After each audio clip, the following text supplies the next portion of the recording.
All right, while Mr. Steele's looking for that particular case, just a heads up to everybody else that's going to be arguing case law. If they want to present a case, try to go ahead now and be getting that at your fingertips, okay?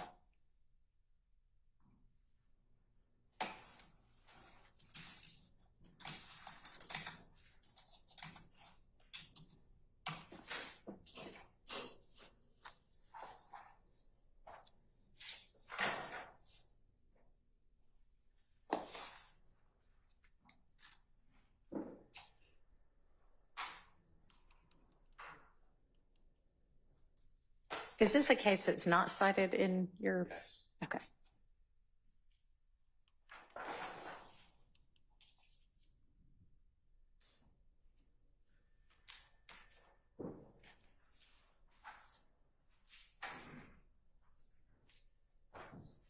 May I approach?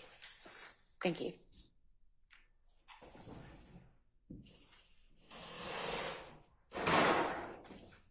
Thanks.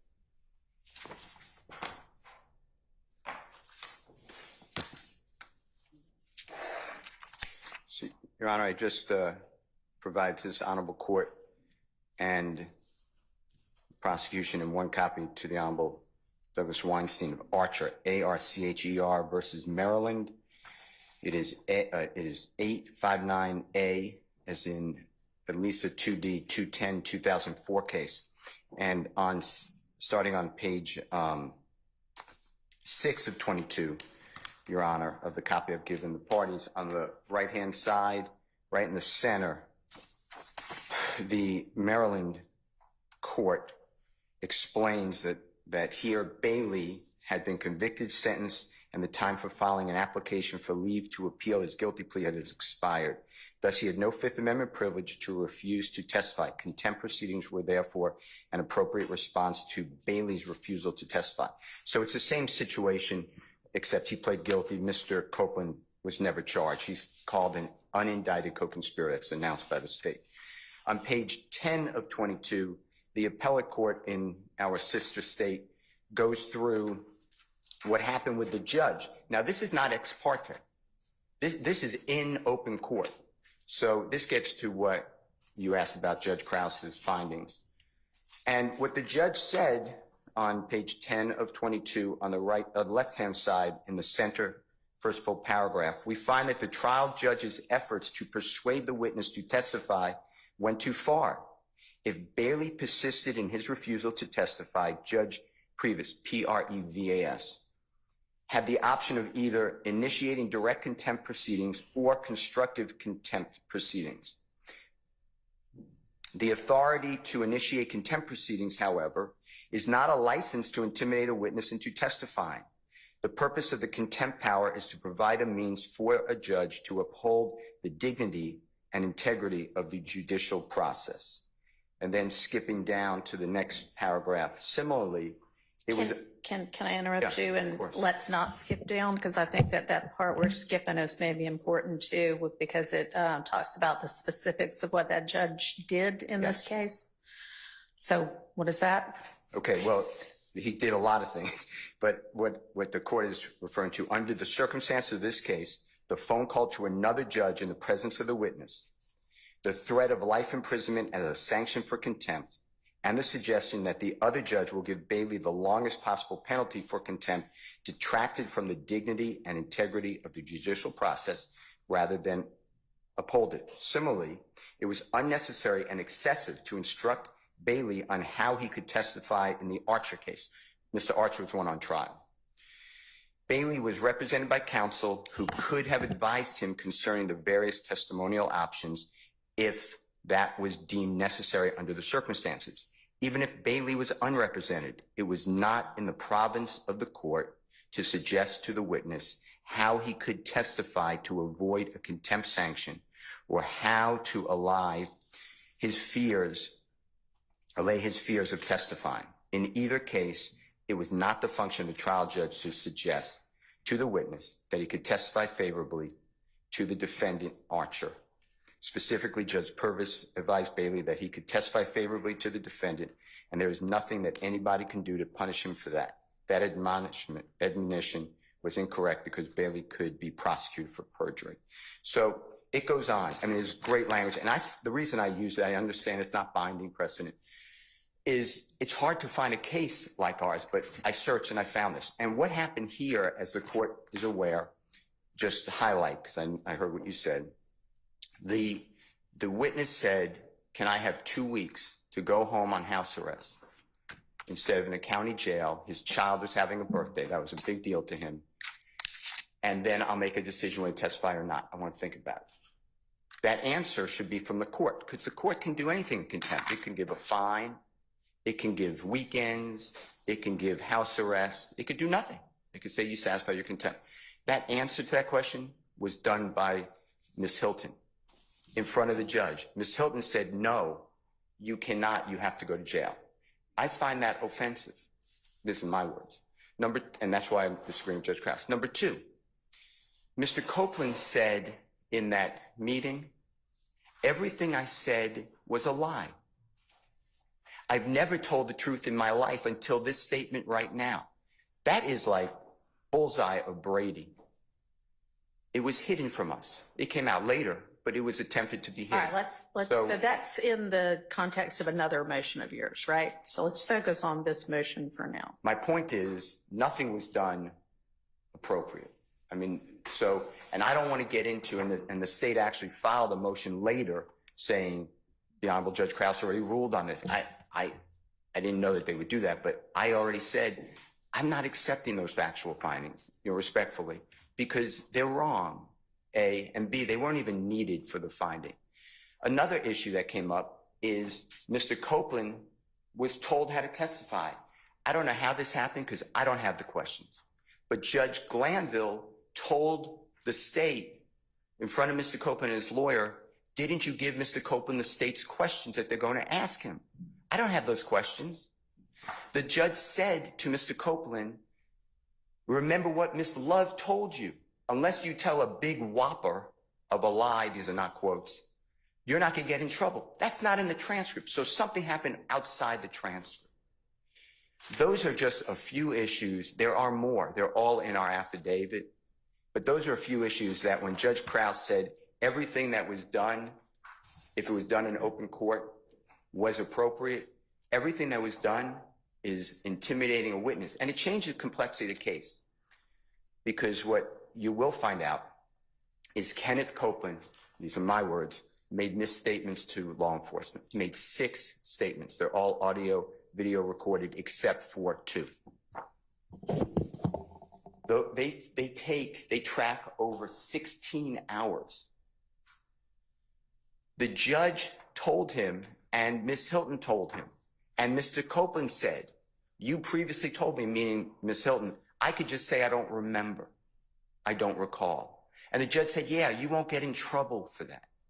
Well, what that does as under Georgia law is that triggers a prior inconsistent statement, which is all that the state wants him. Mr. Copeland is just here for his prior consistent or inconsistent statements. And that's what happened in the Archer case. That's why they're saying the judge said to Mr. Bailey, you can even testify for Mr. Archer. You won't get in trouble because, and it explains in the Maryland case, because that would trigger and open the door to prior statements, which is all the state wanted.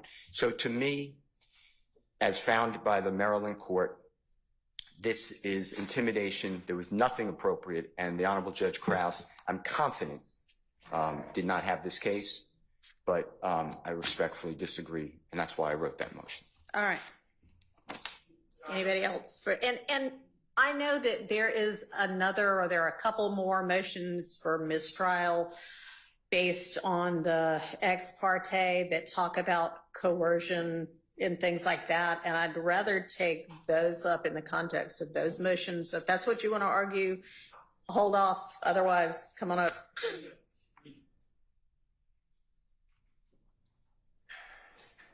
Your Honor, good morning. Max Shard on behalf of Shannon Stillwell. Of course, under the Harvey rule, I have joined Mr. Steele in his motion. I would like to, I guess I disagree with Mr. Steele in one small aspect. He is seeking to challenge the findings of Judge Krause, the factual findings is the way he's articulated it. And I, too, have concerns about the order in the respect that it suggests that the ex parte meeting was or could potentially be appropriate. I don't believe it was appropriate at all, and I know that we're going to get further into that. But, Your Honor, I would, my disagreement in where I want to veer off from what Mr. Steele was saying is that I don't believe that they're factual findings. They're not necessary for her ruling. I believe that they're mere dicta. I don't believe that they're binding on you at all. What Judge Krause's order said, I believe that you independently can take a look at the transcript and make your own determination about whether the ex parte meeting had an appearance of impropriety or whether it was in fact improper, which it certainly was. So I just object to the characterization of these as factual findings because I don't believe that they are. I believe that they're merely dicta, and I believe that you're able to make that assessment on your own. Should you view them as factual findings, I, of course, join Mr. Steele in his objection to those quote-unquote findings. That's it. Thank you. All right. Anybody else from the defense? All right, I'll hear from the state. And I know you haven't had a chance to see and absorb the Arnold rule, I think Arnold, the case that Mr. Steele just, Archer, shared with us before now, but. Your Honor, I will use it as he has presented and just point out the most obvious omissions and distinctions that I see present with the Archer case. Mr. Steele stated to the court that Mr. Copeland had no privilege to invoke. He spoke about what did or did not happen during the meeting, during the hearing in chambers. I would ask that the court, as the court has already read the transcript, that the court take note of the differences between what occurred in the hearing and what Mr. Steele has represented to the court. As it relates to intimidation, Mr. Steele asserts that a statement made by Ms. Hilton essentially is part of what makes the hearing improper. The state has cited in its motion or its response to the court cases that support the state's position that this hearing was not improper. Essentially, in order for, as this is a motion to challenge factual findings, I'll speak to the factual findings that have been challenged. Again, Mr. Steele cites that Judge Krause's finding, the way he said it, if it had been made in open court, it would have been proper. All right, why don't I just put on the record, because I've got Judge Krause's order right in front of me, exactly what it is that I think we're talking about. And I believe, and Mr. Steele, you can correct me if I'm wrong, but I think that the factual finding, that's the second one you're challenging, if it even is a factual finding, is Judge Krause's statement. It is worth noting that this court generally agrees with Judge Glanville's assessment of the propriety of the ex parte meeting. While the meeting could have and perhaps should have taken place in open court, nothing about the fact of the meeting or the substance discussed was inherently improper. Is that what we're talking about? Yes. All right. Okay, Ms. Love. Thank you. And so given the fact that the court has at its disposal the transcript of the hearing, Your Honor, and given the case law that the state has cited to the court, specifically, Your Honor, Allen v. State, 336 Georgia App 80 at 81, citing King versus the state, a Georgia Supreme Court case whose site is 273 Georgia 258 at 264 through 265 as authority for its ruling that appellant had no standing to contest the grant of use immunity to a witness. And King versus the state itself ruled after an appellate complained that the trial court acted improperly by conducting a brief hearing outside his presence concerning the state's request for an order compelling a witness to testify at trial and confirming the use and derivative use immunity that would apply to that compelled testimony, that the hearing in question was not a part of the proceedings against appellant, and that while appellant, quote, might have preferred that a key witness not be ordered to testify truthfully in his trial, there is nothing in Georgia law that would have permitted him to object to the state's request for the order or that would suggest that appellant's rights were the subject matter under consideration and that appellant had no standing to address the matter of the hearing outside his presence. I bring up those two cases, Your Honor, as well as Gilbert versus the state, and that site for Gilbert, Your Honor,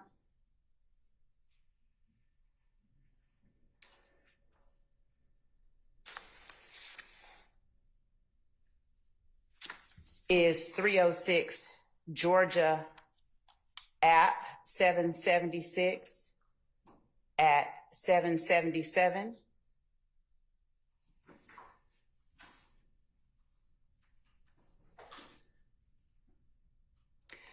Notwithstanding Gilbert's waiver, however, his argument is without merit because Gilbert has no standing to contest the grant of use immunity to Lang. The court again cited King and pointed out how the defendant there had argued that the trial court erred by conducting a hearing outside of his presence to determine whether a witness should be compelled to testify against him in exchange for use and derivative use immunity. They go on, this court goes on to cite the portion of King that I just read to the court and goes on to say, on the contrary, the trial court was obliged to consider whether the testimony was necessary to the public interest, a matter which the defendant had no standing to address. In this particular instance, of course, there is the distinction that Mr. Copeland had invoked his right to not testify at a point where there was no, I'll agree with Mr. Steele, there wasn't a privilege to invoke. The point at which he said, I plead the fifth, is when he was asked, I believe, his age in years. The concern that we had, the concerns that we had, we presented to the court, and mainly it was that Mr. Copeland, as is recorded in the transcripts of the July 10th proceedings in open court, that Mr. Copeland had questions that he was attempting to ask the prosecutor, Ms. Hilton, and the person representing Mr. Copeland would not afford him that ability while we were just outside the courtroom. And Mr. Copeland was then called in with the jury in the box without having had the opportunity to have those questions answered. The hearing in chambers, as is reflected in the transcript, dealt solely with Mr. Copeland's rights, what he faced, what his obligations were. The state's action of moving the court to compel Mr. Copeland to testify is what precipitated that chain of events that led to that hearing in chambers. And we wanted to ensure that Mr. Copeland was aware of whatever it was that he had sought to gain clarity about before he was forced to come in before the jury. So our... Yes. I just pose an objection. I don't have any problem with this love referring to the transcript, but if she's going to testify, I would ask that she testify as a witness. I don't believe it's proper that she proffers information. I believe if she wants to be a witness, which I do believe she is, she would have to sworn to testify in such a process. All right, thank you. So I have read the transcript, and the transcript is the best evidence of what happened there. And what we're dealing with is whether I can and or should reconsider, I guess, the factual findings made in Judge Krause's order. So the state's position, Your Honor, is just as Judge Krause was the authority, the court tasked with making a determination regarding recusal. The court has been tasked with the responsibility, the assignment of continuing the trial. Judge Krause's responsibilities we submit to the court are Judge Krause's, not this court's. Just as each court that at each step in this process has its own set of duties, that one belonged to Judge Krause. Okay.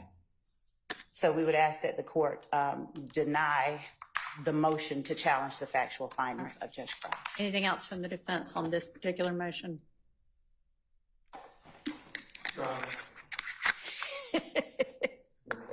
Has there ever been an attorney invited to talk who didn't take the opportunity? I took a pass a couple of times, Your Honor. Doug Weinstein for Mr. Kendrick. The only thing I want to add is that the King case and the Gilbert case are about a different circumstance than we are objecting to and complaining about here. That is a hearing about the issue of whether the immunity should be granted by the court. Presumably that was done in this case sometime prior to Mr. Copeland's testimony on the 7th. What we are concerned about, object to, believe violate our client's rights, is the ex parte meeting that took place in chambers on the 10th, far after that immunity decision was made, at least just speaking with respect to my client, Mr. Kendrick. Okay, thank you. Anybody else? All right, with regard to just this particular motion, which is styled a motion to challenge essentially Judge Krause's factual findings in her recusal order. It appears to me to ask this court to almost sit as a reviewing court and find certain factual findings to be erroneous. And this court doesn't have an ability to do that. The time to have filed or sought a certificate of immediate review has passed. I can't really sit as a reviewing court over a fellow superior court's order. To the extent that it is a motion to reconsider that court's order, that's a little bit closer to something that I might be able to do, but I can't really do that either. That, as Ms. Love correctly pointed out, was a motion to recuse Judge Glanville. It was before Judge Krause, not this judge, and she granted the relief that the defense sought. I understand that the defense does not like some of what might be factual findings in there. There are other motions before this court right now for mistrial based on that, and I think it is more appropriate that I consider them in the context of that than going back and essentially undoing potential factual findings made by Judge Krause.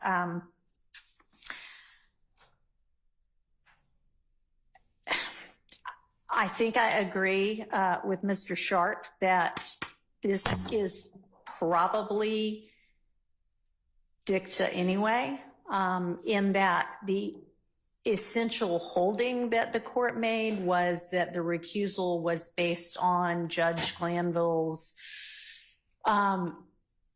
engaging essentially while making a ruling on the motion to recuse and making kind of more than just the minimal necessary findings in his ruling. But I'm not going to reconsider Judge Krause's factual findings, so I am going to deny that particular motion, understanding that we still have other motions for mistrial to take up where some of the arguments y'all made just now might be more appropriately considered. All right. So I think that actually the next motion I'm going to take up is the motion filed by Mr. Williams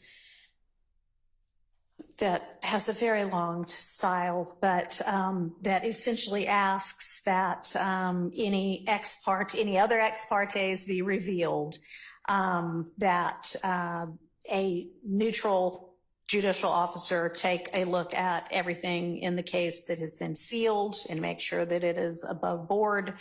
And then for a mistrial based on the alleged judicial misconduct that occurred during the particular ex parte that was the, 10th of June? And prosecutorial misconduct there and prior to that.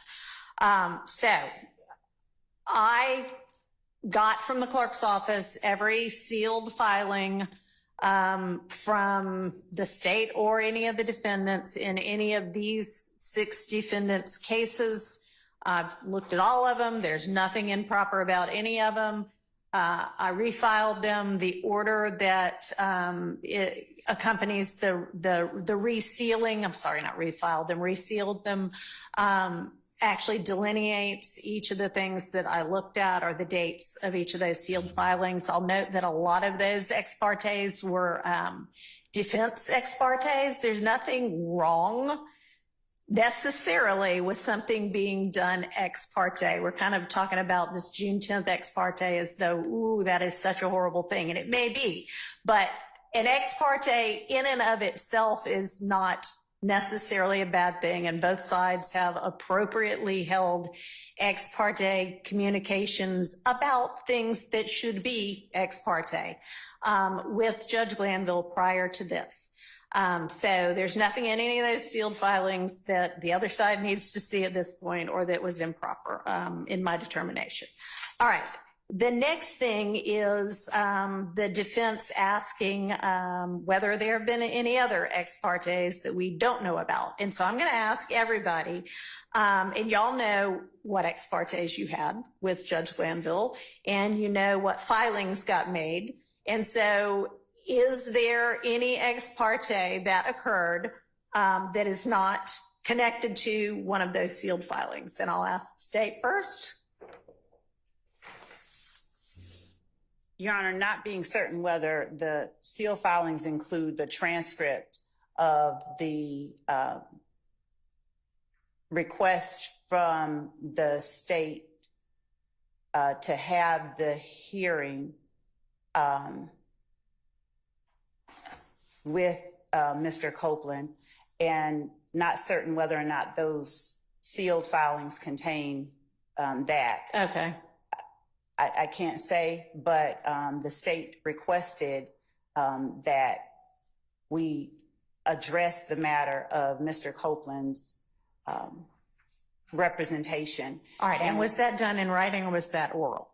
The request was done orally with the court reporter there. Okay. We requested that the court allow us to address the matter and that it be taken down for the record. Okay. All right. Anything beyond that? Yes, there was also the state's request for a material witness warrant for one of the. I think those are all reflected, and you may want to go back and look, but I know that there were material witness warrant requests from several different parties in the case. Okay. Okay. All right. So those are the ex parte matters that we address with the court. Okay. Thank you. Mr. Weinstein, anything? Okay. Mr. Carlton, Mr. Matthews. Okay. Mr. Steele.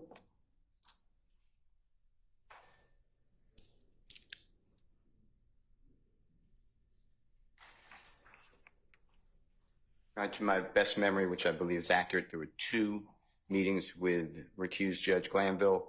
One was during voir dire. It is going to be the day, I could get you the date, but it's going to be the day that law enforcement execute a search warrant for the computer of the Honorable Eric Johnson. He's a lawyer in the case who's severed out now. Okay. All right. And that was announced in open court. I asked recused Judge Glanville whether we can have an ex parte. All the parties were here. And then everyone went. So when I say everyone, all the people here went into chambers behind, and there was conversation in front of a court reporter. All right. And when you say all the people here, does that include the state? No. Okay. The So state you mean was here. all of the defense attorneys? And the state was here when I announced that we'd like to meet ex parte.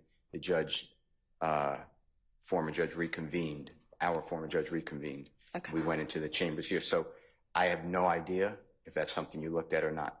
And I don't know whether that's anything I looked at, because that would have concerned a severed defendant. I would imagine it's in that case and not any of these 6 defendants. And I only looked at what was in these 6 defendants' cases. I can't But- answer. Okay. And then, and when I say who was here, yes, Honorable Mr. Okay. Matthews, Mr. Weinstein, Mr. Harvey, I assume Ms. Westmoreland, she's shaking her head. Mr. Williams, I know Mr. Adams was next to me, Mr. Sharp, and I presume Mr. Bucks. He's saying his head, yes. And the second one was also asked in open court for a meeting with the recused judge ex parte, and that was on the day before we're coming up to a man named Mr. White, like the color, was going to testify, and we had it at the bench where the court is, and that was Mr. Sharp, Mr. Matthews, Mr. Williams, myself, and Mr. Adams. And if I miss, my memory's wrong, I'd like them to correct me. That's who I remember being there. And it was on the record. Okay. So I don't know if you saw anything about that. All right. And that was the total that I've had with. All right. Thank you. Thank you. Mr. Harvey. Just to be on the safe side, it wasn't, we had a in-camera meeting with Judge Landell. When I say me, it was not ex parte, it was me, Ms. Westmoreland, and I believe A.E.A. Hilton. When it concerned a scheduling conflict in federal court Okay. that I had, and we resolved that, I just want to make sure that. All right. I appreciate it. Thank you. Mr. Sharp.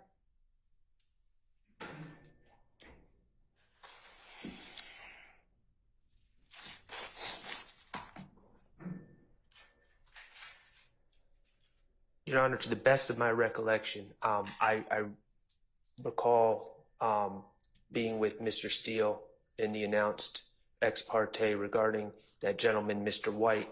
I also believe there was an ex parte regarding another permission to interview a separate witness who was unrepresented at the time. I believe that probably is reflected in the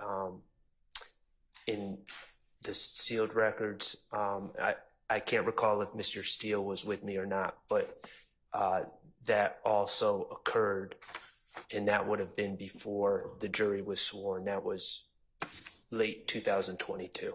Okay. Thank you. Mr. Steele is indicating that he was present. All right. Okay, so that takes care of that part of that motion, unless anybody wants to inquire further as to any of those. Okay. Oh, Your Honor, what's confusing to me, Your Honor, is in the transcript of the June 10th ex parte meeting that we've focused on, there is, within the transcript, there's a clear indication that Judge Glanville is aware of, as Mr. Steele alluded to, questions that the state is in possession of, that they seek answers from Mr. Copeland about and wish to pass these questions on to him. There is nothing in the transcript that indicates a discussion between, I believe it was Ms. Hilton that was in possession of this list of questions. There's nothing in the transcript that indicates a conversation that even suggests how Judge Glanville would be aware of these questions, the existence of these questions. And it just leads me to the inescapable conclusion that either the transcript is not complete or there was a separate meeting that occurred, because there's just no context to it. It just doesn't make any sense to me logically. So that's my concern. All right, so I read that part of the transcript, and obviously I wasn't there, but when I read it, I just thought, I think Judge Glanville used to be a prosecutor, and he assumed surely you must have given them a list of questions. Now, I have no idea whether that's, if it was just like, surely you have a list of questions, or if there had been a prior conversation, and I will ask Ms. Love that. Your Honor, I believe that since Ms. Hilton was the one present. Or Ms. Hilton. But I can say that I did hear Judge Glanville, I believe, in open court say something similar to that, but I will allow Ms. Hilton to address the specific. All right. Ms. Hilton, was there some basis from something that had already occurred for Judge Glanville to have asked that? No, Your Honor. We were very sure to only talk about what was happening, which was getting Mr. Copeland purged from his contempt. So I made it clear that we weren't going to talk about anything substantive, and to talk to the judge about any questions to me would have been substantive. So we never talked about any questions with the judge prior to Judge Glanville saying that during the meeting. All right, and was everything that occurred in that meeting, other than the times when Judge Glanville stepped out so that Mr. Copeland could talk to his own attorney and I believe talk to y'all, was everything else recorded? Yes, Your Honor. Okay, from the outset of that meeting? From the outset of the time that I entered the room, everything is recorded. Right, because you weren't there at the beginning of it. Correct. But you did not have a conversation with Judge Glanville prior to when you came into chambers and it was being taken down? Outside of the normal, how are you doing? pleasantries How and was how- lunch? Yes. Correct. Okay. And Ms. Love, you were in there at the outset. Was it recorded, taken down from the outset? Yes, Okay. I asked that at the beginning. It was.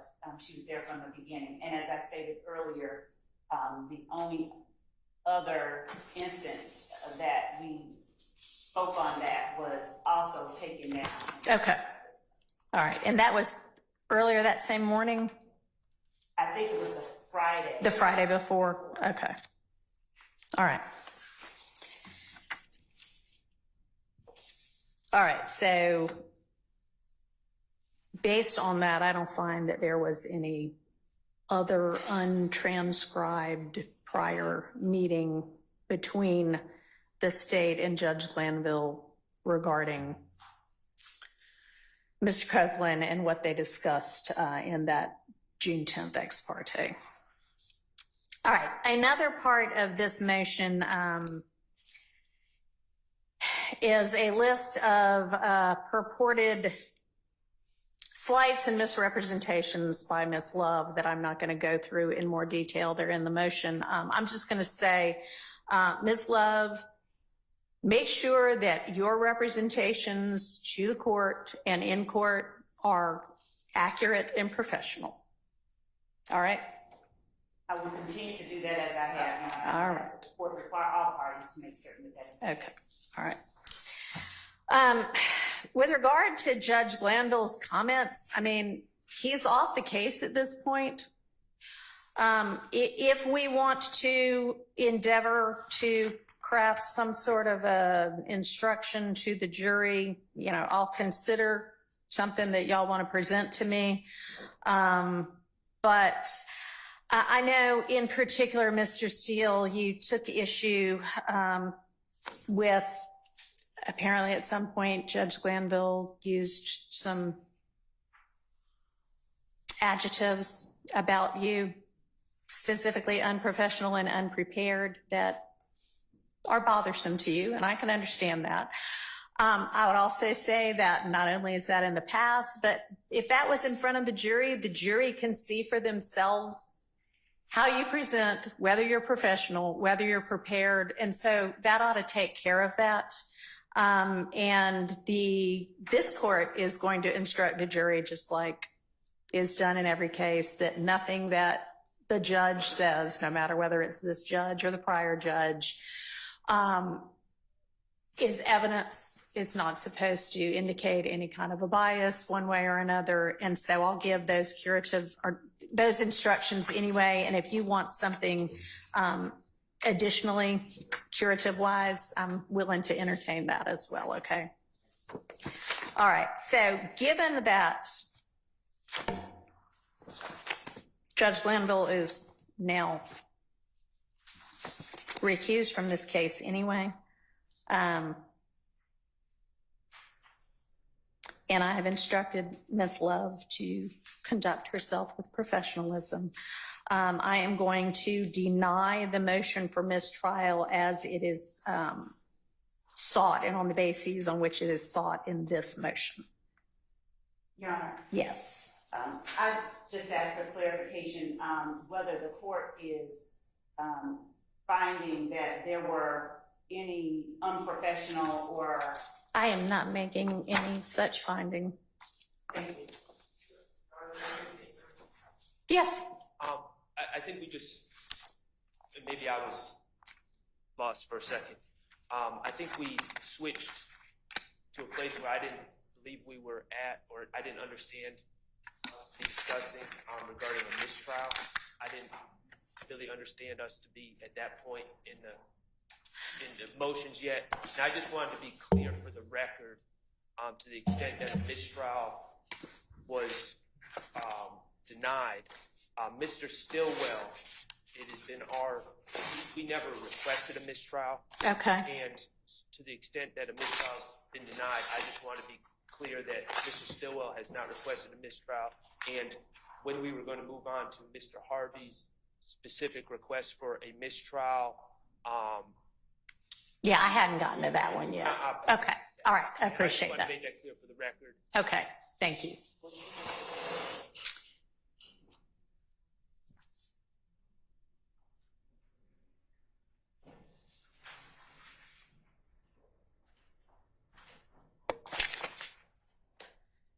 All right. So now we get to the motion to disqualify attorneys Love and Hilton, the two of the main ADA prosecutors in this case. And the basis for that, this is also filed by Mr. Williams, is that they assert a need to cross-examine Mr. Copeland, attorneys Love and Hilton, and Judge Glanville with regard to the ex parte. Anything that, Mr. Steele, you want to argue that's not in your motion with regard to this?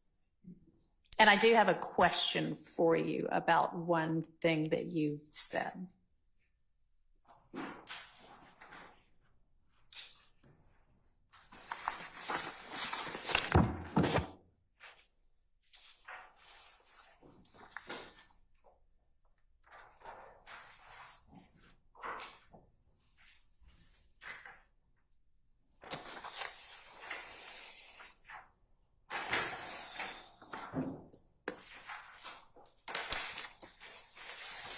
Yes, Your Honor. You want me to ask my question first? Whatever you tell me.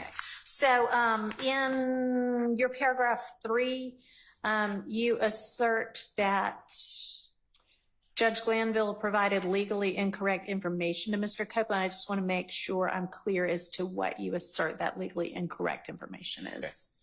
Okay. So going back to what you've read and digested June 10th, 2024 ex parte meeting, the use immunity, as we discussed earlier, just protects Mr. Copeland. What Prosecutor Hilton and what Judge Glanville were telling Mr. Copeland was, you can say lies, as long as they're not big lies, and you will not be prosecuted. He could be prosecuted for perjury and false statements. Okay, and when you say that, do you mean when it was mentioned that if you say, I don't remember, No. you can't be prosecuted? No, I have to get the transcript in front of me, but it was as long as Miss Love told you, which is not in the transcript, but the Judge Glanville said, as Miss Love previously told you, remember is a word used, unless it's a big whopper of a lie, you will not be prosecuted. Do you have access to the transcript right now? May I step back? Yes, and, you know, of course, I thought I brought it up here with me too, but I don't seem to have it in front of me either.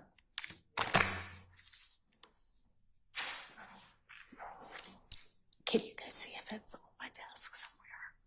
I don't know how it couldn't be here, but thanks.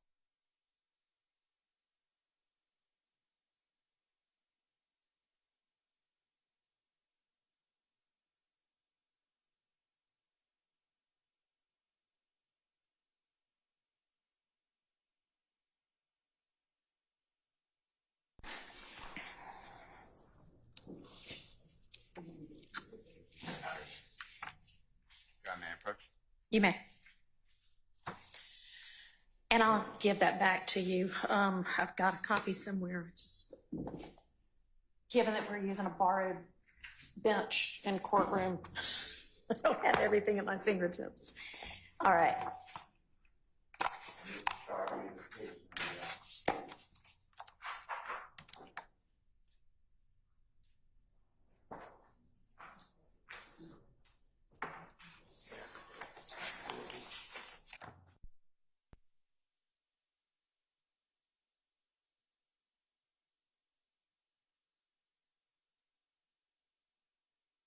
But he Okay. handed me from the transfer of the ex parte hearing June 10th, 2024. He directed me to page 40. It's Judge Glanville speaking, line 20. What will get you in trouble is you not, is you just invoking your Fifth Amendment privilege because you have been given immunity. Or as Ms. Love said this morning, remember, Ms. Love said if you lie, if you overtly lie about something, like if you tell a bold-faced, not big whopper, bold-faced whopper, then they can indict you on that particular charge. I mean that particular false statement. And then Mr. Copeland said that's what they're going to do. Then there's conversation by Ms. Bumpkus. That is what I was saying. You will be right back here. Then Ms. Hilton said on page 41, line 5, but if you say something that you know that you did not do, like you admit to something you know you did not do, whether you, and then Mr. Copeland said, like murder, don't have, like no statute of limitations, right? Ms. Hilton said on line 10, but if you didn't do it, I can't charge you with something you didn't do because I don't have any other evidence but you saying it. Mr. Copeland saying, but y'all don't like ... His lawyer said, you could charge him with false statements and he will be back in jail. That's what I'm trying to say. And then Ms. Hilton on line 17 said, but if I know that you're lying about that, I do not intend to do that. If I know right now he's lying, I know he's lying, I'm not going to charge you because I don't know your reason for doing that. But I'm not going to charge you when I know you didn't do what you were trying to say you did now. And that can be part of this. I know you didn't do it. And the judge is there. So I hope that's answered your question. There's another space that I can find. I just need a second. But it's the judge saying you won't get in trouble. He says that throughout. You can say you don't recall. You won't get in trouble. There's also a place in here where the judge tells Mr. Copeland and Ms. Hilton that the statute of limitations, this is Ms. Hilton, the statute of limitations has run. In federal court, she says, I looked it up. In federal court, it's a 5-year statute of limitations. In Georgia, it's a 4-year statute of limitations. And if I could get that site for you, I'll tell you exactly where it is.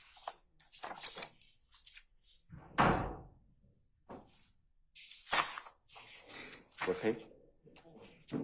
I'm being told 24, Your Honor, but let me check. Mr. Adams said 24 going into 25. Your Honor.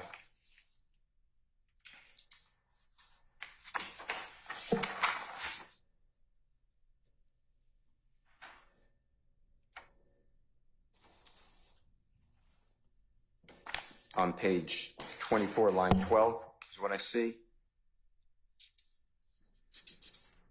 Ms. Hilton says, and what we'll say, and Mr. Copeland and I, we've talked about this. I'm not sure what your concerns are, what concerns that you expressed to Mr. Melnick last week, but if you are, if any of your concerns deal with being locked up for anything, you can't. Like, there's nothing that can happen. The feds, Ms. Bumpkus interrupts. Well, that's not, Ms. Hilton interrupts. It is true. Ms. Bumpkus, said, no, I said that's not his concern.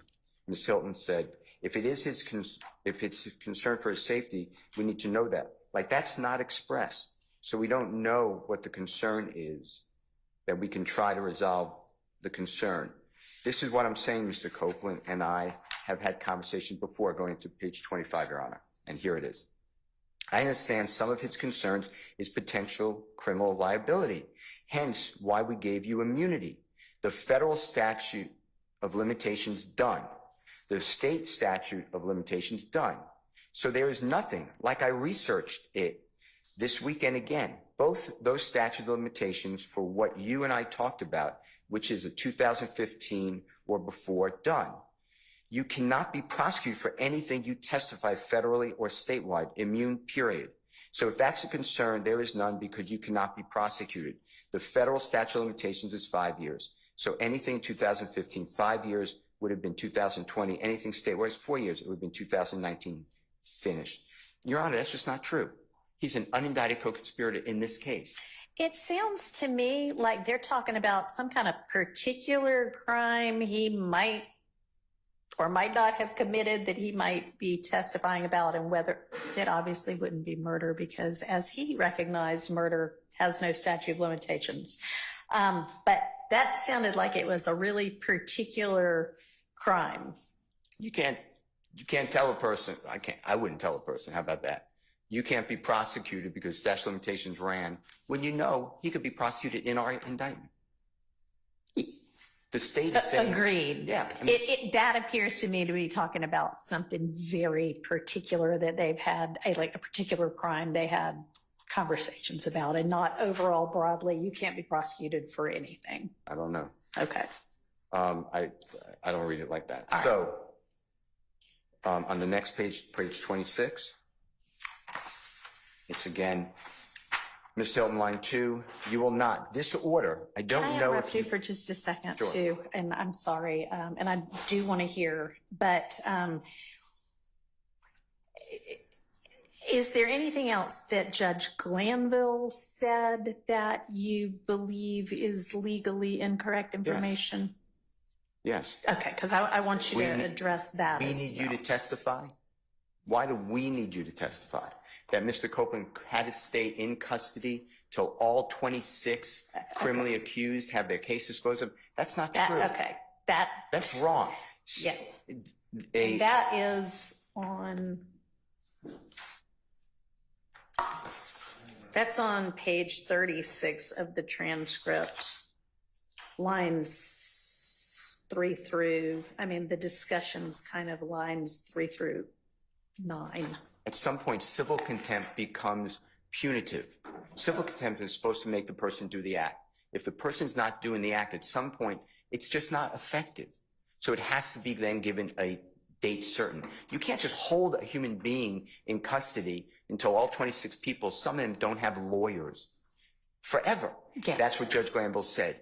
That's the problem. So I'm just being transparent. We're going to have a situation where Mr. Copeland's testifying. At some point, I'm going to be able to ask questions. I'm going to ask him, was there a time on June 10th, 2015 that you found yourself in an office with a judge? Was this person who I'm pointing at there? He'll say, I believe no. But the transcript says, exactly, you spoke with Ms. Love earlier. If we get to that may be something that you are able to examine him about. And I do think that, you have the transcript, and I know everybody has said, oh, there was Brady in there. Y'all got it all now, so it's not Brady anymore. If it even was before, y'all have it. You can use it at trial. I think you can appropriately examine Mr. Copeland if he decides to testify on some, maybe all of the things that happen in there. That may be something we have to hash out a little bit more. But let's not get ahead of ourselves. So with regard to legally incorrect information that the judge gave to Mr. Copeland, the two, page 40, 41, 24, 25, and then the one that I cited that you mentioned about all of, you may have to stay in jail till all of the co-defendants trials on page 36. Anything else? We need you to testify. Nobody needs him to testify. I mean, he could do whatever, you know, it's America. He could do whatever he wants. He could sit in a jail. Okay. You know, he has to pay penalty of perjury, but that's what judge. And, right. They also tell him how to testify. Judge Glanville tells the lawyer first. If you remember, I could get you the transcript. You remember, you're shaking your head. Judge Glanville tells the lawyer. Yeah, if you've got a transcript cite, I think the more clear we are, the better. Okay. It's at the beginning when Miss Love was there. Hold on one second.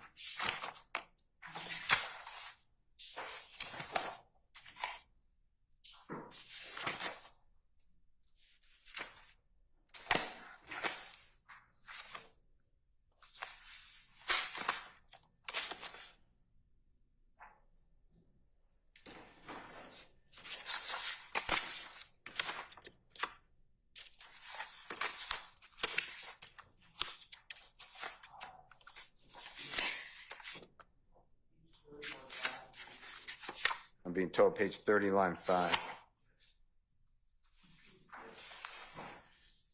Okay, page 30, line 5 is Mr. Copeland talking. Give me a second.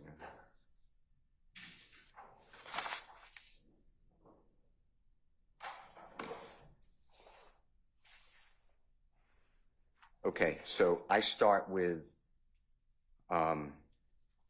page 8.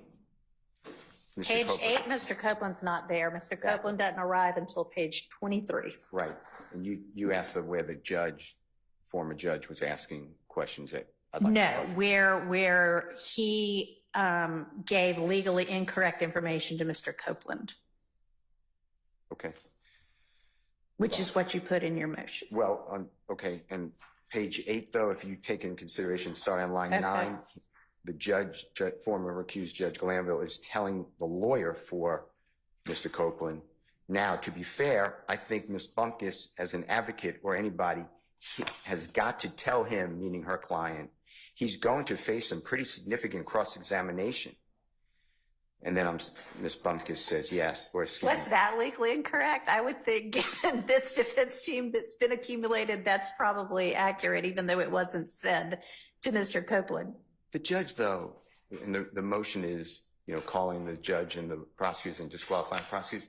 The judge has stepped out of his role as a judge. What judge tells a lawyer, tell your client, whatever the words are, you make decisions, obviously, but this is how I read it. Tell your client he's going to face significant cross-examination. And you know what else? The judge goes further. The judge starts telling him that the client, he's telling Mr. Copeland that the clients are guilty. Mr. Copeland's not here at this point in time. This is his attorney, Ms. Bumpus. All right, let me get that for you.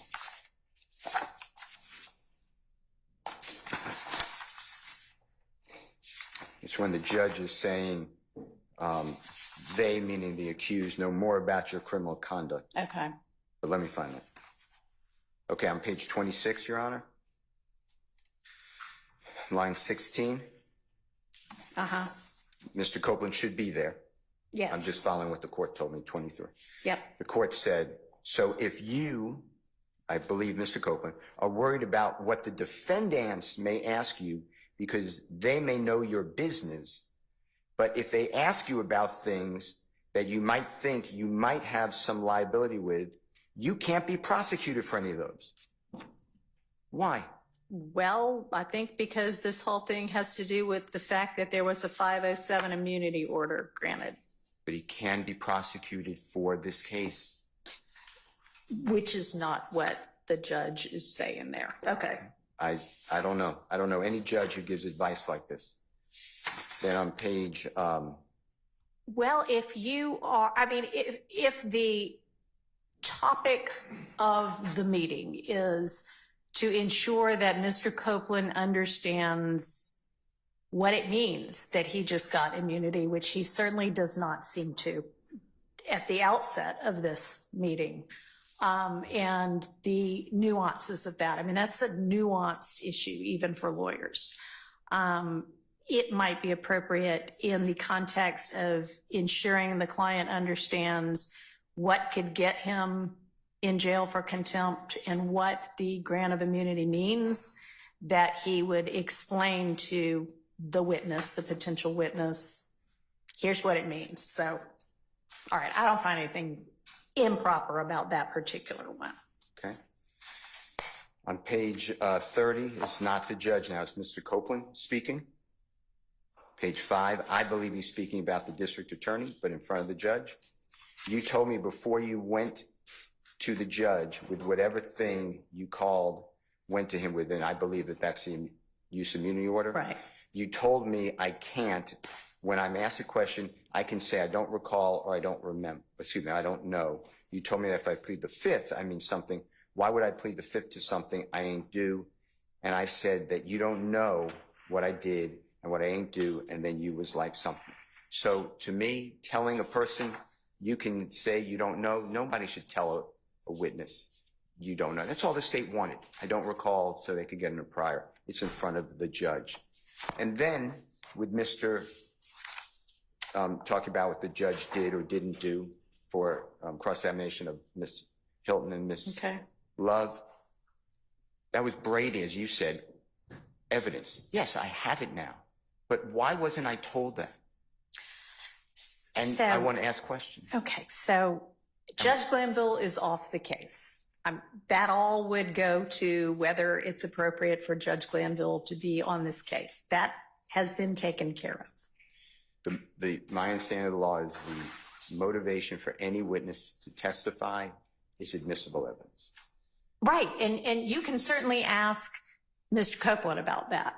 And I'd like to ask the judge on page 36, line 3, until the trial is over, until all defendants have been, I got these 6 that we have right now, then there's another 6. Ms. Hilton said, no, there's another 12. The court said, there's another 12 or thereabouts that are still outstanding for various forms or another, and they're talking about he has to stay in jail. And I'd like to ask Ms. Hilton, Ms. Love said the same thing, and Judge Glanville, why would you tell him that when that is not the law? You can't just hold a human being. All right, so you can certainly ask Mr. Copeland about that. Okay. I don't know that the prosecution's motivations are relevant to the issues that the jury is supposed to decide. And with regard to Judge Glanville, again, he is not involved in this case anymore. So I'm definitely not going to permit you to cross-examine Judge Glanville in front of the jury because, frankly, it's irrelevant, and he's been recused. So to the extent that, do you have anything else with regard to why it is you ought to be able to have Ms. Love and Ms. Hilton removed from the case? Yes. Okay. So, and just go back to your answer, last question, page 44, line 22, it's Judge Glanville speaking. Mm-hmm. And he said, okay, so you testify about some aggravated assault or murder, they can't prosecute you on it because that's what the order said. Okay, That's just not true. I'm sorry, where are you? Page I may be 44. on 44. Line 22, Judge Glanville Oh, okay, I'm with speaking. you. Yeah. He said, okay, this is Judge Glanville. So you testify about some aggravated assault or murder, Okay, so I'm They can't actually not prosecute with you. you. Page 44, line 2? 22. 22, okay. All right. Gotcha. Judge Glanville speaking. Okay, so you testify about some aggravated assault or murder.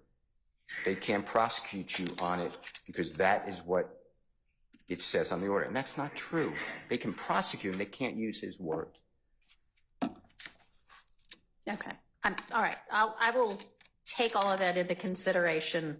I don't think that I'm going to make a ruling on this particular motion today. I want to take a full look at all of it in context, because I do think we have to consider it in context, but I will note that one down as well.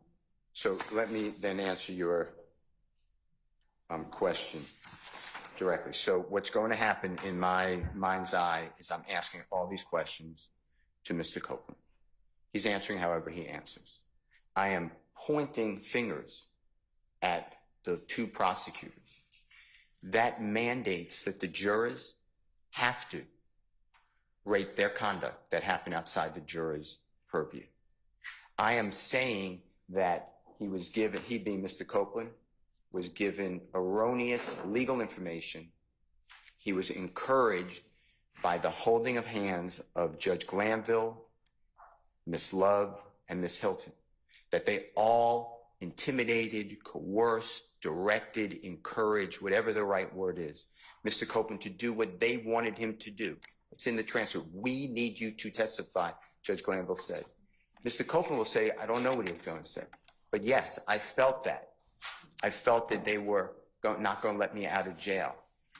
I can't then have, nobody should have, then lawyers stand up when the jurors now need to rank what they are doing in the case. Their conduct is at issue.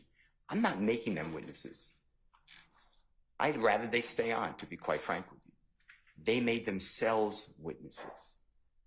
And the reason is because they injected themselves in such a, my opinion, inappropriate communication with a court and a sworn witness who did not ask any questions.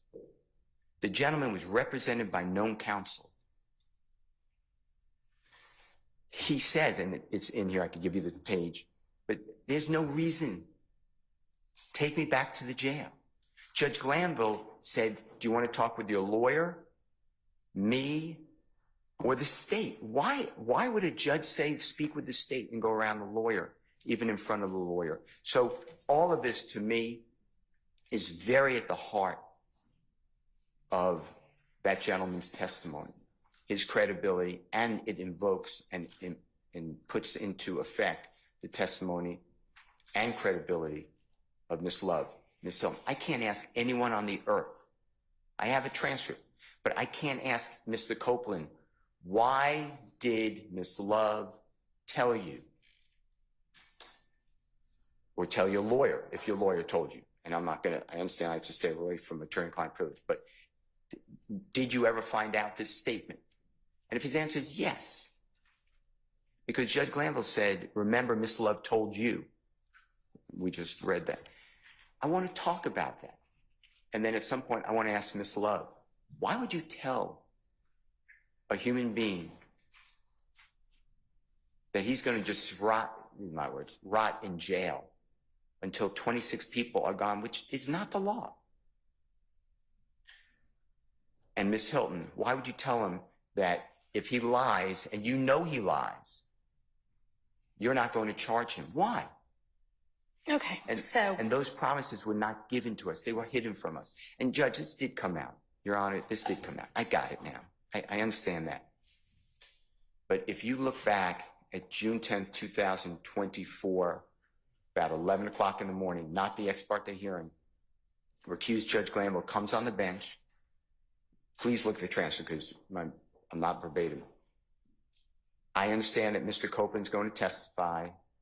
Mr. Copeland's put on saying, are you going to testify? He said yes, and we rolled into questioning.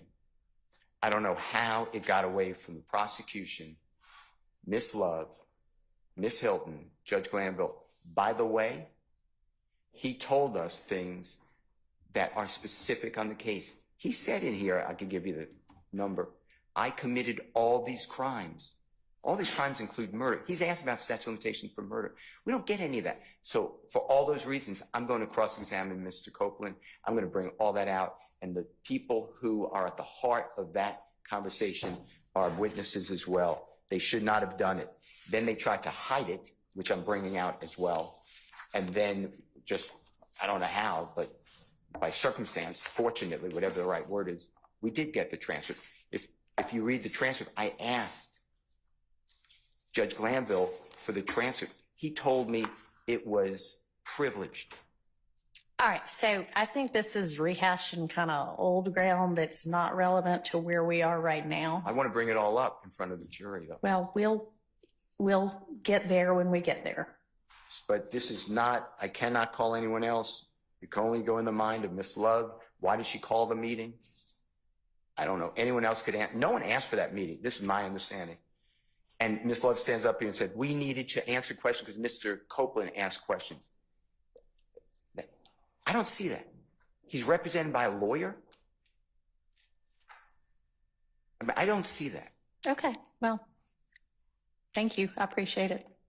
Anyway, that's the basis of calling. I heard what you said about Judge Glanville. That's the basis why I want to call Judge Glanville and ask why did he join the prosecution team. And I believe that that then dovetails into Judge Glanville saying wrongly that I was not prepared, wrongly that I was unprofessional. And then he later acknowledges that, but he says, I'm not going to instruct the jury. So the jury's never heard that. And I heard what you said, that you'll instruct the jury, but I'm going to argue that that instruction, that the judge has no role in the case except, it's not verbatim, but except to make sure that the parties, every party has a fair trial. I'm going to tell the jurors that didn't happen. Okay, well, we'll see whether that's going to be something that is a permitted argument or not if we get to that. Okay, but that's my strong belief that the jurors get to know that who the judge was for 18 months. Mr. Sharp, you look like you want to say something. Thank you.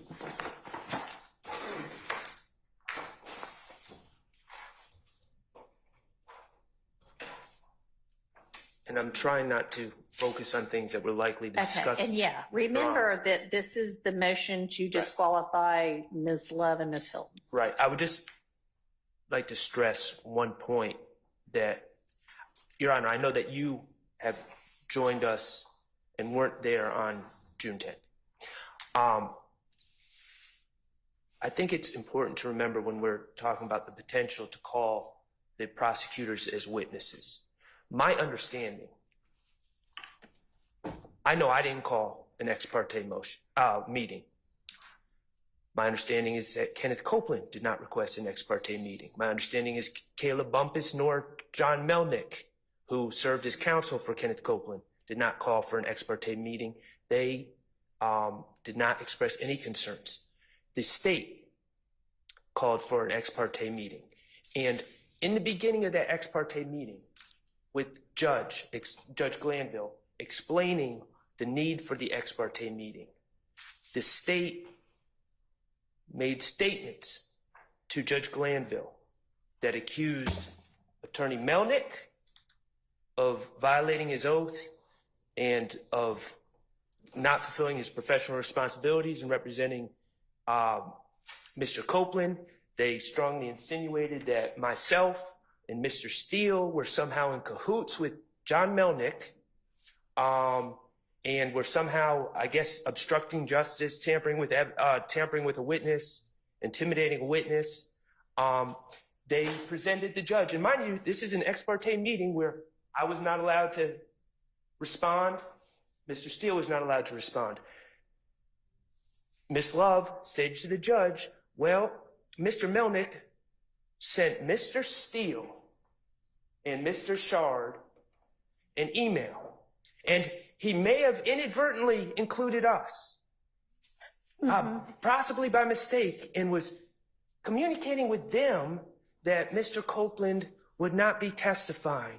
And we don't know what they have going on between them, and I guess we were just lucky to be inadvertently included, CC'd. Judge, I have the email. I believe it's in the record. I can show you the email. The state's not CC'd on the email. It's to the state. Okay. So that was a misstatement. Convenient. There's absolutely the reality is the state was meeting with Mr. Copeland behind the back of his attorney. The reality is the defense was pristine in their duties in dealing with an attorney and not with a represented individual. And somehow the state in this ex parte meeting where we were not allowed to respond or even to hear the accusations, they suggested that the purpose of this meeting was based on this behavior by defense attorneys and Mr. Melnick, which was completely fabricated and offensive. And again, we weren't there. That's the problem with these ex parte All right, meetings. well, I'm going to get a transcript. I have just typed a note to Judge Glanville's court reporter requesting the transcript of the request for the ex parte itself. So I'll find out what it said and I'll share it with everybody. Okay, well, that's in the beginning of the transcript that you have. It's in the first 6 pages, I believe. In fact, page 3 to 4. Okay. Page 3 to 4, they talk about this email, and we have the email. Oh, no. I know the email. Okay. I'm talking about, I'll get the transcript of the Friday request as well. But yeah, I've seen the email. It's made an exhibit, I think, to the ex parte transcript. And just so we're clear, and the reason I say that's important, because again, why are they doing this? What was the purpose of the meeting? Because that couldn't have been the purpose, because their stated purpose was completely inaccurate. And I would invite the court, I believe it's in the record, but we can certainly provide a copy of said emails. It's an exhibit. Okay, because that's not an accurate rendition. And you know, I'd be happy to answer questions about what happened, but that was not accurate. And these are issues that now the state has injected themselves. As Mr. Steele said, we didn't do this. We didn't do any of this. In fact, we were excluded. We knew nothing about it. And it's improper, and the state initiated all of this. And it's not just what happened in the ex parte meeting, but why did it happen? And ultimately, there's only 2 people, I suspect 1, but we'll say 2, that we know why this meeting was called. Because it wasn't called by, my understanding, Judge Glanville either. It wasn't called by his staff. It was either called by Ms. Love or Ms. Hilton. And we have the right to cross-examine them or examine them about that. All right, thank you. Response from the state. Yes, Your Honor. Again, Adrienne Love responding for the state. And I want to hear what you have to say. I've got your response. That's your written response. It's pretty thorough. So let's highlight what needs to get highlighted without rehashing everything. That was my intent. Not to suggest that you would, but. Your Honor, I'd like to point to the court, McGlynn, MCGLYNN versus the state, 342 Georgia App, 170 at 173 through 174. In McGlynn, the court notes, while Webb dealt specifically with statements made by a trial judge, this court has previously noted that either judicial or prosecutorial intimidation that dissuades a potential defense witness from testifying, or the defense can, under certain circumstances, violate the defendant's right to present a defense. However, such analysis must be undertaken on a case-by-case basis. Here, we note, as did the trial court, that nothing in the record suggests that the statements made by the ADA to the witness were legally inaccurate or misleading. In fact, the ADA's comments seem to have been confirmed by the witness's own attorney, who, unlike the ADA, is charged with acting on the witness's behalf and protecting his rights and interests. As we observed in Terry, the potential for unconstitutional coercion by a government actor diminishes when a defendant's witness has consulted with an independent attorney. That these statements by the ADA were later perceived by the witness as threatening is wholly irrelevant to our consideration of this matter.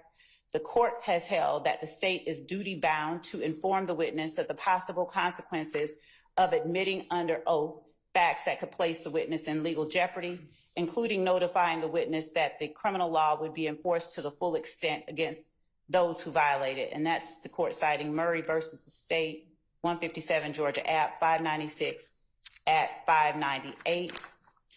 As of course the court has noted, we have included in our response the applicable case law that we believe is most relevant to the court's consideration of the motion to disqualify. In this particular instance, Your Honor, I would assert that the why of any particular proceeding is not a material issue, is not something that is relevant to the juror's determination of the guilt or innocence of either defendant in this case. It's not in any way. It's, if anything, it would be the effect of anything said on the witness themselves, and the witness himself could testify about that. In addition to the fact, as we stated in our brief, there were multiple people there as reflected in the transcript, and there's no reason to, there's no need to resort to an extreme remedy as disqualifying the prosecutors in this case, any more than we would have the right to cross-examine Mr. Steele and Mr. Sharp based on what they may have said to Adrienne Bean or anyone else in this case. So we would ask that the court simply deny the motion for such an extreme step as disqualifying Ms. Hilton and me, and we would base our argument on what we presented in our brief. All right, thank you. You know, something that's tied up with this issue is the fact that, there's been a motion filed with regard to it, and we haven't gotten to it yet, but I think the defense is correct, and I don't think the state opposed the fact that everything after at least the 14th and probably the 12th needs to be redone, and that is all of Mr. Copeland's testimony, or virtually all of it. And am I correct that the state pretty much concedes, agrees that that's true? After the point where the motion to recuse was filed by defendant Kendrick. Okay. We don't disagree. All right. So, and that was the 12th? I believe. Yeah. So, you know, we may be having really kind of an academic discussion about all of this anyway, because if what the court is going to have to do, and I invite y'all's input on exactly how to instruct the jury about this, if we're going to be redoing Mr. Copeland's testimony thus far, we're probably, unless y'all decide you want to stipulate to parts of it, which you certainly can, we're going to be telling the jury to disregard it anyway. And if we're telling them to disregard it, then we don't need to talk about what might or might not have been significant in it, because we don't want them considering it. So y'all keep that in your minds as well. And that may be something we don't get to until tomorrow, but we have to sort of think about that as well. All right, so I am going to take this particular motion under advisement, and I'll get you a ruling quickly, but probably tomorrow. Actually, consider one thing. Sure.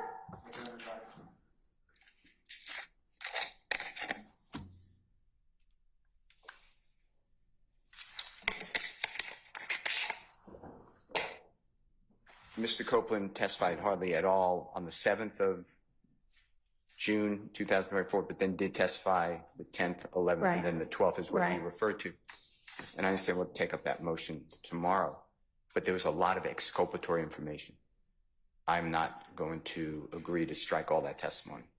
Okay, well, want you to be what aware. I mean that we'll get to tomorrow is how to, you know, and I'd love for y'all to get together on whether there are any parts of his testimony that occurred before, the testimony that occurred before can stay. Okay, I misunderstood what The you said. testimony that occurred after the motion was filed, if there are parts of that testimony that y'all can agree to, then that will be great, because it'll save us time and we'll have better contours about what we're dealing with. So I want y'all to get together about that, and we'll think about that probably tomorrow, maybe the next day, I don't know, but not today. But y'all after court today can think about that together with each other, okay? The reason I stood up, though, Yes. I just want to make that introduction. The reason I stood up is the following. The state elicited testimony. Now, Mr. Copeland denied it, and they've done it with many witnesses before the Honorable Court took over the case. You've never had to testify in front of Mr. Williams, Mr. Huey, Mr. Kendrick, et al. Right. And you're intimidated, and that's why you're not testifying. Mm-hmm. I would need to show the jury that it's the state, and I have evidence now, and the judge that has been the person to intimidate a witness. So that's another issue when you're resolving this. Can the Judge Glanville, I heard what you said, but can Judge Glanville be a witness? Can the two lawyers representing the state of Georgia be witnesses? I need that in the case. Okay, let me ask you this though. Why can't you use the transcript to get that point across?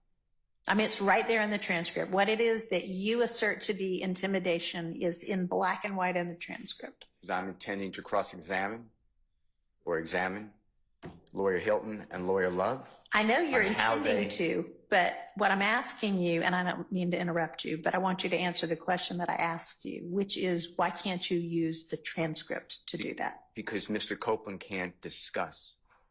Why are you asking these other witnesses this? And what other witnesses, how'd you treat other witnesses? There's another witness named Miss Bennett who said basically the same thing. She was intimidated by the state.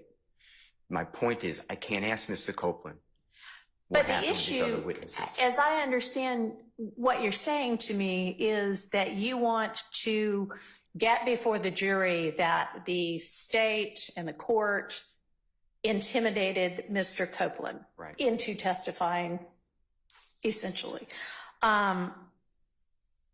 What you say is the intimidation is reflected in the transcript. Ms. Love's motivation for doing it, if she in fact tried to do that, is not the relevant issue. But I have evidence of other witnesses who were treated not similarly, because I don't have any other evidence that there was some meeting between the judge and the prosecutors like there was in this, but that the prosecutors are doing the same thing with other witnesses. Okay. They are intimidating other witnesses, All right. and Mr. Copeland can't answer those questions. Okay, but that you can argue because you will have, look, we see that it happened here. We've already heard that it happened from the mouth of XYZ witness. Imagine, it's every witness. I mean, that's the topic of argument. So I think that I'm going to look at all of it again, but I don't think that's a persuasive argument for why they need to be kicked out of this case. I think the transcript is what you need and what you have, but we'll take that up later, and I will think about that. Thank you. Okay. Excuse me, Your Honor. Yes, sir. May I just briefly address something you said earlier? Sure. Well, I did argue with the court that everything after the afternoon of June the 12th is void and needs to be thrown out. Right. I do not, just for purposes of the record, I do not concede that this trial can continue. I that we understand. can, okay, I just want to make sure. A couple of motions from here. Just want to make sure that's there, because you're asking us to meet tonight to go over what could possibly remain. Well, and I don't know that that's possible. Thank you, Your Honor. Well, it's possible. I mean, unless I rule today that y'all have a mistrial that is with prejudice, it is certainly possible for y'all to meet tonight. No. Absolutely. I understand that. We'll follow whatever order right. that you give, Your Honor. All right. Thank you. Okay. So the next motion is Mr. Nichols' motion for mistrial and objection to mid-trial substitution of trial judge. And it is quite lengthy and detailed with many subparts. Mr. Judge, Harvey, are there things other than what is in the written motion that you want to there talk is. about? There is. Do you want to come up here, or I mean, it's fine if you stay there and hold the mic. That's fine. Well, what I want to say is I think our motion was in seriatim. Number one, we joined the motion for mistrial. Mr. Kendricks. Yes. Okay. So I think that needs to be addressed first. And then our motion was in the alternative. If you do not grant that motion, then we have a separate motion, which most of these defendants have opted out of. Okay. So I think that would be the appropriate. Fine with me. I kind of had a note that a lot of those two motions go together, and kind of have to be considered together anyway? Well, one, I joined theirs, they didn't join mine, so it's a second step. That's fine. All right, so it's fine with me. We'll take up Mr. Kendrick's motion for mistrial first. And his motion asserts his motion joined by everybody else except for Mr. Stillwell. Is that right? No, I joined. You did join this one. Mr. Kendrick's motion If we're speaking about Mr. Kendrick's motion, for mistrial filed July 23rd. so I am, may I make my stance clear? Yes.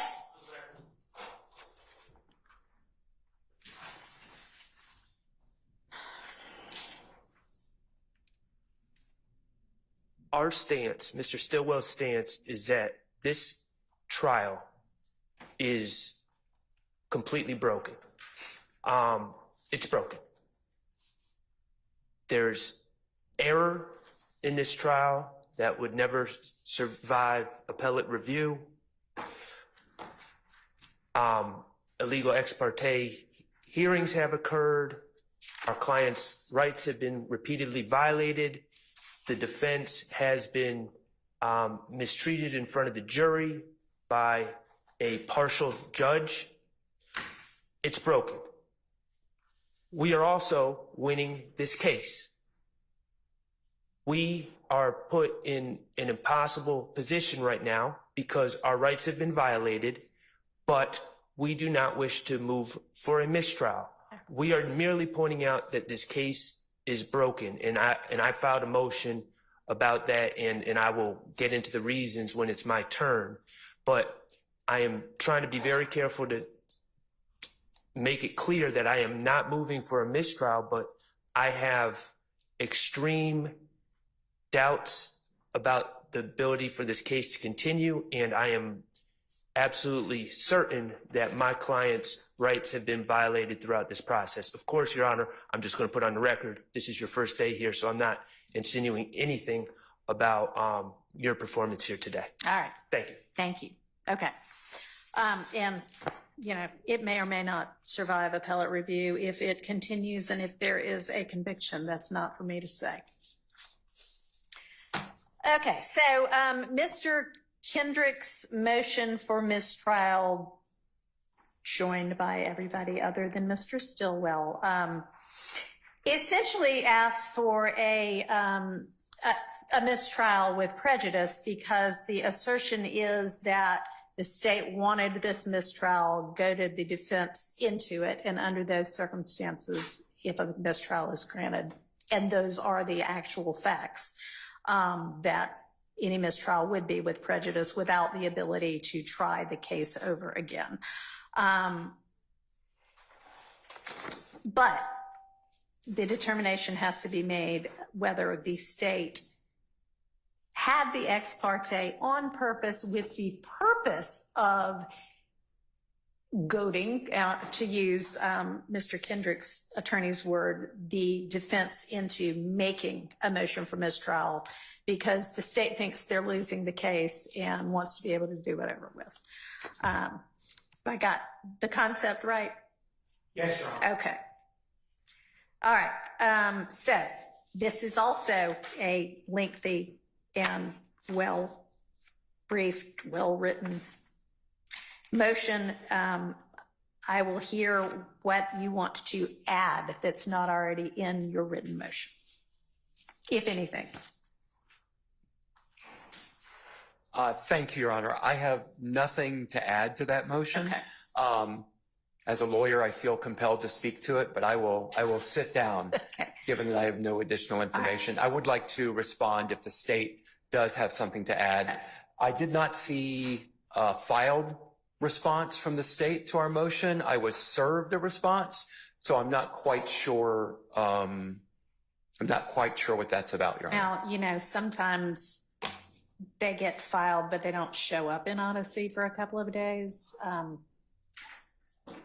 Because y'all have been good about emailing the court when you file. I haven't actually checked Odyssey to see whether it's in there or not, but I would imagine that if the state served everybody with a response, they also filed it.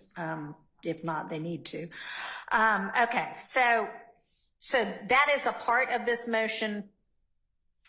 And another part of the motion is, well, I think you say as well that we'll need to redo the from 612 on.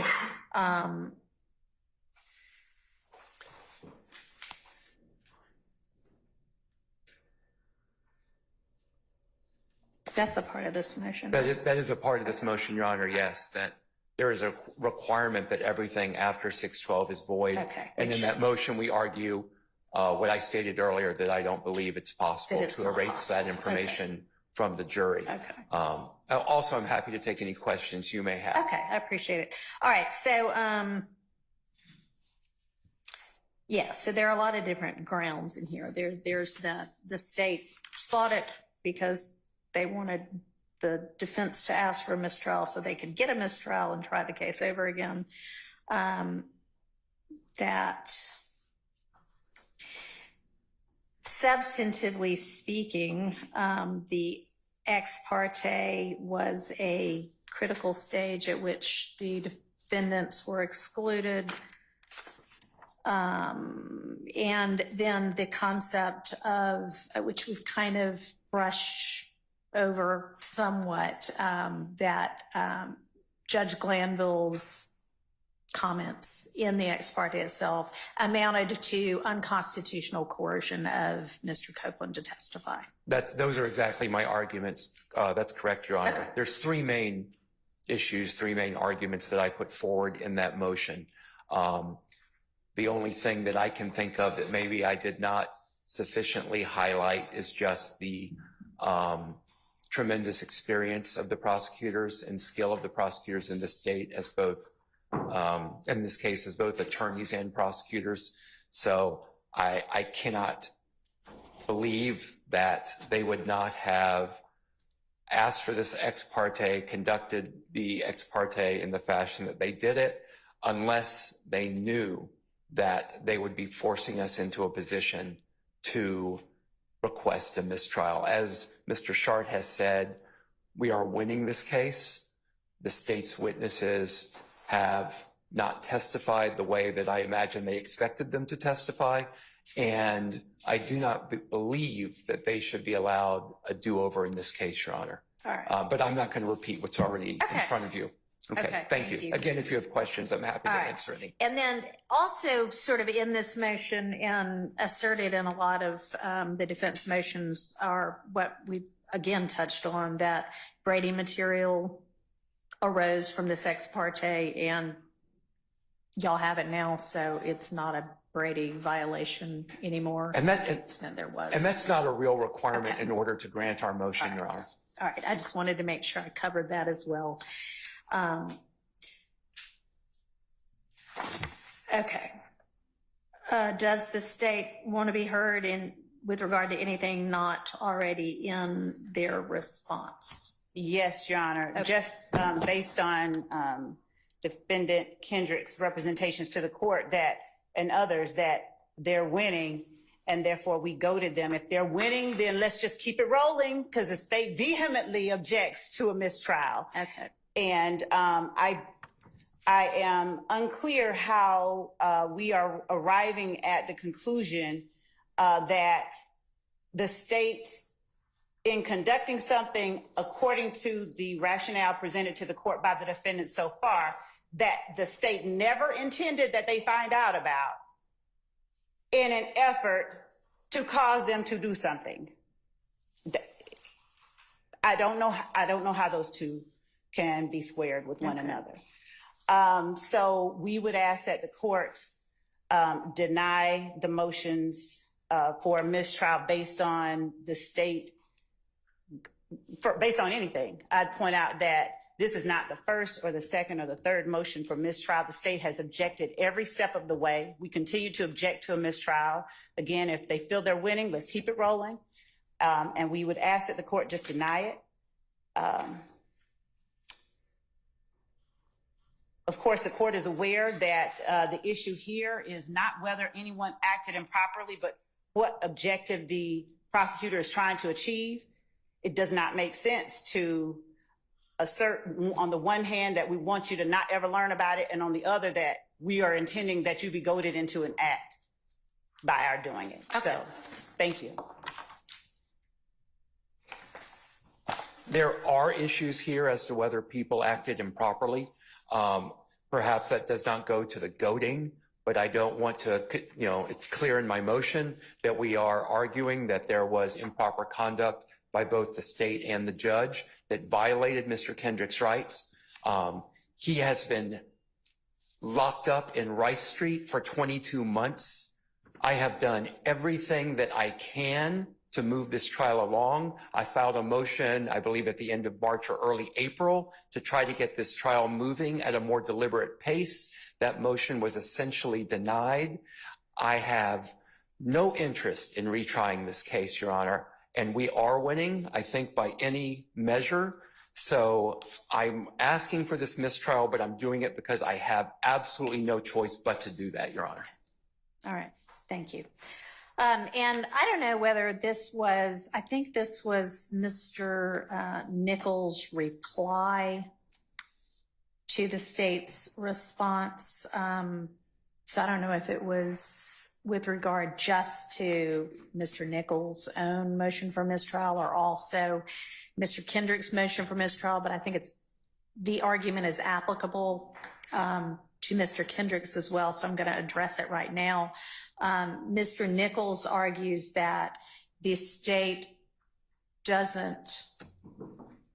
says that the defense's characterization is a mischaracterization of what happened in the ex parte, but does not offer their own characterization, and therefore they essentially aren't opposing it. And I should just take as fact everything that the defense said.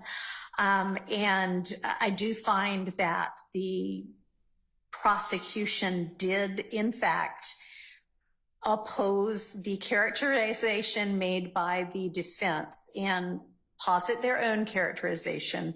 In their response, they say, quote, the hearing in chambers was proper, unquote, and then quote case law. So that to me is not the state saying, yeah, your characterization is right. That is them saying, no, we were not trying to get a mistrial here. We didn't do anything improper. So with regard to that issue, I'm not finding with Mr. Nichols. Now, I am going to, in the context of taking under advisement the other motion that we talked about before, take under advisement the concept of whether what occurred in chambers was coercive, and if so, was coercive to the extent that under the cases like, I think, Wynn and Webb, it requires a mistrial. Because I think the concept generally was before Judge Krause, but not in the kind of detail that it is right now. So I do think that that is something that I can take into consideration and will take into consideration, and y'all both briefed it, and so I'll get the ruling to you. As with regard to the propriety of the ex parte itself, we've kind of already talked about, I don't think that was the actual basis of Judge Krause's order on the recusal, so I will endeavor to make a substantive ruling on that as well. So that's another one that I'll probably give you my ruling tomorrow. Okay. So, making myself a note. All right, now to Mr. Nichols' motion for mistrial, which, in addition to everything else that's in Mr. Kendrick's, essentially says that there are reasons why the mid-trial substitution of another judge makes this impossible. And Mr. Harvey, I know. I apologize. Can I interrupt you again? Yes. Thank you. I do that with, a smile, and a request for permission. Okay. Again, I think there are several other mistrials with prejudice that have not been heard by you, and that would include Mr. Williams filed on July 10th of 2024, entitled in part, Motion for Mistrial Based Upon Judicial and Prosecutorial Misconduct and thus bar retrial. Mr. Shart, on behalf of Mr. Jackson, also has a mistrial with prejudice pending that I don't believe the court has heard. And again, I think in seriatim, if you decide on all of those, then I'll come behind these brilliant lawyers. All right, I appreciate it. Follow up. So with regard to Mr. Williams earlier, prior to the, July 9th,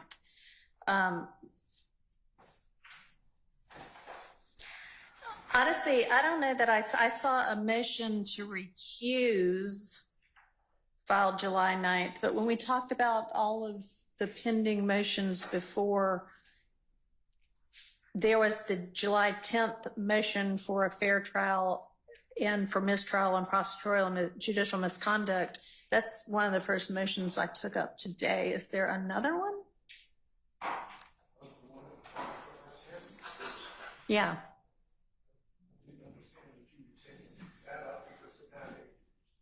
Well, I did. That was one of the first ones. Is there another one other than that? Yes. Mr. Williams is not asking for a mistrial. If you grant a mistrial, then that would be over objection, in that if you grant, I joined in the goading. See, I think it's a two-step process.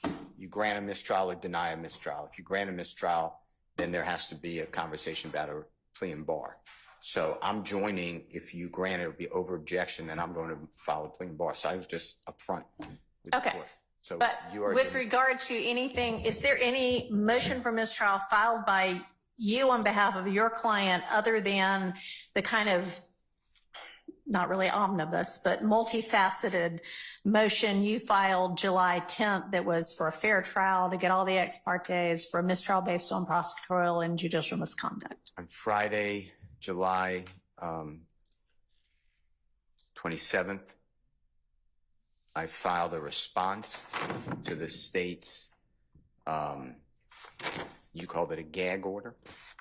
And in that, the second part, I also filed an adoption that if you declare a mistrial, it will be over objection. And then I will be raising a plea and bar, because it would be, the only reason to declare a mistrial is because the defense was goaded into it. So that is it. So. Okay.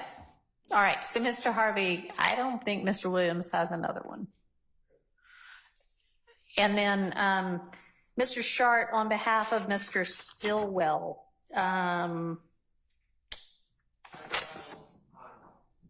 23rd at 3:07 p.m., a motion for fair and constitutional trial. I believe I have a lot to say. Yeah. And I believe I'm similarly situated to Mr. Steele in many ways regarding that, because I do believe we're being goaded into moving for a mistrial. I do believe that the case law supports that conclusion. I do believe that so much in this case has happened that has broken the case. I believe, and I'd love to be able to argue all of that, but I am not specifically asking for a mistrial unless jeopardy attaches. Okay.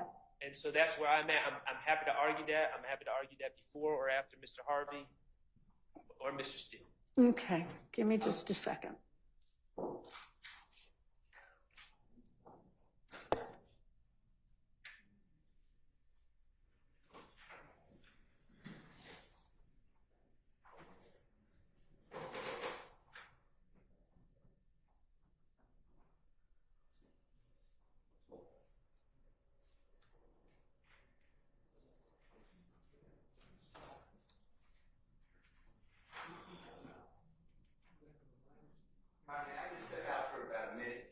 Sure. You know what? I need to find the motion that was just referenced by Mr. Shard. Anyway, why don't we've been going for a couple of hours. Why don't we take a 5 to 10 minute convenience break?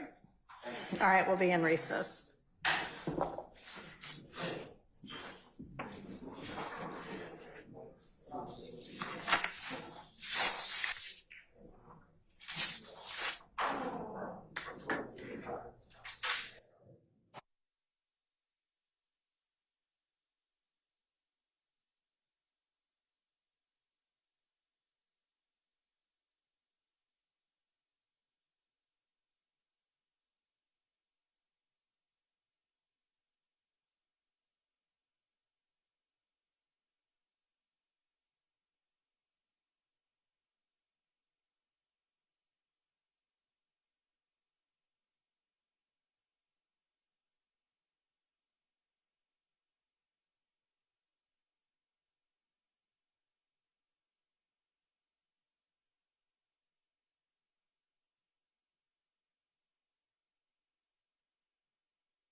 wanted to address to the audience is that there's been kind of a lot of up and down and back and forth and in and out, and that is distracting. So I know there may be times when you need to step out for a particular reason, and that is fine. But let's try to minimize that, because if it gets too distracting, I'm going to have to ask you to step out until all your business is taken care of. Okay, so you got to go out, but then it can't be a up and down every 5 minutes thing. All right, thanks.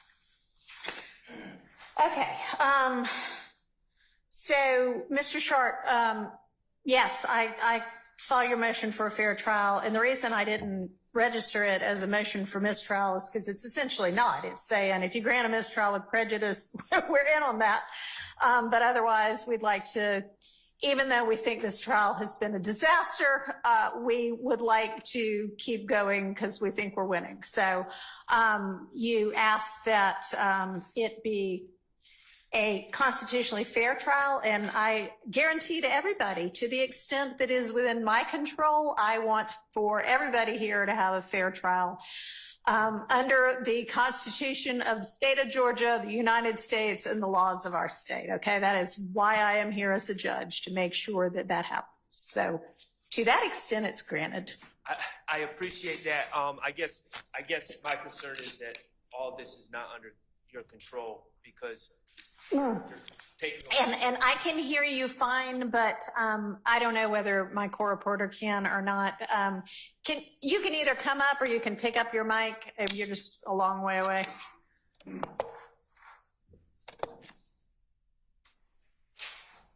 I guess my concern is that I have no doubt that you will do everything in your powers.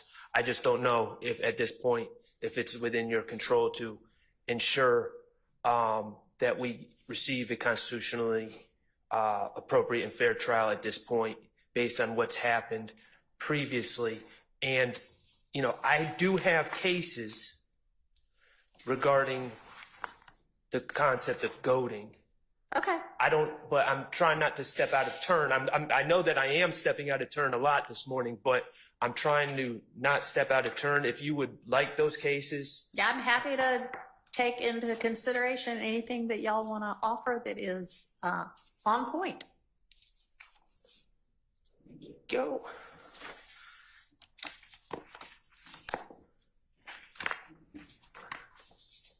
May I approach? Yes. Can't really get to me, but you can get to my staff who can hand it to me. Thank you. Oh yeah, I've seen web-cited, and I'll take a look at Jackson and Wilson. Jackson. Oh, did I not give you Anderson? No. Oh, I'm sorry.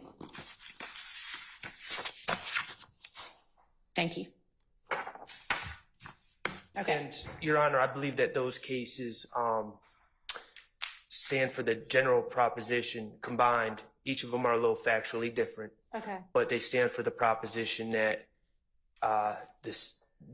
the trier of fact can consider certain factors. Of course, the difficulty in determining if someone's goaded someone else comes down to intent. Typically a district attorney or a prosecutor is not going to take the stand and say, I intentionally goaded someone. So you look at objective facts, and these cases stand for the proposition that you look at how basic the rule that was violated is, the experience of the prosecutor. In this particular case, you know, this is a big county.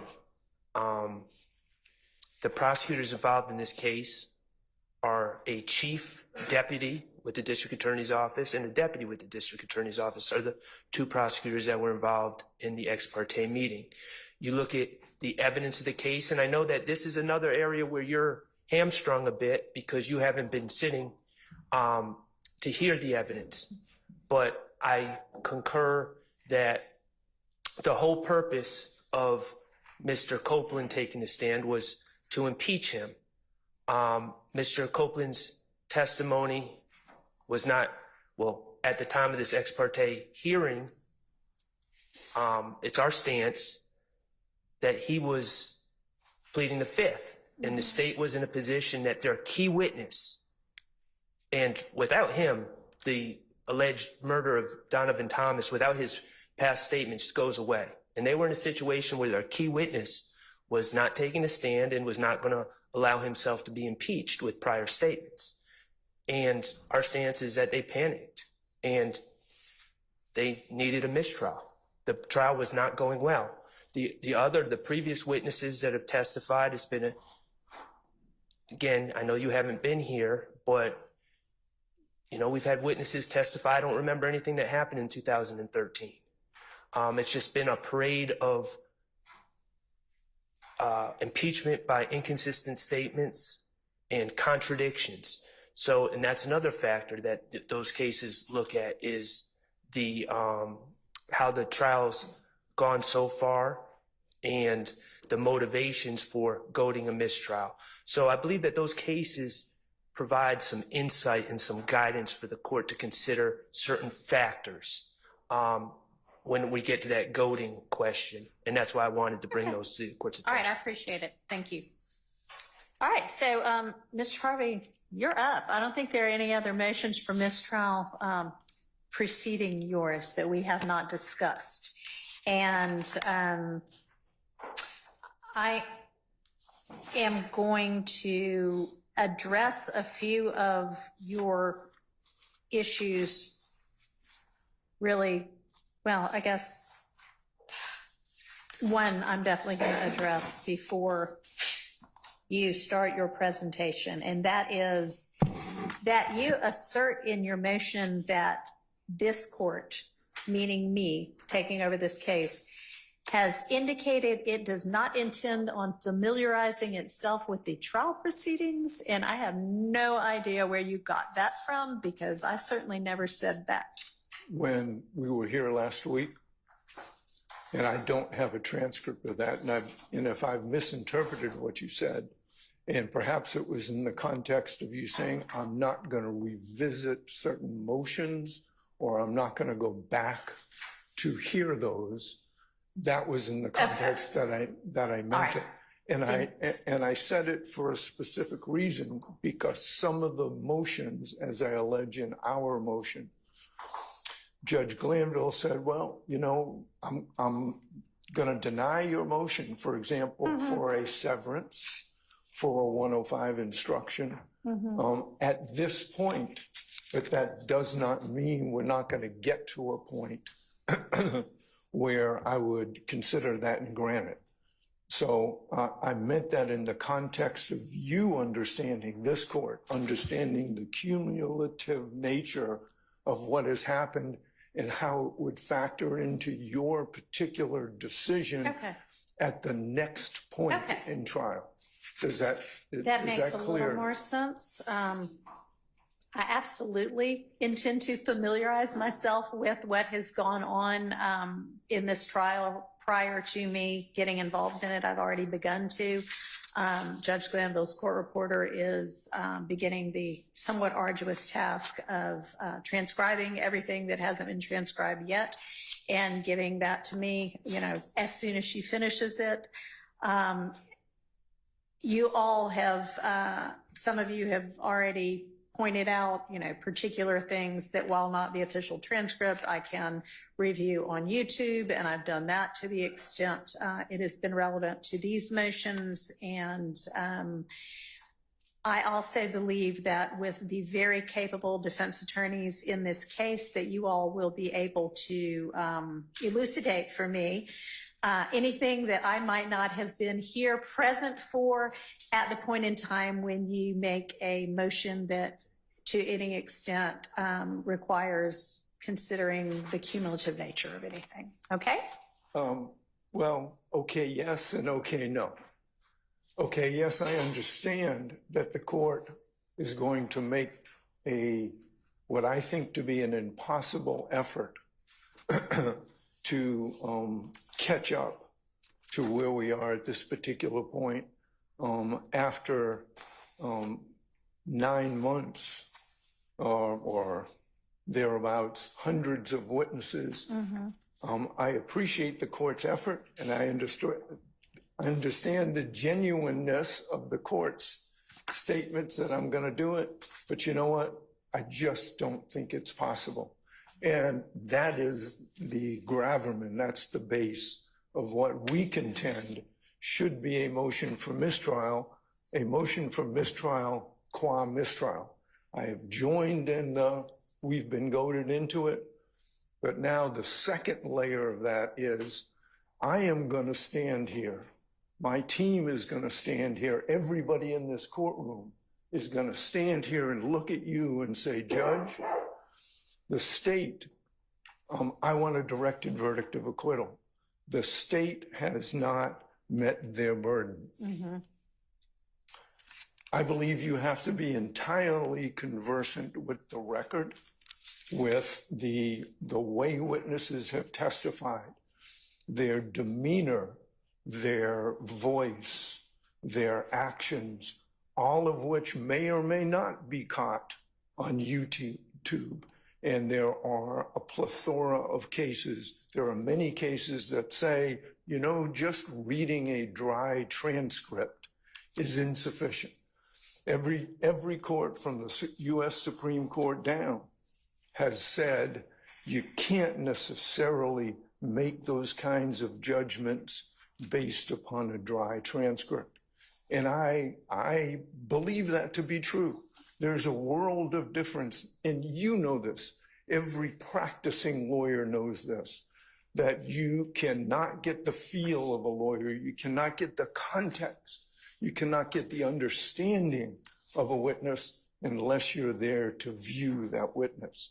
So I start from the premise that no matter how hardworking you may be, and I think you're a very hardworking judge, I think that you will make every effort, but I think that it is impossible for when we get up and make our motions for directed verdict that you can assess the now going into the 9th month of trial testimony. That's essentially basis number one. Okay. More importantly, I think that should you erroneously deny our motions for directed verdict, that you then would be in a position to sit on our motions for new trial. And that's the so-called 13th juror. We have put that in our response, and it is without question. We have our courts, the federal courts, all say that there is a distinction between whether there is sufficient evidence to go forward, which is the standard on a motion for directed verdict, and a 13th juror motion for new trial. You can find, you know, I denied your motion for directed verdict, but you know what? I just don't think that this was either a fair trial or a trial in which, based upon what I have seen, what I observed, that should stand, and I'm going to grant it. I mean, it's entirely in your discretion. And that discretion is unreviewable, really, by the appellate courts. And they have all said,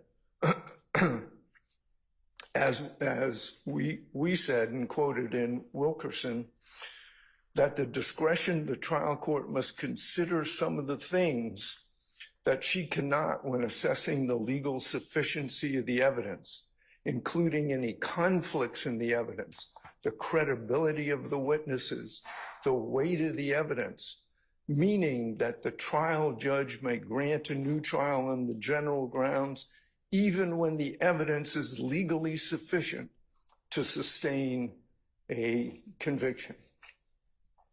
So I know that we're going to stand here and make a motion for directed verdict, that God forbid, if any of these defendants are convicted, we will come back to you and say, Judge, motion for new trial, sit as the 13th juror. Don't think you can possibly catch up to that extent. Nor do I think that, based upon the cumulative nature of Judge Glanville's saying, I heard you when you want a severance. I'm denying it now, but it may come to the point later that I'm going to grant it. So 3 reasons that nobody else has argued to you, essentially, for a motion for mistrial or a severance as to Mr. Nichols.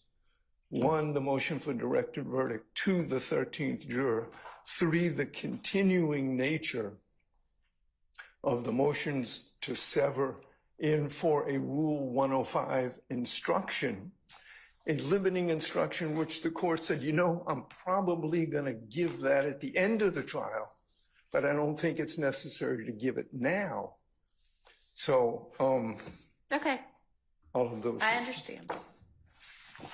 And I don't really need to hear from the state on this one. With regard to the directed verdict issue, the standard, as we all know, is essentially an any evidence standard. It is entirely possible that just on what gets presented going forward, I will be able to rule on the motion for directed verdict, assuming we get there.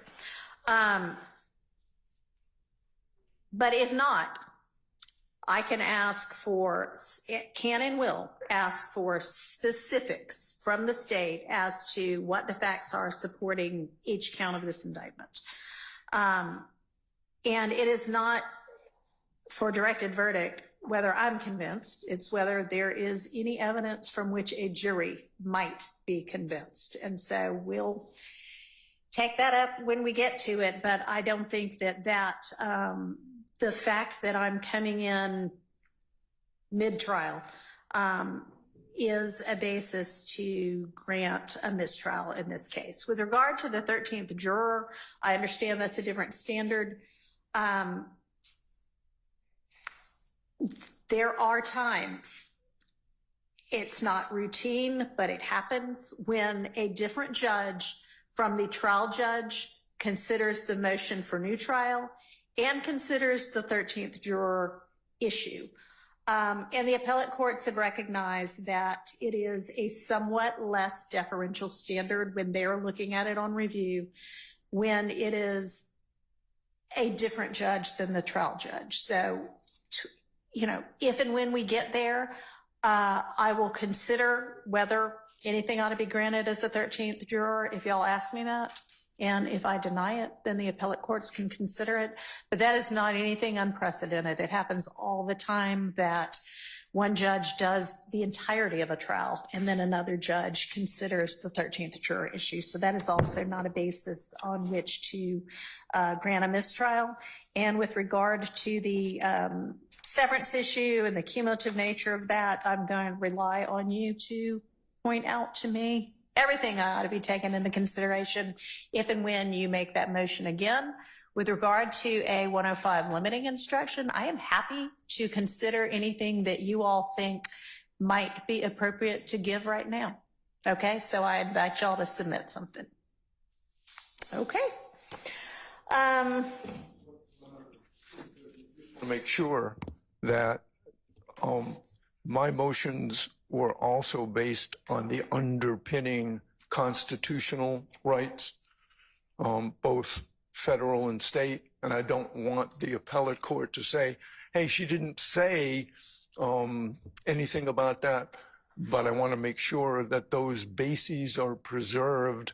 Although I disagree strongly with your ruling, I'm still here. All right. Understood. And it is so noted. And obviously, it's to whatever it is that you have, any of y'all have set forth in your various motions. All right. All right. I think we all already sort of agreed that we need to redo everything that happened post recusal motion on June 12th and the details and logistics of that we'll take up probably tomorrow. But that motion itself is granted. All right, a lot of what comes next is evidentially specific. And before we get to that, I know that there are some outstanding bond motions. So Mr.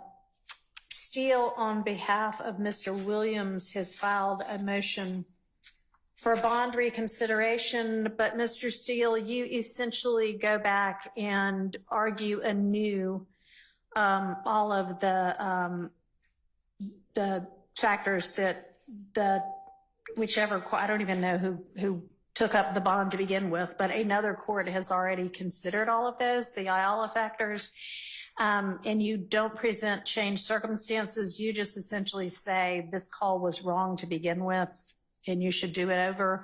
And I am not going to reconsider any bond issues that have already been considered and ruled upon by another court absent legitimate changed circumstances. So that motion is denied. Can I address the court? Do you have changed circumstances? Yes. So, okay, go ahead. There weren't any in your motion.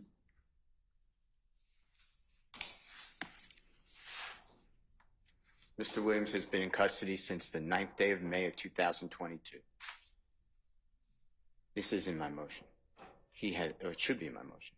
He has sat through unnecessary jury selection for months, bringing in over 2,000 people when the jurors were chosen from the first 511. That should not be on him. This is excess. He's now sat here for a month while the antics of Judge Glanville and Lawyer Love and Lawyer Hilton cause him to just wander and squalor in a jail.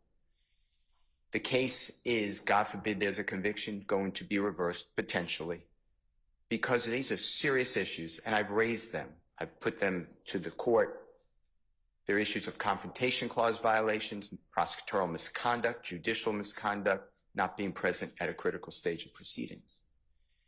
There is no reason to believe that Mr. Williams is fleeing. He would be crazy, because if he flees, the case goes on because it's mid-trial and he waives his appellate rights. He has the strongest ties to the community and the backing of wonderful people, both near and far, who are willing to come. Those are my changed circumstances. All right. Thank you. I do not, they are changed circumstances from, yes, things happened after the bond was decided to begin with. I don't know how I would have decided the bond originally. That's not before me. Those are not the kind of changed circumstances that speak to the Ayala factors, and so I'm not going to reconsider the bond. Well, let me ask one more then. There is a judge who joined the prosecution team. He said, we need a witness's testimony. He encouraged the witness, more than encouraged, to testify against Mr. Williams. I think that should come anew to the All court. right. Well, that may or may not be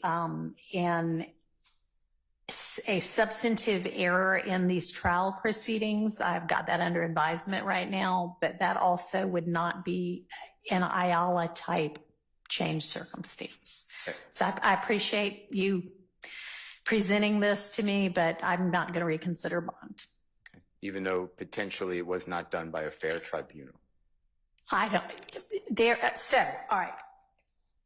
There is nothing, and I'll make a determination with regard to that substantively, but I will note that Judge Krause, who had a lot of these issues before her in the motion to recuse, her finding, while I think dicta, was that there was nothing improper. She said, you know, maybe I'd have done it differently, but that there was nothing improper substantively with what occurred. So at this point, we don't have, and the basis of her recusal was not that Judge Glanville is biased. It was that he engaged too vociferously in setting forth facts and information when he denied the motion to recuse, and that was not what the rules require, and so recusal was necessary. But she even, I think, went on to say, but even with that, I don't, I think he could have continued on unbiased. It's dicta, but right now, that is your position in the litigation. It's not a factual finding. It's substantively before me. And if that is the case, then there will be a different ruling made that will impact this trial, that may result in a mistrial, that may result in a mistrial with prejudice, but that would not impact a reconsideration of bond. Now, if there's a mistrial without prejudice, then bond maybe could be considered then. That might be a changed circumstance, but right now we don't have that. Then I'd like you to address just one last thing then. Judge and district attorneys come out after the ex parte hearing and not a syllable about Brady evidence. It all should have been spilled right then. That's an ongoing concern. So my point is, you have the same judge denying bond, the same judge hiding Brady evidence. So I'd like you to consider that. All right, thank you. I understand. It's not an appropriate consideration. I understand what you mean. All right, Mr. Huey has a motion for reconsideration of bond with asserted changed circumstances of the ex parte being a critical part of the trial that he was excluded from, and having been held longer than he otherwise would have because of the delay resulting from that. Do you have anything to add to that, Mr. Matthews? Yes, Your Honor. Good day to this honorable court. Carrington Matthews for Mr. Marquavius Huey. I cite for the court Wimbush versus the state, 345 Georgia App 54, which is cited in my motion. When a court has previously heard a motion for a bond, its ruling is not subject to change unless the court finds that the movement has presented new information, testimony, or evidence that indicates a change in circumstances.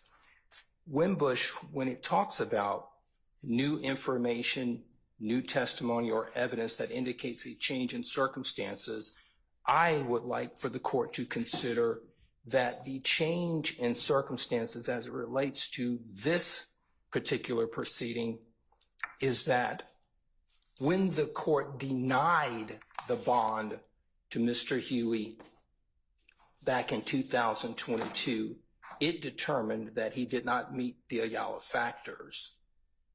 This same court, in making that determination in 2022, the change in circumstances, the new information, the new evidence is that that same court that denied the bond in 22, that court indicated in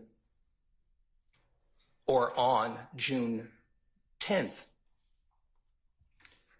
it had a meeting that this court has heard over and over again now with the state, right? With a sworn witness, right? And in the transcript, Your Honor, the court that denied the bond to Mr. Huey then, that court engaged in conduct which I believe influenced the witness, caused that witness to reconsider his position that he was not going to testify, talking about Copeland, caused that witness to, rather than say, I'll sit in jail, co-signed on the state of Georgia's recitation that, no, Mr. Copeland, you will sit in jail until every single defendant on this indictment is tried. So what I'm asking the court to do is look at what is the change in circumstance here. The change in circumstances, we want Mr. Huey. He wants an unbiased, a neutral referee to decide whether or not he is a good candidate for bond. I would assert to this court that that has been clouded because a neutral judge, a neutral referee would not have engaged in the conduct on June 10th, which essentially is why he has been recused. So I'm asking the court to say, hey, look, there has been new information, because that was not information that existed when the court decided that Mr. Huey was not a good bond candidate. That was not evidence when the court decided that he was not a good candidate. And we're looking at a judgment call here.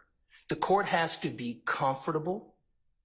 The court has to be confident that when a request for a bond is made, that the candidate, based upon the change in circumstances, would be a good candidate for a bond. Now, Mr. Huey has been in custody since December 14th, 2021. It's a long time. Now, Judge, we have been out of court, out of session for over a month and some change and still counting. That delay, Your Honor, is a change in circumstance for Mr. Huey. He is on 23-1 at the Fulton County Jail. He's on lockup for 23 hours out of the day. 1 hour out. We don't have to go over and over what the conditions are at the Fulton County Jail. We know what they are. The news media shows us what they are. He tells me what they are.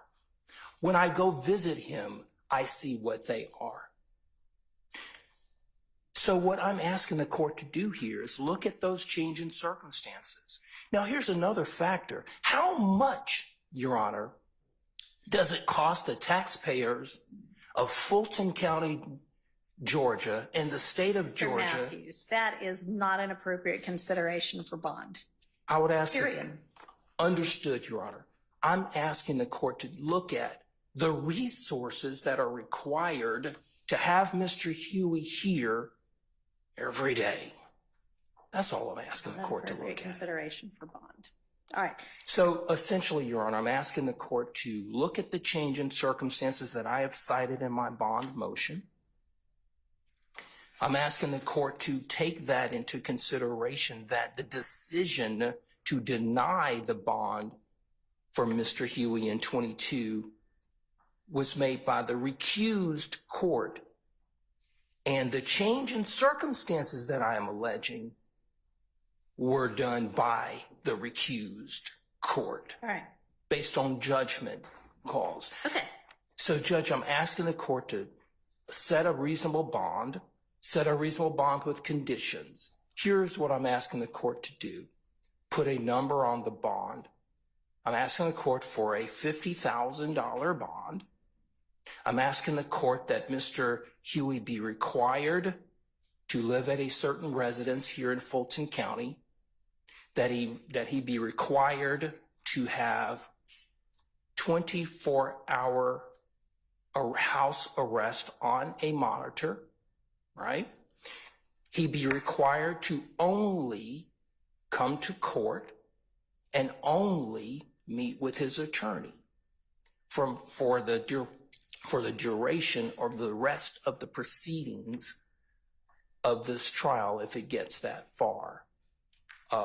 Obviously, to have no contact with any other co-defendants in the case, and for any other reasonable conditions that this court believe would be meet and proper based upon our request. We believe in 2022 that the Ayala factors were met. The court has indicated, obviously, that the other court made that decision, and then this court wants to hear about the change in circumstances. I think I've efficiently been able to lay those out in our motion, support it with proper case law, and also I would, just for the record, I would address the case that I cited with respect to the ex parte meeting, and that's Scudder versus the state, 298 Georgia 438, a 2016 case. What was that cite? Is it in your motion? It was in my motion, Your Honor. Okay. And the Scudder court determined that a criminal defendant has the right to be present and to see and hear all critical parts of his trial. Okay. So forth and so on. That's with regard to that substantive issue. Yes, Your Honor. Okay. Which we are alleging is a change Okay. in circumstances, a change brought about by the court and not by Mr. Huey. And we believe that that month-and-a-half delay where he's had to sit in the jail, we're asking the court to not only be a court of law, but to be a court of equity, which this court is. And we believe that equity and fairness dictate that a reasonable bond be set in this case. Otherwise, any other change in circumstances that are not brought about by Mr. Huey has to suffer the consequence. And that's what he's doing. He's suffering the consequence, Your Honor. Okay. Respectfully. Thank you. Thank you, Judge. All right. So that the record is clear, the basis for the recusal of Judge Glanville was not that he is biased, was not that the ex parte itself was improper. It was that Judge Glanville engaged in an exposition on the facts in making his rulings on the motions to recuse. I understand the argument that the court who undertook the original bond consideration in the defense's view has become biased, but that in the same way that I said to Mr. Steele with regard to Mr. Williams, if I substantively end up determining that, then it may be appropriate at that time to take up bond again. Right now, it is not. And it is unfortunate that this case has lasted as long as it has. It is unfortunate that there have been delays in the case, but those do not, in this court's mind, amount to the kind of changed circumstances that make it appropriate to reconsider bonds. I am not going to reconsider or grant bond in Mr. Huey's case either. Mr. Kendrick also has a motion to reconsider bond. He asserts changed circumstances that essentially this case has taken way too long, which Your Honor, don't necessarily disagree with, but. I would ask you for Mr. Kendrick's bond motion, if you could defer ruling on that until after you rule on the mistrial. All right, I will do that. I Thank think you. that would be more appropriate. Thank you. Okay.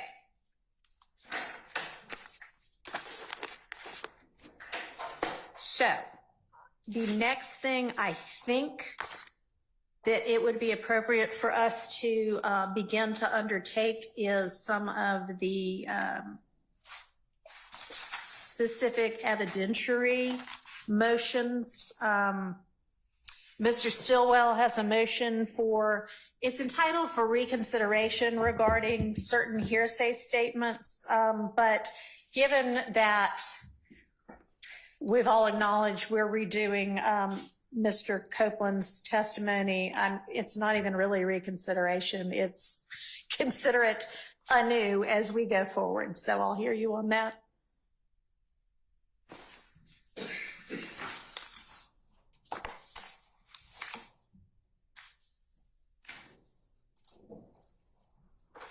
Thank you, Your Honor. Before I get started, could I hand over a case? It's actually the Scudder case that Mr. Matthews Okay, sure. referred to. And the reason I'm giving you this case, when you consider some of the issues that you said you're going to consider tonight, I never really, and I understand, I'm not complaining, but I never addressed my other motion, which may in fact not be a motion, but For a fair trial? yes. Okay. But in the state's argument against Mr. Kendrick's motion, they're relying on King. Right. I would invite the court to look at the facts surrounding this ex parte meeting. It's clearly distinguishable in every way from King when you look at the facts. And I would just remind the court that King was involving a request, giving the court background facts to show that granting immunity to a witness was in the interest of the public. Okay. That had already been done in this case the Friday before. So it's completely different when they had the ex parte meeting on Monday, and I believe Scudder is Thank you. more appropriate All right. to consider, and it's much more analogous and on point to what happened in this case. And of course, Scudder points out the problems with such a meeting and held that it was improper. Regarding this issue of Mr. Copeland, I appreciate the court correcting my label of what this really is. I agree that it's a consideration anew, and we had prior discussions about it.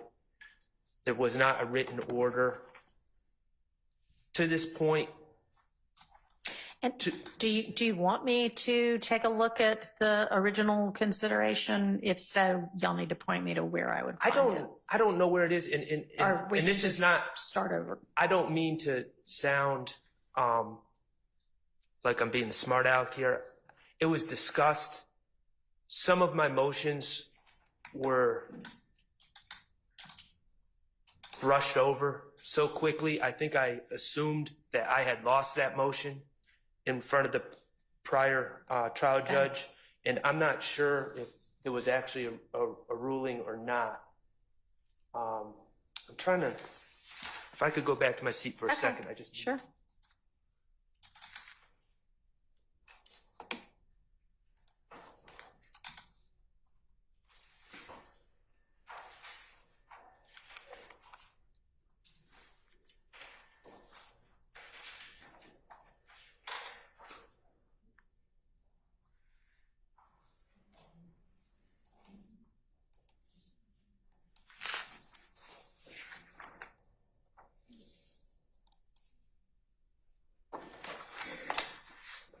I'm gonna give you something else as well.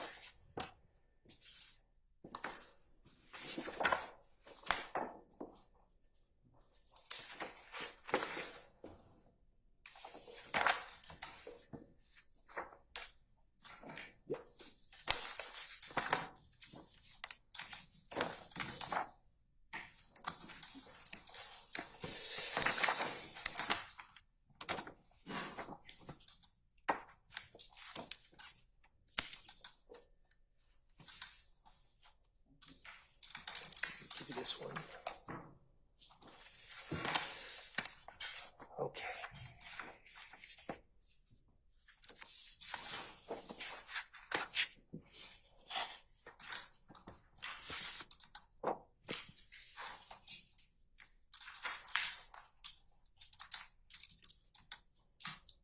I'm handing 5 cases to the court, and I've also provided copies to the state. Okay. Factually, what this is about, Your Honor, is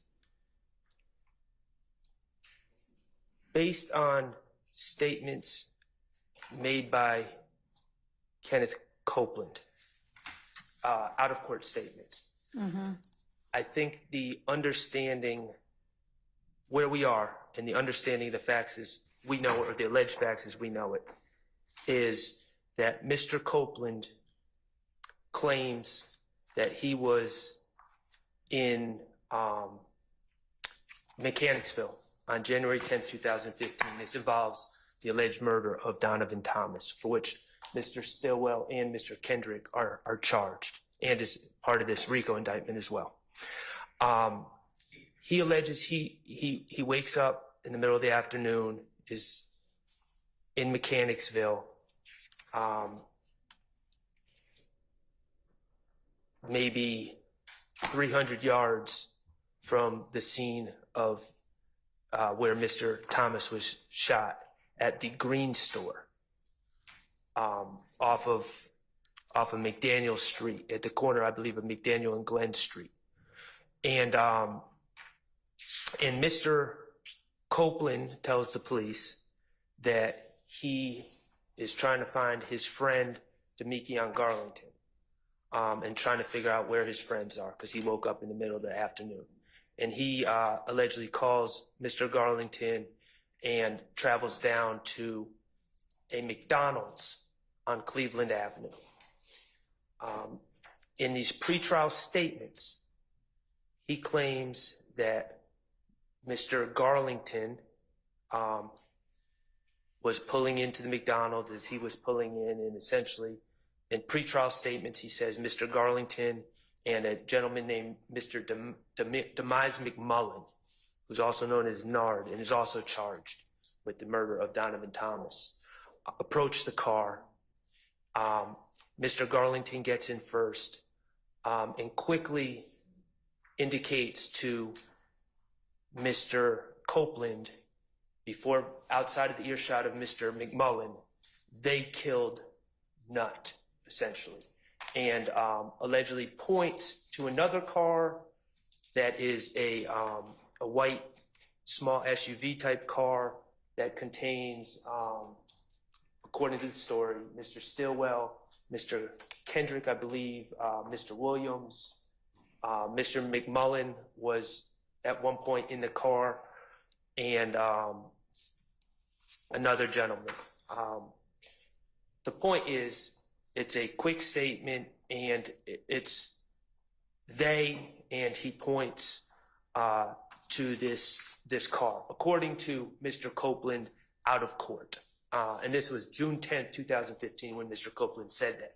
Yeah, and I have listened to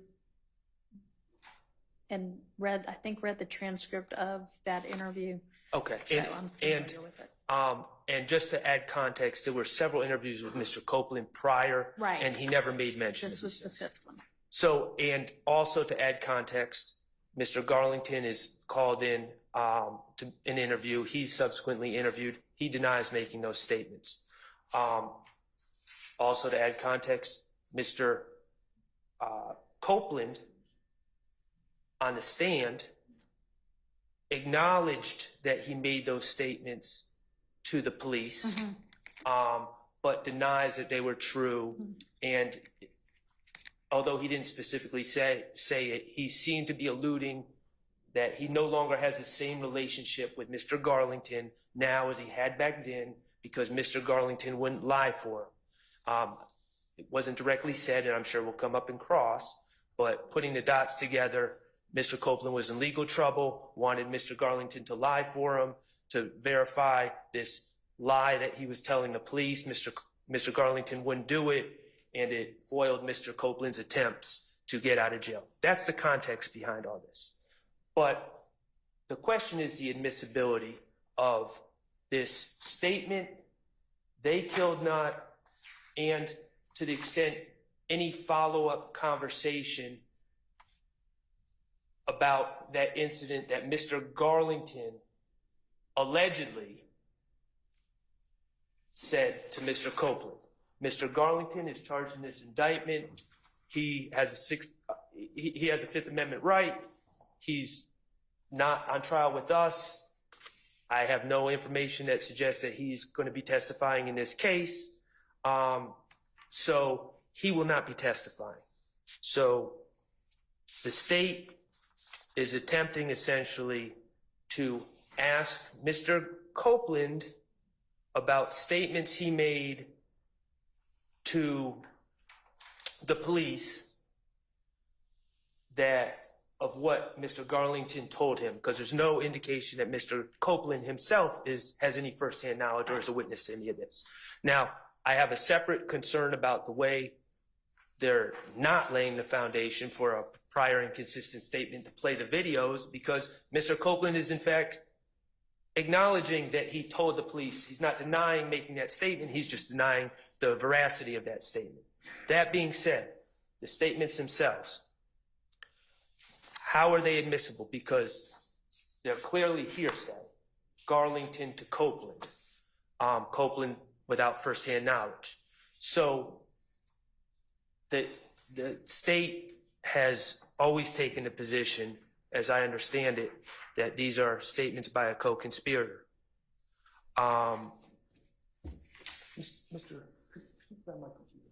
Thank you. They've always taken a statement that they're statements by a co-conspirator. In their filings recently, and I don't want to misstate this, they may have made this claim before, so I'm not going to say it was the first time to make this claim, but I noticed in their filings, they argued in the alternative that they're statements against penal interest as well.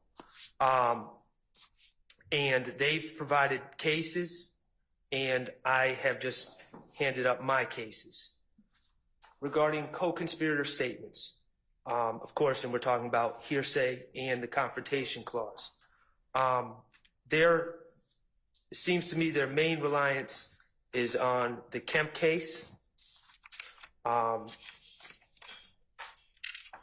where the Kemp case, as they want it to be understood, is that idle chatter or narrative of past events do not further a conspiracy, but narrative of past events are admissible if they serve some present purpose of the conspiracy, including statements made to solicit membership or participate in the conspiracy or to promote cohesiveness among or provide reassurance to other conspirators. And the reason I filed this motion is because in all prior discussions, the trial court completely glazed over the furtherance. I'm focusing on whether these statements furthered the conspiracy. Okay. The state's cases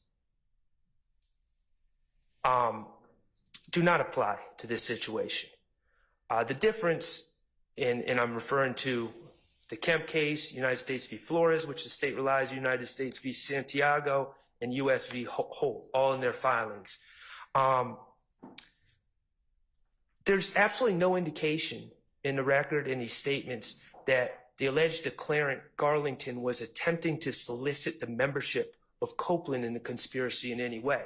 And I understand the states, in the case law, some of the cases indicate this, that, you know, you have a conspiracy, you got a small conspiracy and a large conspiracy, and statements in furtherance of a conspiracy could be furthering the large conspiracy.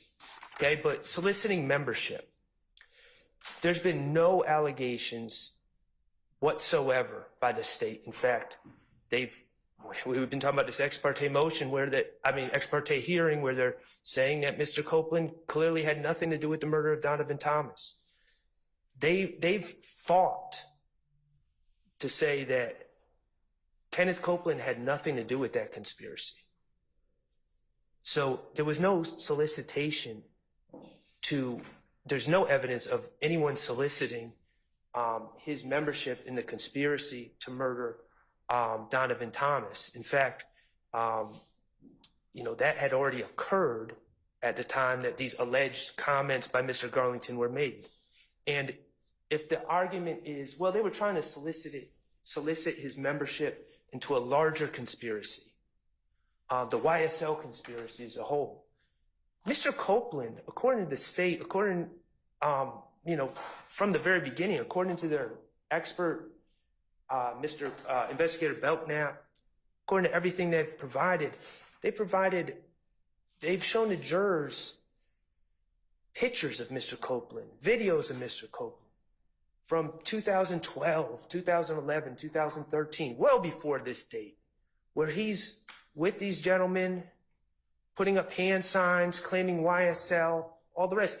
If the argument is, well, they were soliciting him into the larger conspiracy, he was already part of the larger conspiracy according to the state. Okay, let me ask you this. So a part of the cases that the state cited, I mean, it may be that part of it was one way you can find this as a co-conspirator exception is soliciting membership, but another concept was to further the purposes of cohesion amongst, and I think they have gang cases, so a gang. So can you address that? Well, they have the burden of proof by preponderance of evidence to show that this has been furthered. There's been no evidence. Again, we're seeing pictures from over the years. There appears to be complete cohesion. There's been no evidence that this was done, if it happened at all, which my sense is it didn't happen, but assuming that the statement was made by Mr. Garlington to Mr. Copeland, this brief statement, I think we're really stretching where the exception is essentially swallowing the rule. If we just say, well, a statement about past events with absolutely no indication that someone said, hey, this is what we need to do. We need to be quiet. We need to do this. We need to do that. There's no indication that Mr. Copeland was instructed to do anything. Mr. Copeland just drove where he wanted to go afterwards. Now, I will say, and I'm sure the state's going to point this out, that people on the street apparently thought Mr. Copeland was involved and began allegedly shooting up houses that he was associated with, but that has nothing to do with the purpose of the statement that allegedly Mr. Garlington made to Mr. Copeland.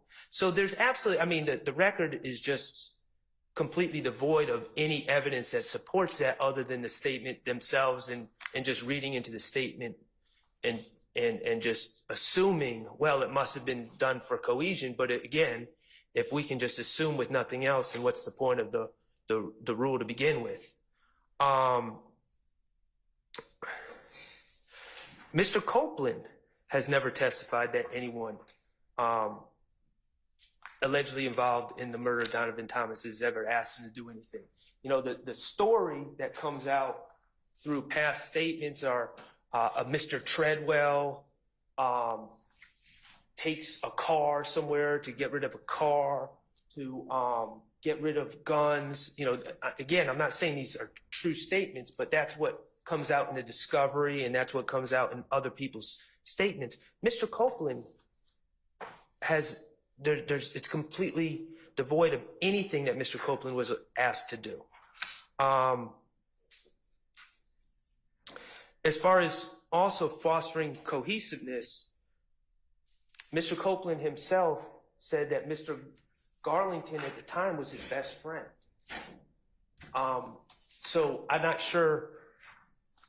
In the United States v. Flores case, they talked about cohesiveness and cohesion within the group. And that was a situation where one individual, the declarant, was talking to another individual that didn't know. So you got the declarant, who ends up, and then another individual who ends up being the witness. We'll call him the third party. And then you have the defendant, and the declarant is telling the witness, hey, let me tell you about the defendant. He's a solid guy because this is what he did, and we're all one cohesive group. But the witness and the defendant were not close. They didn't really know each other. So the middleman, who ends up was the declarant, is kind of informing one person about the other and saying, oh, he's solid. We can be cohesive. In this case, Mr. Garlington and Mr. Copeland and Mr. Stillwell all knew each other very well. And that's come out in testimony. That they're, according to Mr. Copeland, they were the three best friends. So I don't understand how that falls under fostering cohesiveness, because there was already extreme cohesion between that group. So I think it's distinguishable in that aspect as well. US v. Holt, I'll just point out also, with all my other arguments, there's no indication in that case. It talks about keeping a co-conspirator abreast of the situation. There's no indication that Mr. Copeland needed to be kept up abreast of the developments at the time. Mr. Copeland was not summoned to do anything by the group. Mr. Copeland called Mr. Garlington wanting to find out where he was. So it wasn't a situation where the group, assuming these statements were made, called Mr. Copeland to bring him in. Oh, can you pick us up? Can you do this? Mr. Copeland reached out to them.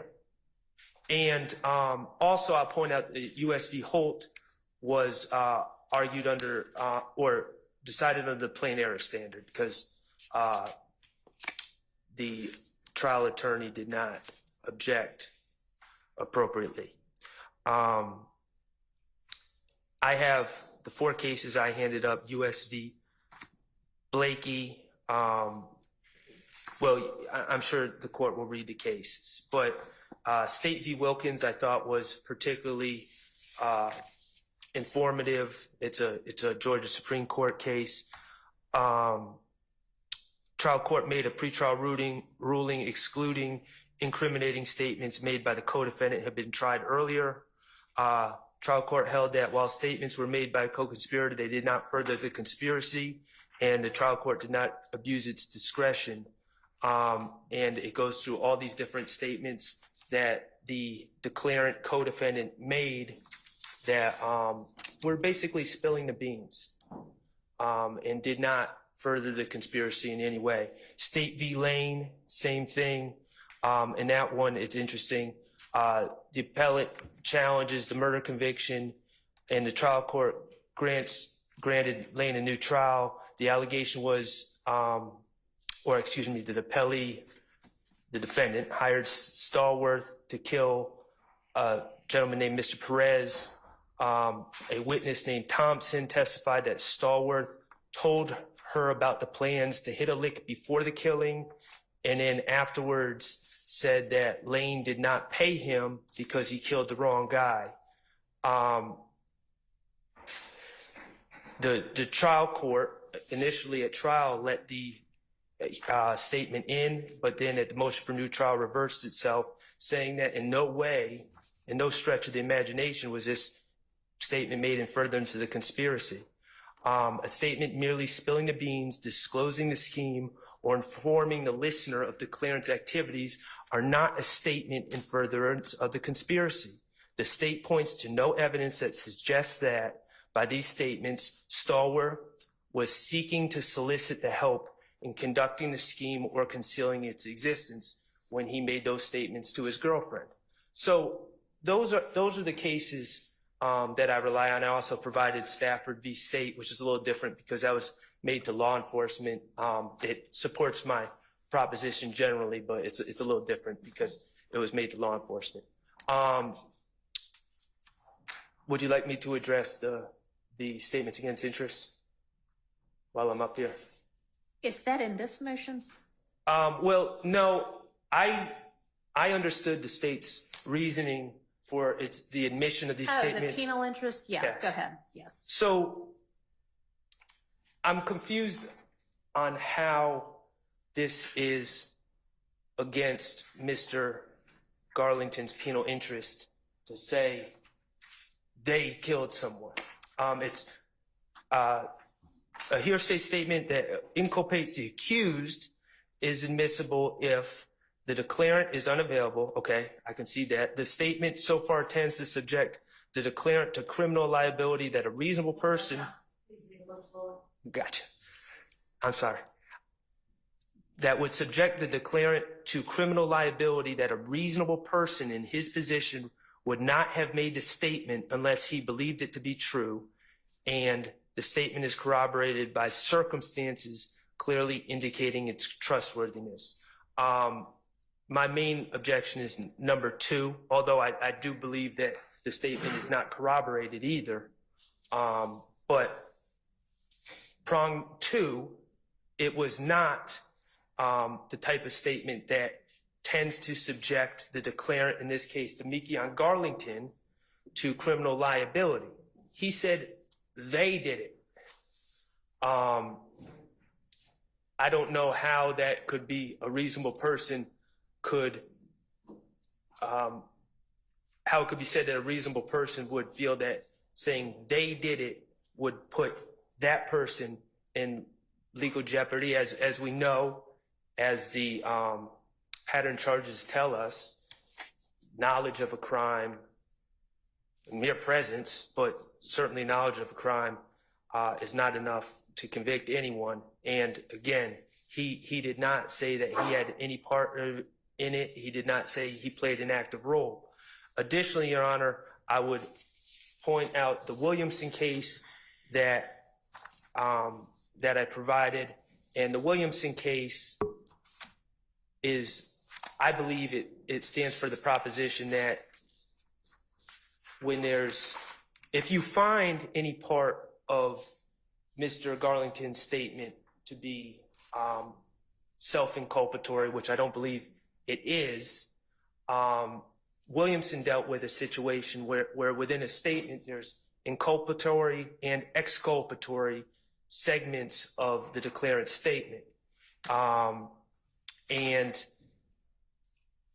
Williamson says you have to deal with the pieces of the statement individually, and you just can't say, well, there is some inculpatory parts of this statement, so therefore it's all allowed in. You have to excise out the self-exculpatory areas within the statement and the neutral areas within the statement. It says 804B3 only extends to self-inculpatory statements and not self-exculpatory portions of a larger inculpatory statement, or to aspects that are neutral as to interest. Self-exculpatory statements are exactly the ones which people are most likely to make when they are false, and mere proximity to other self-inculpatory statements does not increase the plausibility of the self-exculpatory statements. And for the record, that's Williamson v. State, 512 U.S. 594, 1994.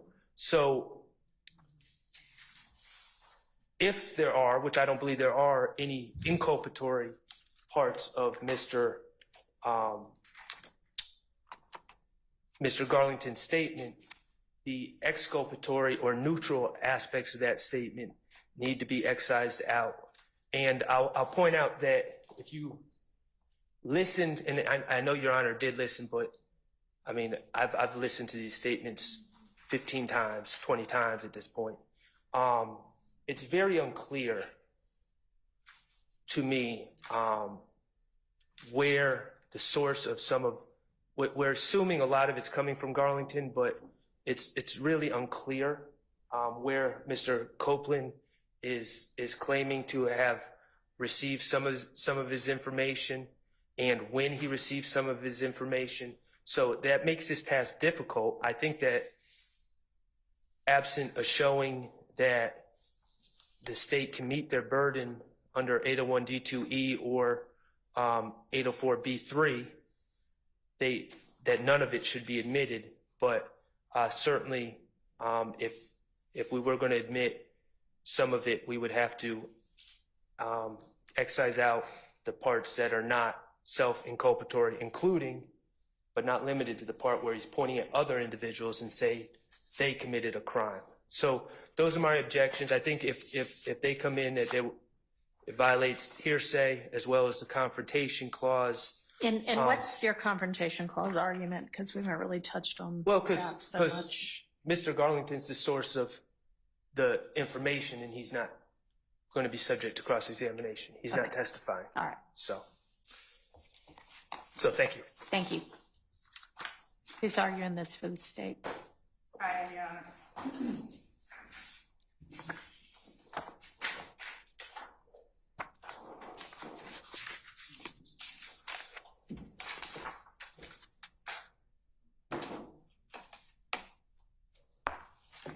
Judge, I will, of course, stand on, not stand only on, but stand on the response that we have filed. I would point the court's attention, starting off to page 3 of our response. and the second full paragraph on that page, Your Honor, where we are giving some facts of the case wherein it's already been shown at trial that a few days before the murder of Mr. Thomas, Mr. Copeland said that he was with Defendant Williams when Defendant Williams rented an Infiniti from a rental facility at the Atlanta airport. That same Infiniti, we allege, was utilized in the murder. Evidence at trial has already proven that Defendant Williams did in fact rent an Infiniti Q50 on January the 7th and returned it on January the 11th. Testimony at trial has already revealed Mr. Thomas's participation in Mr. Thomas's standing as a high-ranking rival Inglewood family blood gang member to the YSL criminal street gang. The week before, as Mr. Thomas was murdered, Mr. Copeland was physically assaulted at Club Crucial by Mr. Thomas's brother, Kelvin Watts. And in the early morning hours after the murder, multiple YSL gang members, including Mr. Copeland. Slow down. I apologize. Including. Can y'all start reading instead of talking? Speed up. All right, go ahead. So in the early morning hours after the murder of Mr. Thomas, multiple YSL gang members, including Mr. Copeland, Defendant Williams, Mr. McMullen, Demekion Garlington, Diamante Kendricks, and Shannon Stillwell fled to Miami, Florida. And after these members of YSL returned to Atlanta, there were a number of retaliatory shootings between YSL and IF gang members. So just to sort of encapsulate that, all of that, when Demekion Garlington alerted Kenneth Copeland that they just killed Nutt, he was alerting Kenneth Copeland to the fact that a rival, a high-ranking rival gang member, has just been killed by our guys. And it's important for us to now prepare, protect ourselves, and flee to Miami. I apologize. yes, sir. A lot of this is not, and I put in writing, I'm objecting to any proffer of Ms. Love. A lot of this is her theory. It is not what the evidence has shown or will show. Okay. So you, Ms. Love, are presenting this as what the evidence has already shown. Part of it. Not So the part that I'm saying now, I specifically say when I mean to say that the evidence has shown. okay, so the evidence has shown that Thomas was a high-ranking Yes. person in a rival gang. Yes. That the week before Mr. Copeland was assaulted by Thomas's brother. Yes. That in the early morning hours after the murder, Mr. Copeland was amongst the people who fled, the group of alleged YSL members who fled to Miami. That's established already? No. So that will be established. Okay. I did not assert that testimony at trial has revealed this, but I am Okay. asserting that it will be established. Your Honor, Who all has, I apologize. If it matters, it was not in the early morning hours. Mr. Copeland's phone records, if you go by phone records, will be several days later. Okay. Thank you. Excuse me, Your Honor, I object to the language of it's already been proven in here. I don't mind if she says that there's been evidence that's been submitted, but Okay. already been proven, I think, is too much. Noted. Agreed. That's not for us to decide. That's for the jury to decide. Ms. Love. our position. That's fine. Our position is fine. But what, so is your evidence going to show that Mr. Copeland went to Miami in the early morning hours after the murder, or is it going to show that several days later? he Not went to several Miami? days later. I believe it was actually, I know that, was it the next day? I think it was the next day that The murder was, January 10th. okay, and he went to Miami. And then he was in Miami.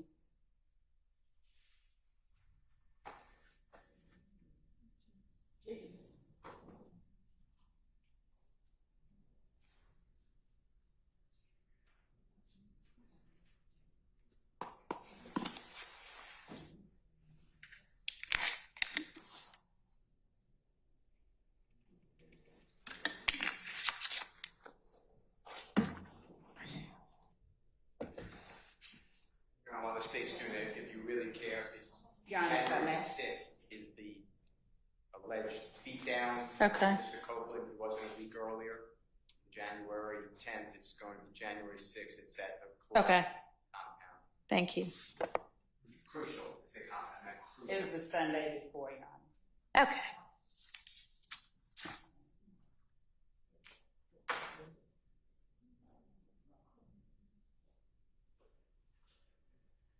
And so the murder is January 10th in the evening. Some YSL members arrived in Miami on the 11th. Mr. Copeland arrived in Miami on the 12th. So the departure from Atlanta by some was hours after Okay. the murder. Mr. Copeland gets there on the 12th. Okay. And do you have evidence that they all congregate together? Yes. In Miami? Okay. Okay. And does he go, does your evidence show that he is with anybody else on his trip to Miami? I'm just curious. Just one second.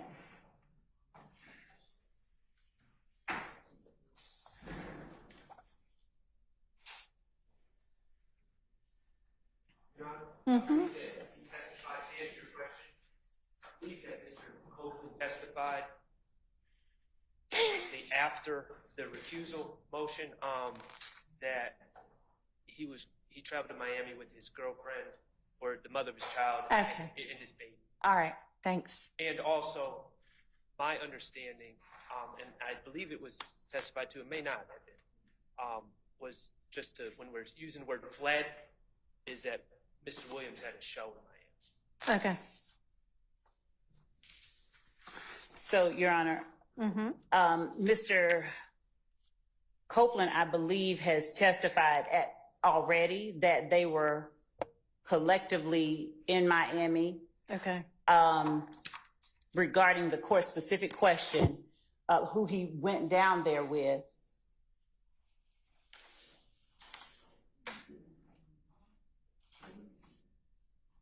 We don't That's assert okay. who he They were specifically went down together once down there. And when did they come back? They came back at different times. Our phone records, I'd have to look at. Couple of days later? I mean, just give me a ballpark. Some, they came back at different times. Okay. Different times. All right. And was there a show for Mr. Williams down there? Some kind of a music show, I assume? That's an assertion Okay. that we haven't. That's not evidence that we have, or we have put in there. It's not evidence that we have. All right. Well, that might be some. And there was, so just to also clarify, this vehicle that was rented, it was rented for a certain number of days. It was supposed to be returned, I believe, 3 days after it was returned. So they returned it early. They returned it on the 11th instead of returning it later in the month, as it were. I think, as I said earlier, I believe it was returned about 3 days early. If there was a show, Mr. Williams was aware that he was going to be attending at a particular time on the 11th. The need to keep the car, unless they intended to drive the car to Miami, I would assert should have reflected itself in the way that he secured the rental. If he intended to be at a show, then What date did he rent it? he rented the Infinity on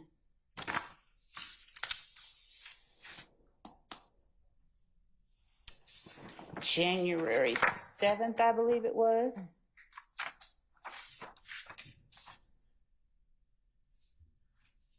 And he returned it on the 11th. All right. And the already admitted at trial is the rental agreement that shows that it was due to be returned later after the 11th. So it was probably a week rental, Actually, Judge, maybe? Okay, whatever. You said a few days early, which, okay.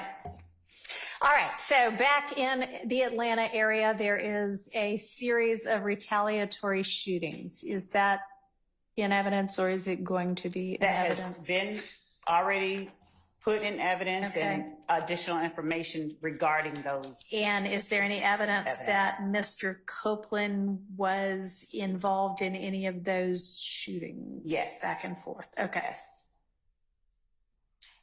Between YSL and whatever the gang is If that gang. Mr. Thomas. IF, Okay. yes. All right. Specifically, if I may, there were instances that were testified about regarding a particular shooting. So right after the murder of Mr. Thomas, there were a number of shootings that Mr. Copeland was very concerned about and spoke about when he spoke to police in the early morning hours of the 11th, when he himself went down there. He essentially said to them, and I believe that the court has the recording of Mr. Copeland's first interview, they're shooting at me. They think I did it. They being Ifke, they think I did it. And so his girlfriend's father's house was shot up. His brother's house was shot up. Mr. Williams's father or stepfather's house was shot up. There were a number of shootings that have already been testified about. All right. All right. So just to start with the assertion regarding cohesiveness, that it's not so much a situation where we're asserting that someone is trying to bring Mr. Copeland in to the fold. He's already a part of it. And in alerting him to this happening, this event, he's including Mr. Copeland in on what's going on with the gang. This is our position, so that Mr. Copeland can comport himself appropriately. All right.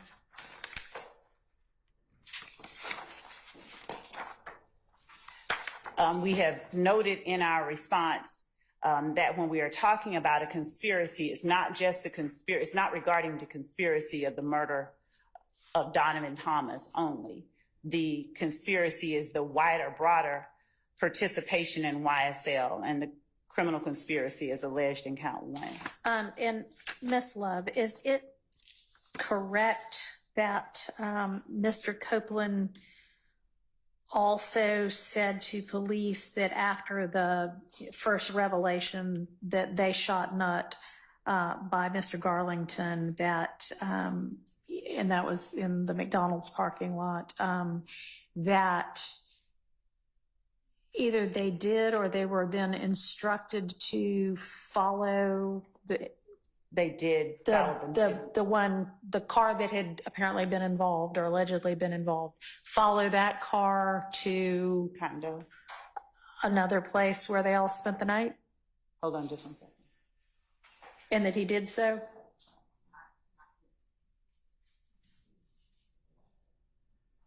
Okay, we're trying to make certain that the court is hearing that it's Mr. Treadwell's vehicle, not the Infiniti, Okay, that they are following to the same place. okay. But the vehicle that Garlington apparently indicates when he says they shot Nutt Pointed to the means the people in that car. Yeah, the Nitro, yes. Nitro, okay. Yes, the sorry. Dodge Nitro. Okay. And they then, Followed the Dodge Nitro. Mr. Copeland follows the Nitro. Yes. And is he directed to, according to him? I don't know that he says that he's Okay, well, anyway, he follows the Nitro and they all spend the night together at an apartment that Mr. Williams has in Midtown? I don't know that they spend the night. They end up at Mr. Williams. I don't know whether they did either. I'm asking what Mr. Copeland said happened. That they all go to the Okay. home of Okay. Mr. Williams. Okay. I can assert what I expect other evidence will show that is not yet been shown, but other persons that we expect will testify during the course of this trial will also say that they met at Defendant Williams' condo, and as reflected in some of the factual acknowledgments of some of the persons who have already entered negotiated pleas in this case, they were given money to lay low. Members of YSL were given money to lay low following the shooting of Mr. Thomas. Okay. All right. And so your theory is that. In alerting Go ahead. Mr. Copeland to what just took place, it furthers cohesiveness. It lets him know about a significant event that just took place that involves members of the gang itself that he needs to be aware of. He needs to be alerted to so that he can act accordingly. All right. And they do act accordingly. Okay.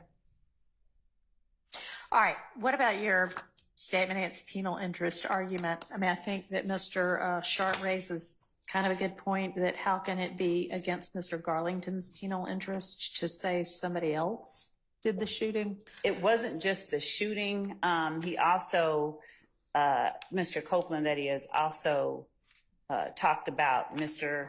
Garlington's words to him regarding his presence and his knowledge of who it was that participated in the Lil Wayne bus shooting as well. Okay, and so this is an entirely different shooting. There were two, yes. Right. So let's focus right now on what he said, the hearsay about the Thomas shooting. Okay. How is that against Mr. Garlington's penal interest? It's Mr. Garlington, as we said, is providing information about we argue, a gang-motivated crime committed by members of the same gang that he is a member of.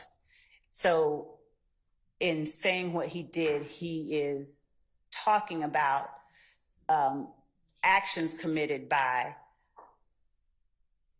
I would argue, co-conspirators. He's a member of the same criminal conspiracy as those that he's called murderers and shooters in the Lil Wayne incident. He is, given the context of his relationship, his being Garlington's relationship with Stillwell and the other YSL associates that he names as having killed Mr. Thomas,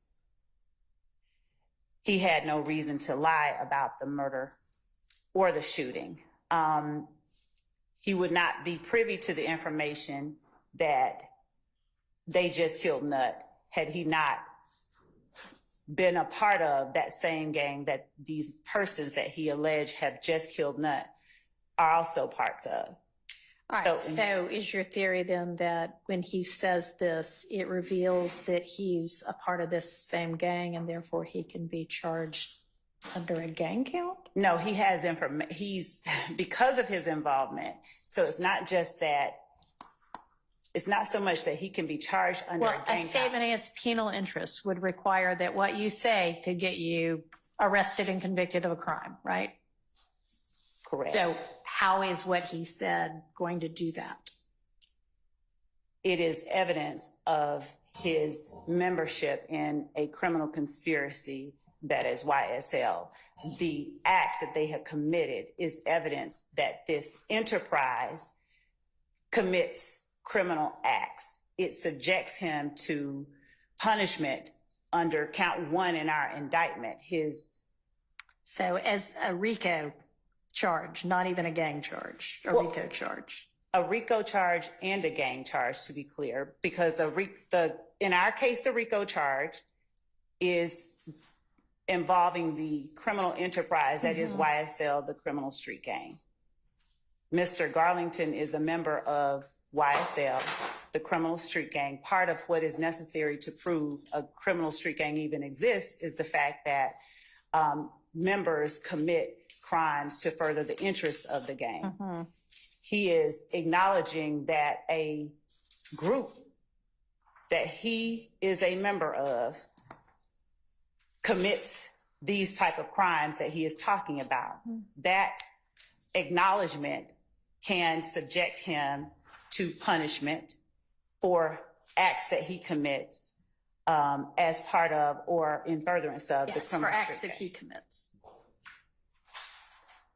He hasn't, by this particular statement, admitted to committing any acts, right? He's saying somebody else did. All right. As it relates to the shooting, he didn't do that. Okay. Yes. All right. Okay, anything else on this issue? Just 1 second, Your Honor.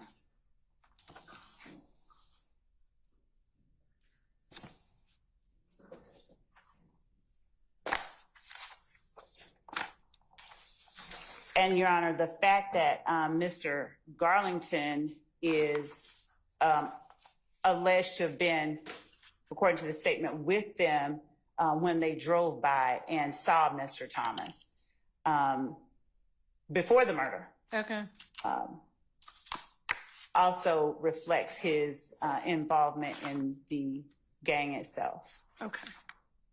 All right. Sure. And Judge, if I Hang may, on, before she Mr. might not be done. Go ahead. Apologize. That's okay. I would cite the court to United States versus Padilla, P-A-D. Is this a new case that's not in your response? It's Okay. not. Okay. All right. USB Padilla. Yes. What's the site? It is 2000 U.S. APP Lexus 1843 at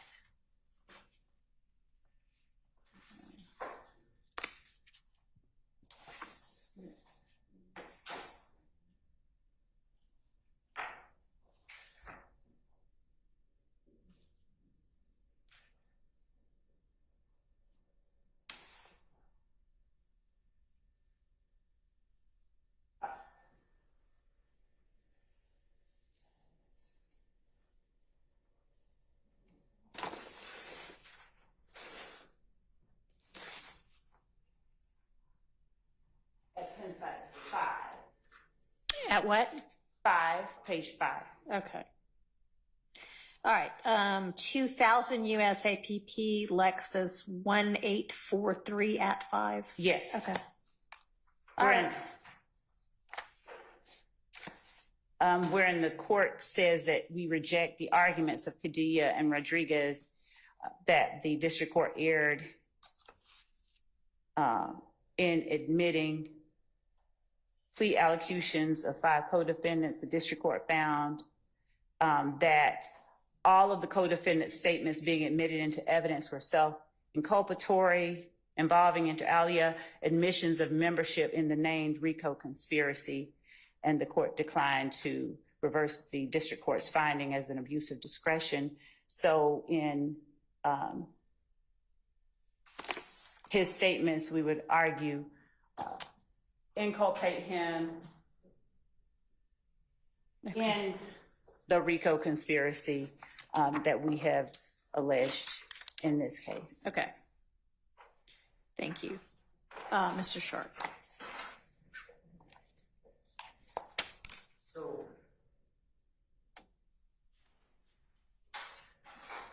John, I think it's clear that this is not a statement against penal interest. It's what a reasonable person would believe. And to come up with these theories about RICO conspiracies when you haven't done anything wrong, I just don't see that as falling under that exception to the hearsay rule.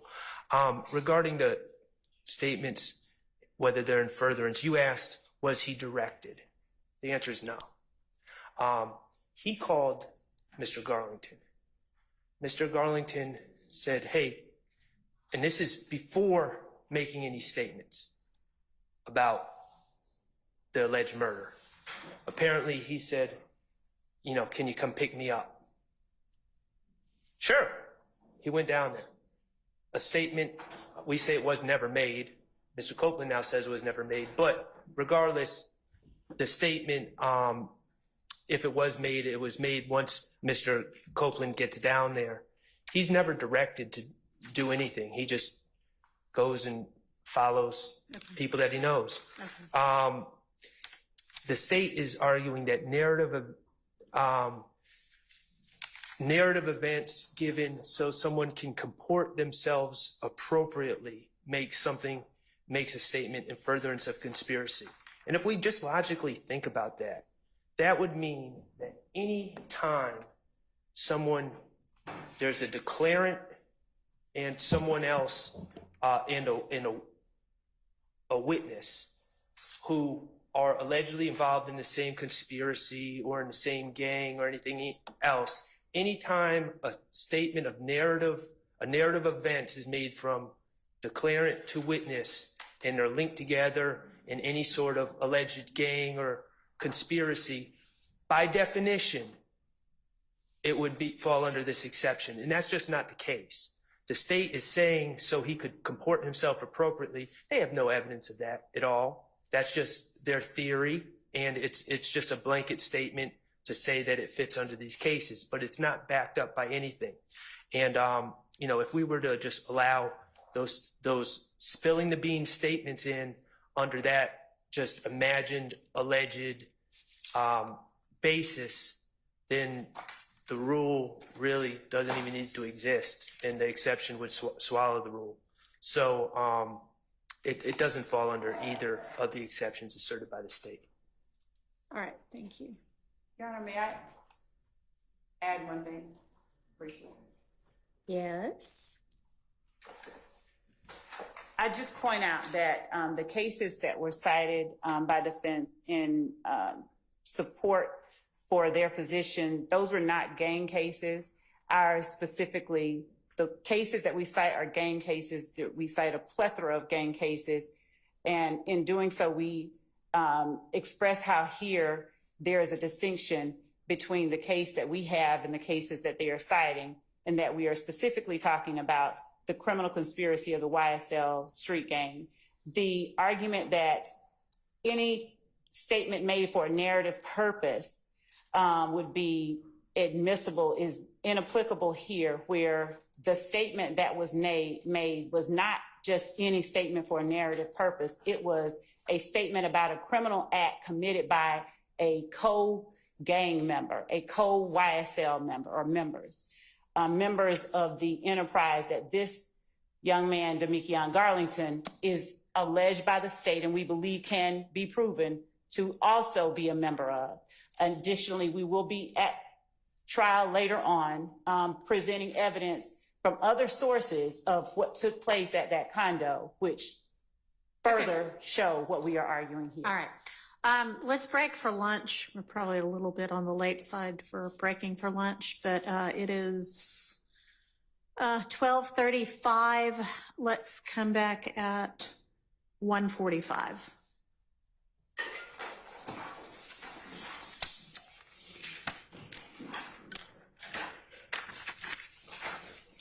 Mr. Steele, I'm going to give you your copy of that transcript back. Thank you for loaning it to me. Thanks.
The next evidentiary motion is Mr. Williams has filed a motion, and again, I don't know whether this is styled for reconsideration or what, but it's an issue we're going to have to deal with going forward. So while I'm not reconsidering prior rulings, we do have to sort out how we're going to handle this moving forward, and that is concerning 801 and self-serving statements. So, Mr. Steele.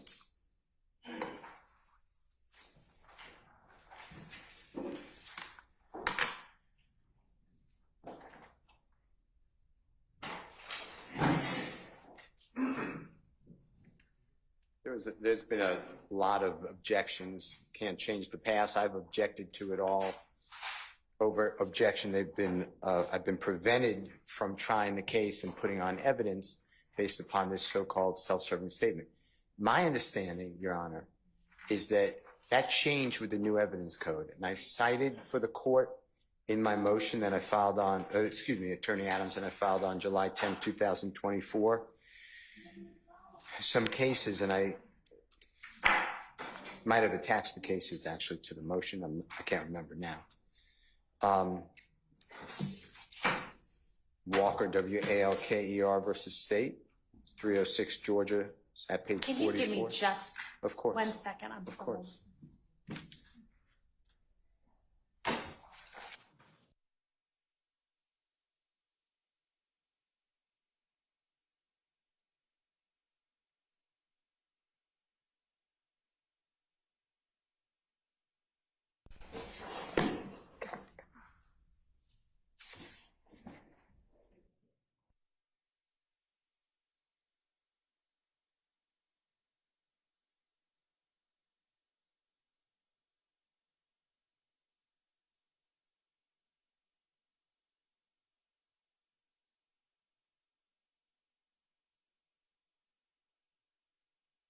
It's okay. No apology ever, Your Honor. So Walker is W-A-L-K-E-R versus State, and it's 306 Georgia 44, specifically footnote 3, 829 Southeast 2D 121 2019 case, where our highest court wrote that and I'm quoting now, the blanket policy against self-serving statements might not have survived the passage of the Georgia New Evidence Code. Then in Jones versus State, it's 303 Georgia, 496, it's in Division 4, 813 Southeast 2D 360 2018. That case is a pre-January 1, 2013 trial. So the self-serving statement objection was valid. So that's why I put that case in the motion. And then it's a good case of Hodges, which it's State actually versus Hodges, H-O-D-G-E-S, 2012. Obviously that's before January 1, 2013. But what happened was our Supreme Court said that the new evidence code has indoctrinated or codified, I guess, OCGA section 24-8-801C, and that the new evidence code would not retain the self-serving statement rule. And instead, the court looks at relevance 401, 402, and then obviously 403 is for everything. In federal courts, United States versus Jackson, J-C-K-S-O-N, 780F2D, 1305, it's 7th Circuit, 1986. For over 40 years, self-serving rule was not followed in federal courts. And here, what was happening is anything said by Mr. Williams that I tried to get in on cross-examination would be met with an objection that was sustained as self-serving statements. At times, the recused Judge Glanville would allow it in under the rule of completeness, so 106 and 822, or 24-1-106 and 24-1-822. There were times that he let in. But self-serving statements were excluded even though they weren't going to innocence, which under the old rule, self-serving statement has to go to innocence. That's why it's self-serving. But anyway, I'm not saying that it's ever going to come up, but it happens so frequently. I just wanted to be courteous because that's the way it was going for several months in the court. So I just wanted to raise that to your attention. That's really what it is. In paragraph 11 of that motion, Your Honor, there was not as much, but under, I think it's 24.8.801, you got, I'm looking, it could be 2B. I'm not sure that's right, but I think it's 2B. It deals with a statement that's adopted. So Judge Glanville would allow in, well, this was sent on social media and your client didn't respond. Oh no, that's not accurate. Or there was an alleged meeting and your client was there and he didn't deny it. Or somebody else had a lyric in a musical song and your client didn't come back with the next verse and say, oh no, that doesn't apply. And that's not an adoption has to be specifically intended to adopt by your silence. So anyway, those are my issues. Okay. They came up a lot. I'm not, Your Honor, I am not saying that there'll be issues going forward, but it like permeated this trial. Okay. I appreciate you bringing all of that to my attention. And I mean, this isn't really, I guess this is more bringing it to my attention than anything else. Yeah. We're not talking about anything specifically right now. And obviously, as we're moving forward, we'll take up specifics of things as I'm going to say as we get to them, although if there's evidence that either side knows they're going to be intending to use that might have issues or objections, let's try to deal with that to the extent we can before we're in front of the jury. I think I said that already. But, you know, I looked at all your case law and I've looked at the statute and I don't know whether maybe some people were just using self-serving as sort of shorthand for something. I don't know, but I agree that there is not that's really no longer the issue. And if something is going to be excluded, it's not going to be on the basis that it's self-serving. It's going to be on the basis that it's hearsay and there's no recognized codified exception that has been met. So, I mean, that'll be my intention going forward is, you know, to look and see, is it hearsay? And then if it is, and obviously a prior statement of your client is probably going to be hearsay unless and until he testifies. So the question is going to be, does it come in under an exception? Is it a prior consistent or a prior inconsistent statement? And with regard to adoptive admissions as well, I agree. There has to be something to indicate, not just I heard it and I didn't say no. It has to be I heard it and I didn't in some way dispute it when the circumstances would expect me to dispute it. So yeah, generally speaking, that's my understanding. And like I say, we'll take up the specifics as they come at us. Thank you, Your Honor. All right. That was the totality of that. Great. Thank you. This is left. Can I ask a question? Yes. There's I don't know, I don't want to take something, but there's a transcript of the January 10th, 2024. That's yours? Yes. Okay, I just want to make sure. I don't know. I think I handed yours back to you before. Okay. So I handed, or through my staff attorney, handed you back your copy. I don't know what that is. Okay, understood. All right. The state has a motion to exclude victim character evidence. It was filed on July 23rd, and I don't know if that's something that has been ruled on previously or what this one is really. Has that already been dealt with, or where are we on that? It has come up, Your Honor, ADA Act on behalf of the state. The state wanted to file that for the court's guidance of any motions where we were going through specifically Mr. Copeland's redactions. Okay. And there was a couple times, and Judge Glanville overruled the state's objection. We wanted some what we classified as speculative homicides that the deceased victim, Mr. Thomas, was involved in, that Mr. Copeland speaks about in his interviews. Okay. And so those redaction conversations with the court were after June 12th. So the state, foreseeing and forecasting at least that specific issue and or additional questions that may come up, wanted to file this motion precluding improper victim character evidence, Your Honor. And flesh it out a little bit more for me. Yes, Your Honor. So Mr. Copeland wanted to testify to, and or you all had prior statements where he had mentioned and you wanted to get in him saying something about homicides that Mr. Thomas had been involved in perpetrating? So, Your Honor, potentially? Yes, Your Honor. And I have some, let me grab these notes right here. Okay. Oh, no. I wanted to show these examples that I had.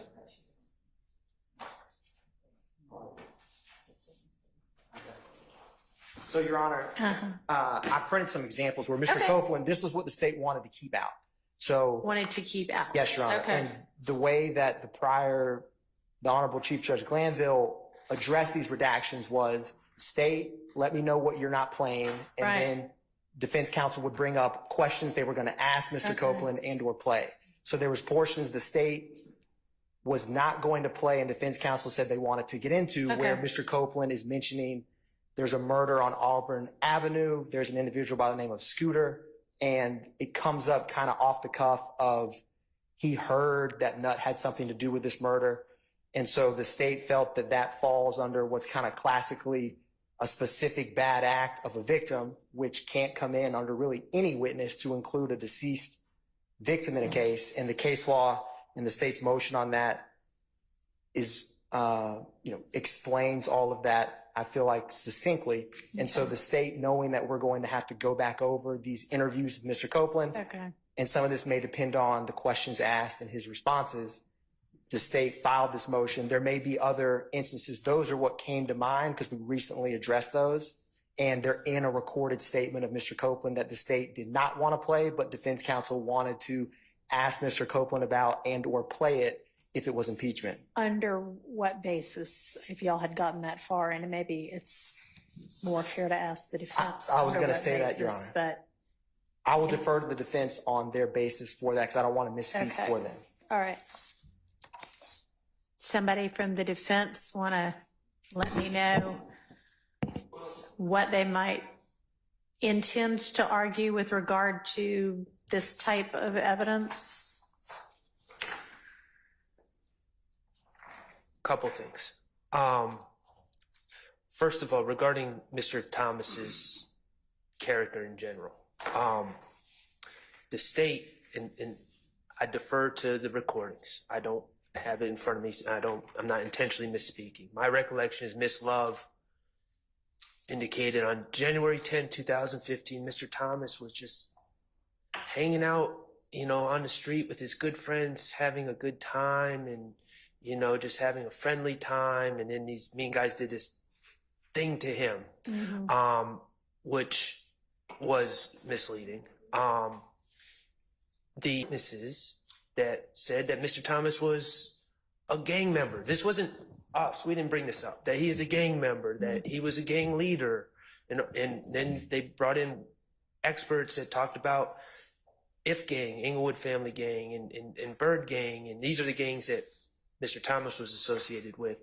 And so all this character evidence has really come from the state's witnesses, and it's been elicited by the state.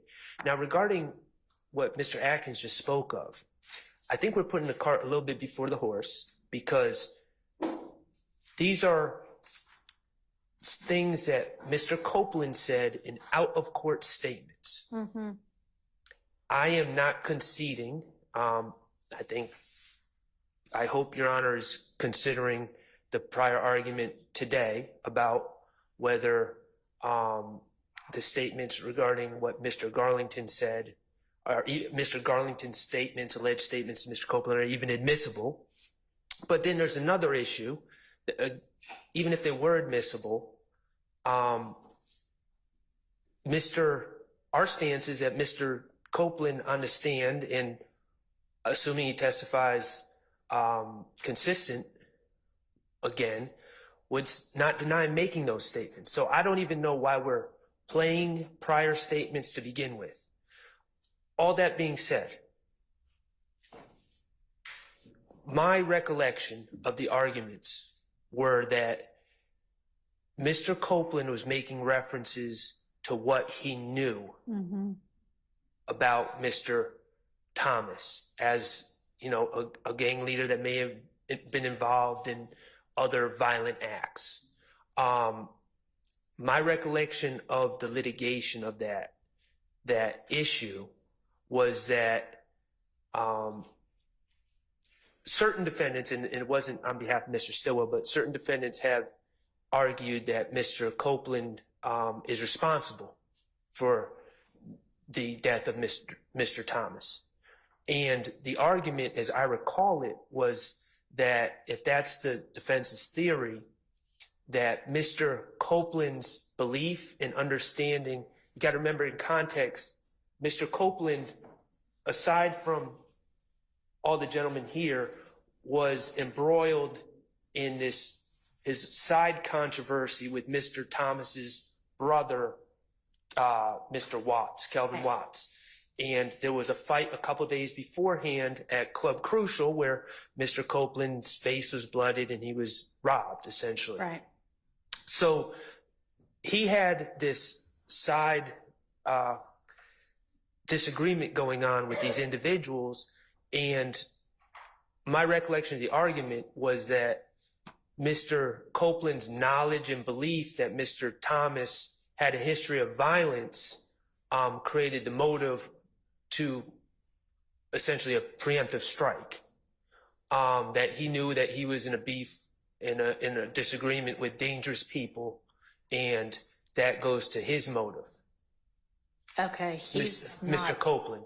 yeah, who is not alleged to have had, by anybody, as far as I can tell from what y'all have said to me today, to have had involvement in Mr. Thomas's murder before the fact. I don't know. That's not been the state's theory, and that has not been Mr. Stillwell's theory. But that did come up. Okay, well, it may be that what Mr. Copeland thinks about Mr. Thomas's violent reputation is entirely irrelevant then. It may be irrelevant. You know, I don't want to speak for other counsel, but that's my recollection of the events. But again, I think that, in my personal opinion, the most prudent thing is to figure out which of these statements are even going to be admissible first. Yeah. But in general, Your Honor, the defense is not, you know, we haven't been bringing out evidence about Mr. Thomas. You know, the state played a video where Mr. Thomas's brother was carrying an assault weapon in the barber shop at the time of the shooting.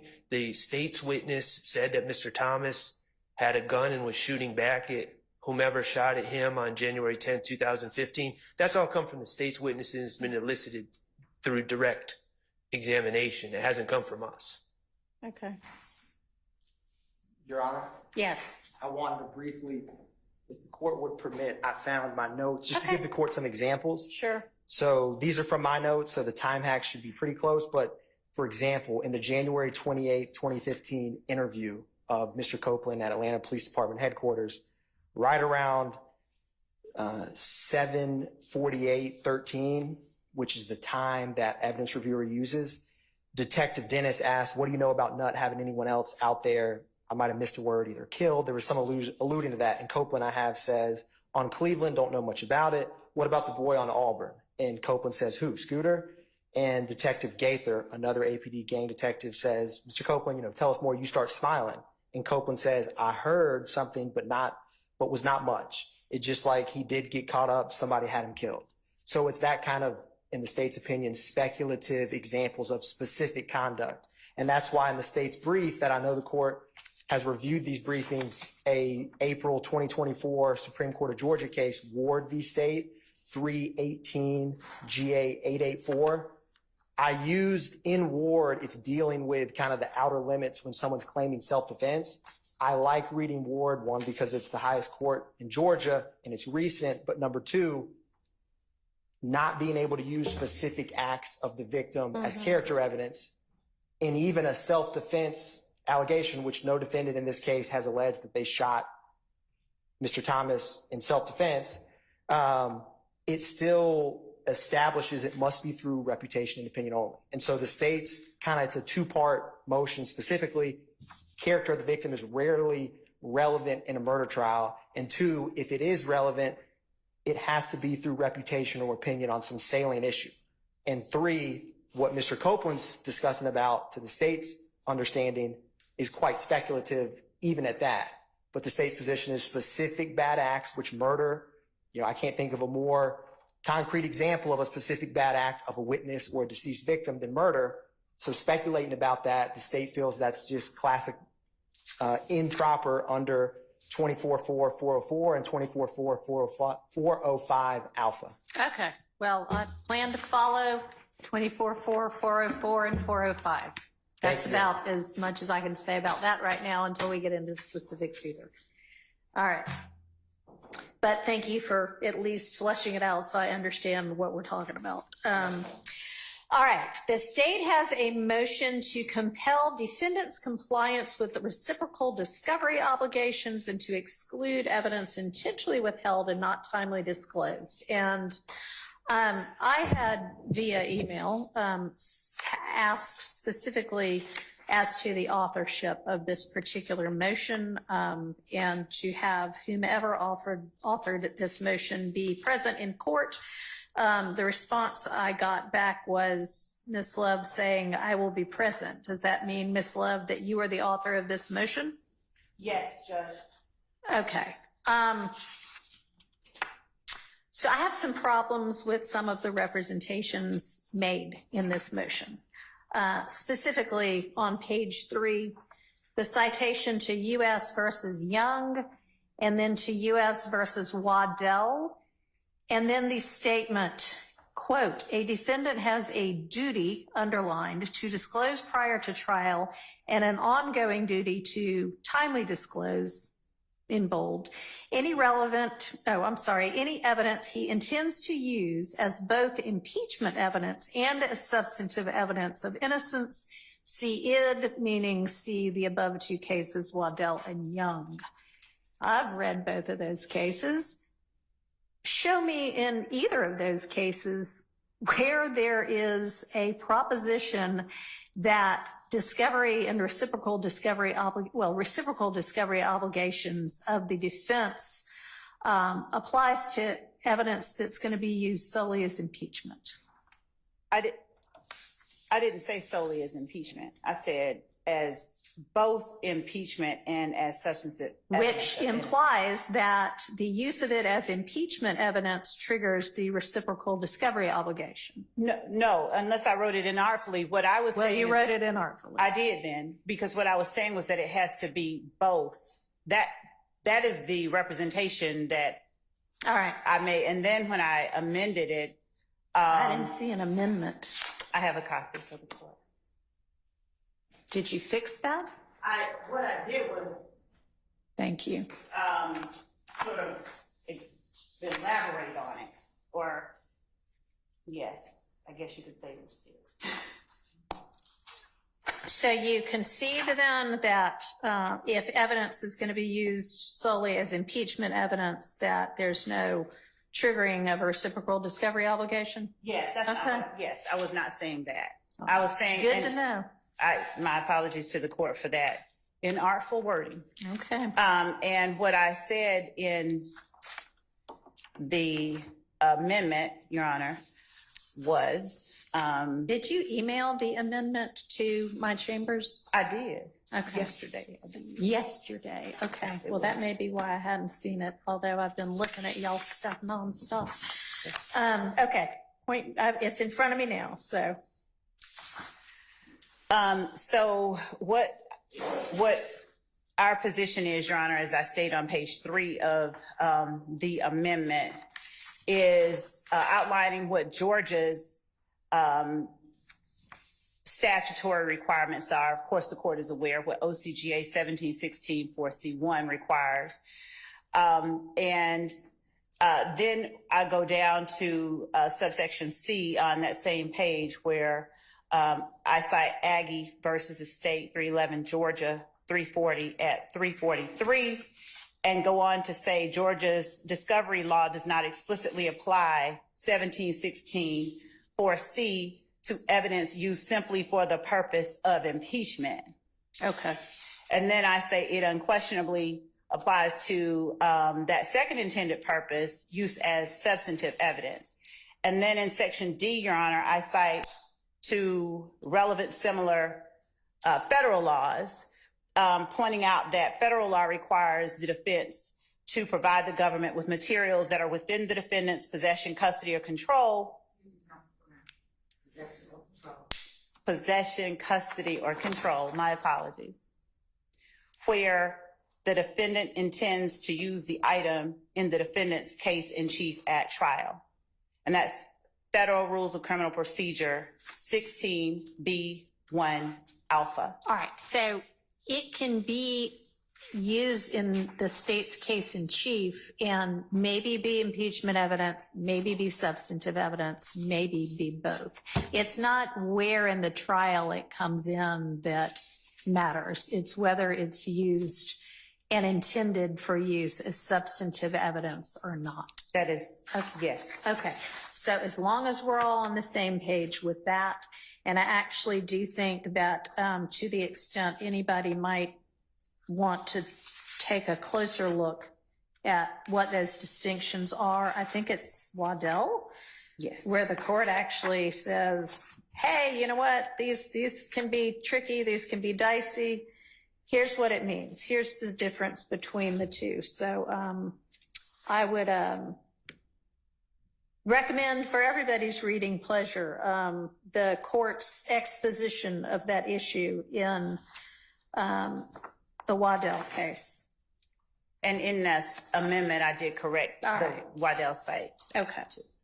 All right. So we'll follow that law as well. So, Your Honor, Yeah. And so I guess I don't know if you've got specifics with regard to things that you believe have not been turned over or that exist and haven't been turned over. Well, okay.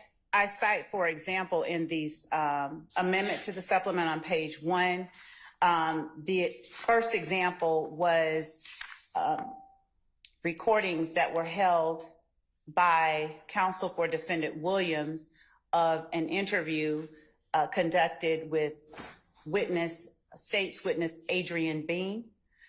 The evidence that was shown at trial was that Mr. Bean was a co-conspirator with defendant Williams in an intrinsic armed robbery. The state conducted days worth of direct examination of Mr. Bean, only to learn the weekend before the day cross-examination of Mr. Bean was to begin that counsel for defendant Williams had a recording of an interview he had conducted along with his investigator, which had been in counsel's possession since January of 2023. Okay. In which Bean claimed that defendant Williams was never involved in the armed robbery, and in which Bean claimed that the police told him to put defendant Williams in the crime. Mr.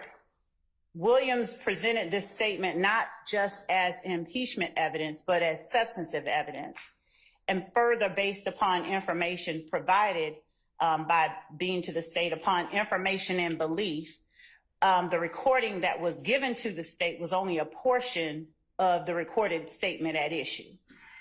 And we do not have, if there are further statements, if there are further recordings, we don't have them. We've not been offered them.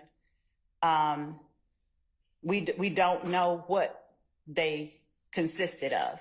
Another example is defendant Williams has asserted verbally that he is in possession of a video recorded statement of the witness currently on the stand, in which that witness reportedly asserts, "We killed Nut," referring to Mr. Donovan Thomas. The state is not in possession of any such recording, is unaware of the existence of one, but as I stated earlier, Mr. Williams has asserted verbally that he has such a statement. Mr. Copeland, as I stated, is currently on the stand, and the state has not been given any such recording or been privy to or been able to review any such recording despite a specific and direct request for it. We assume that Defendant Williams intends to use the recording, if one even exists, not simply for impeachment purposes, but as substantive evidence. Given these explicit and deliberate decisions to withhold material specifically that we've outlined above, and I will also point the court's attention to a similar example of with intentionally holding back material. There were jail recordings of the witness on the stand now, Mr. Copeland, that apparently Defendant Williams has had in his possession for quite some time, long before Mr. Copeland took the stand. And we were only around the time that Mr. Copeland took the stand presented with these recordings. We expressed having a problem with being able to access them, and we were given another set of recordings that contained some other files that maybe were missing in the first one. But the deliberate withholding of these items is what has prompted the state to ask the court for relief here. We are not asking the court to exclude late, disclosed discovery. That's not what we're asking for, but deliberate intentions to withhold information that a defendant intends to use both as substantive and impeachment at the same time.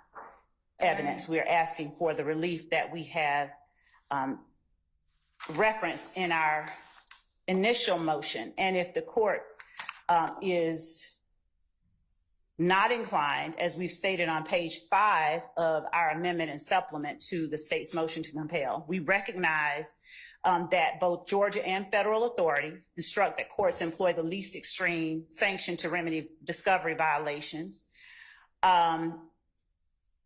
If the court deems exclusion of a particular piece of evidence too extreme, the state requests that the court issue an order directing defendants to permit the state to inspect and copy any and all material that a defendant possesses, which the defendant intends to admit as substantive evidence, even if the material is also impeaching of a witness, and directing that where the proffering defendant intentionally withholds such material, that it be admitted, if at all, solely as impeachment evidence, and with a limiting instruction prohibiting the jury from considering it as substantive evidence. All right.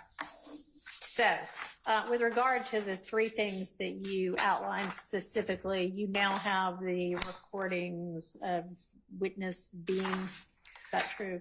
We have one recording of witness Adrian Bean that apparently was made on an iPhone, but is, according to the information that the state received from the witness as he got off the stand, that may not reflect all of what was taken down. What do you mean by taken down? Well, there were, as the witness left the stand, he indicated that,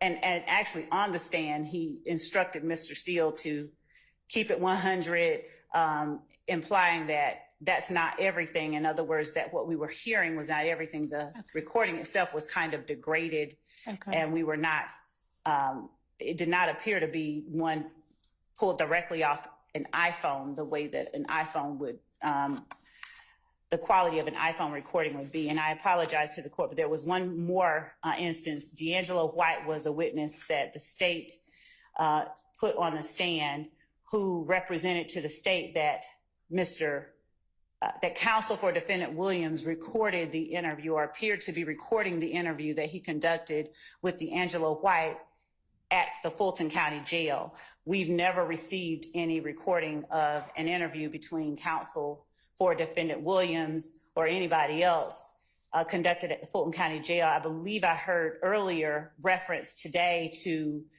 I don't know if I heard that was the subject of any ex parte hearings or meetings with the court between counsel for multiple defendants and the court. But if there were or are any interviews of D'Angelo White in anyone's possession or that were made, we would believe the state to be entitled to them. He was a witness who was examined and cross-examined on the stand.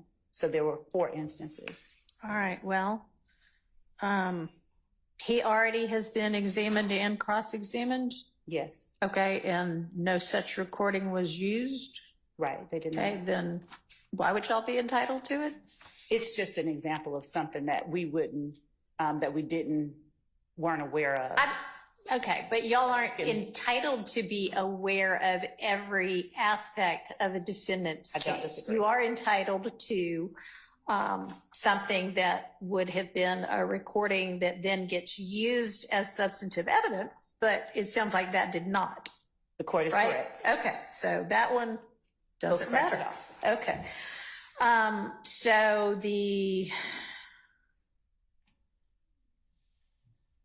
Mr. Williams saying he has a video recorded statement of Mr. Copeland saying we killed Nutt, which he might want to use as substantive evidence, as well as any jail recordings of jail calls of Kenneth Copeland, I guess, with anybody, I would assume. And we have been, y'all got all of those too, right? so we have been provided, these were not jail call recordings from the Fulton County Jail, they Okay. were from a different, but we've been provided, according to defendant Williams, counsel for defendant Williams, we've been provided all that they have. Okay. And so if that is the case, then there is no further issue. Okay. So that one's fine too. Correct. So, Mr. Steele and or any other defense attorney, if you have recordings or statements or anything like that you intend to use as substantive evidence, whether it is in a case you might present later or the state's case, I think you know this, but need to disclose that to the state. Now, if it just comes up at the very end that, oh my gosh, I didn't know I was going to use this, but now I think I want to, then we might have to sort out whether that's in fact what's going on or not. But I expect everybody to abide by their discovery obligations. If I end up making a determination that somebody is willfully failing to abide by those obligations, then I will consider sanctions. But I would hope at this point, and with what I've already heard, I haven't really heard anything that I find alarming and improper. So unless anybody wants to say anything else, I'm just at this point going to say I expect y'all to abide by your discovery obligations. And Your Honor, if I may add one more thing, I believe that counsel for defendant Williams emphatically stated he does intend to use a video recording that he has in his possession of the witness currently on the stand purportedly saying what he asserted, and that we're Okay, well, I mean, I can see how that might be impeachment evidence, and I'll have to hear whether and how it might be substantive evidence. Mr. Steele.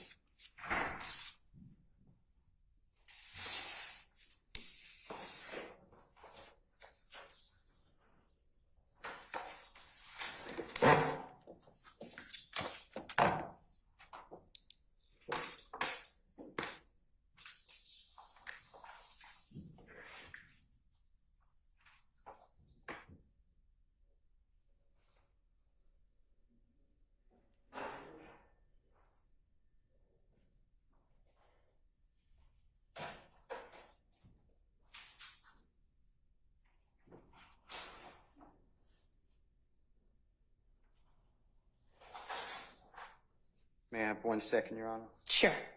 Thank you.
This is a long second, Mr. Steele. No, hopefully it'll be worth it.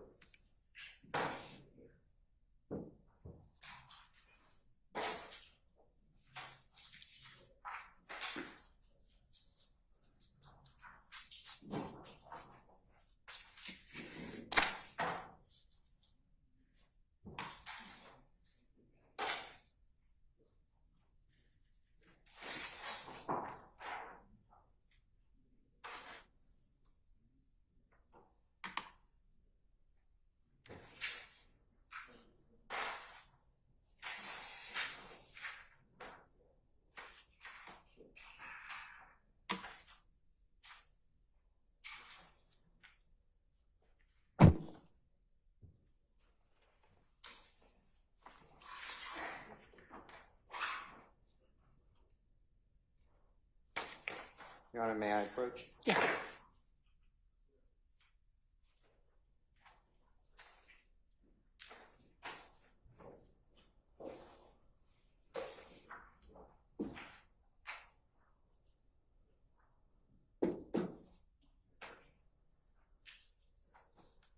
Thank you.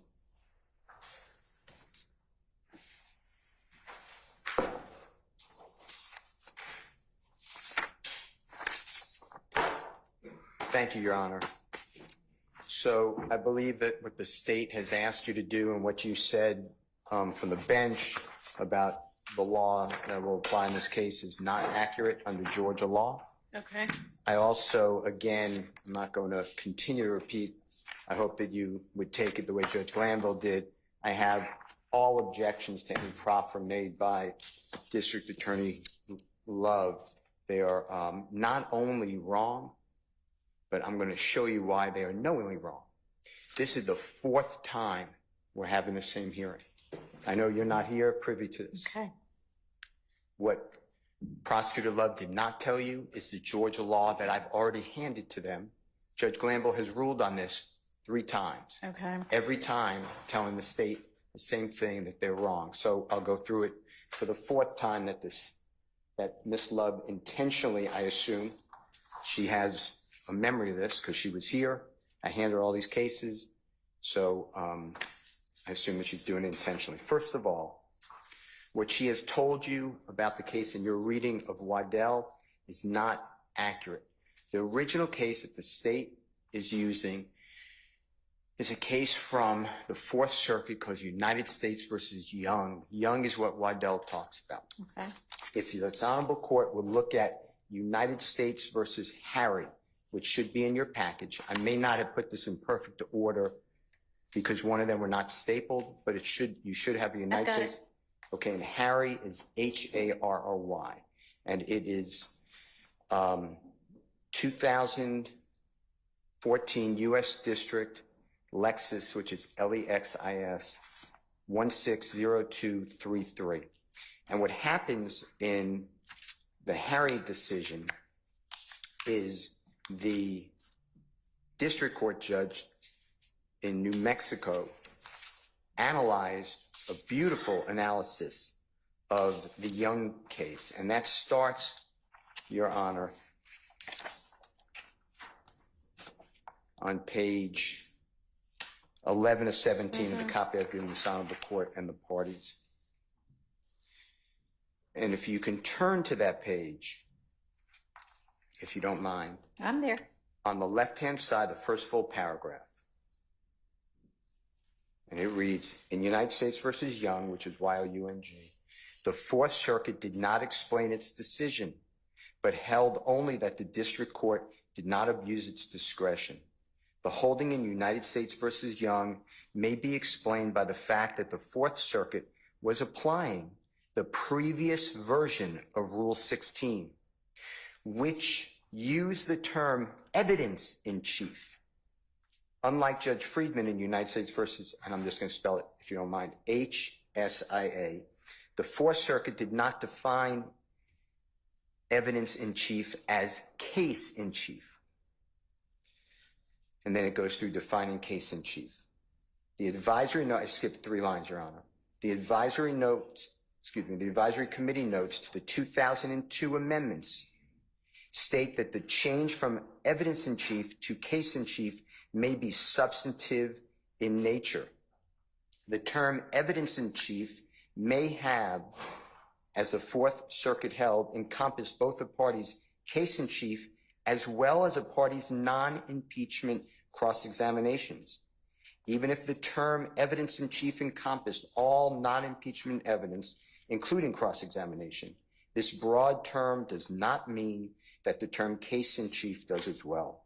The 4th Circuit in United States versus Young indicated that a party's case in chief encompasses the time in which the party calls its first witness until it rests by repeatedly using the term case in chief in that manner. So I tell you this because the Waddell case goes back to the Young case. The Young case is a federal analysis of a rule that we don't have in Georgia. In addition to that, there have been 0 circuits following United States versus Young. Georgia has never cited Waddell or Young, but Georgia speaks directly on what our law is. And there's 2 different cases, Your Honor, with the same name of Green, Green. And if you can take a look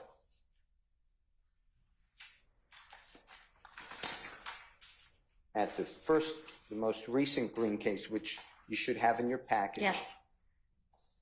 And for the Honorable Court Reporter, this is going to be Green, no E at the end, and it's 368 Georgia Appeal 74. 889 Southeast 2D 190 2023. And what the Honorable Judge Pipkin, which is Pipkin, states, and that, Your Honor, you could look at, if you don't mind, at this case in page 3 of 5 of the copy I've given the parties. And this Honorable Court, footnote 3 is at the bottom left. And it reads, we also agree with appellant. This case was reversed. So let me just take a step back, if I may. what happens is the state did exactly in the Green case what Ms. Love's asked you to do here. They said that the lawyer for Mr. Green had evidence for a while, didn't turn it over until the day of trial. The judge excluded it because the quote, and this is a quote, sat on it too long. Therefore, the state was prejudiced and excluded the evidence. And the Court of Appeals said, you know, there was no evidence of bad faith or prejudice analysis, so we're reversing. But they dropped this footnote. And the footnote they wrote, and I'm quoting, "We also agree with appellant that it is not at all clear that the defense failure to timely disclose," and I'll just tally them, but TALON''S note was in fact a discovery violation, given that talent was a state's witness. See OCGA section 17-16-7, requiring the production of statements concerning the testimony of witness. That, and it's in italicized, so it's stressed, the party in possession, custody, or control of the statement, and then in italics, intends to call as a witness at trial. I didn't call these witnesses. I don't intend to call these witnesses. The next line goes further, and I'll explain it if you don't mind. It's very easy to explain. Yeah. However, we assume, I'm just reading the footnote, for purposes of this opinion, that the note was subject to discovery, and we need not resolve the question or address any possible tension between, and then it gives the two code sections that we're dealing with, OCGA 17-16-4, little b as in Barry 1, and OCGA section 17-16-7. So if we look now, and I should have given this honorable court and the parties a copy of both code sections, OCGA section 17-16-4. If you look at that first, assuming everyone has it, and it starts for the criminally accused obligations under the Discovery Act, and Mr. Williams did, in fact, opt into discovery. And if you look at the copy I've given this honorable court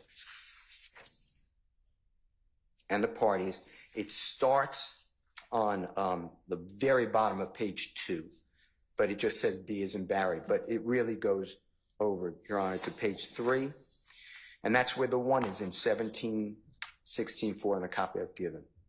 And it says that the defendant, within 10 days of timely compliance by the prosecuting attorney, but no later than 5 days prior to trial, or otherwise ordered by the court, shall permit the prosecuting attorney at a time agreed to by the parties, or as ordered by the court, to inspect and copy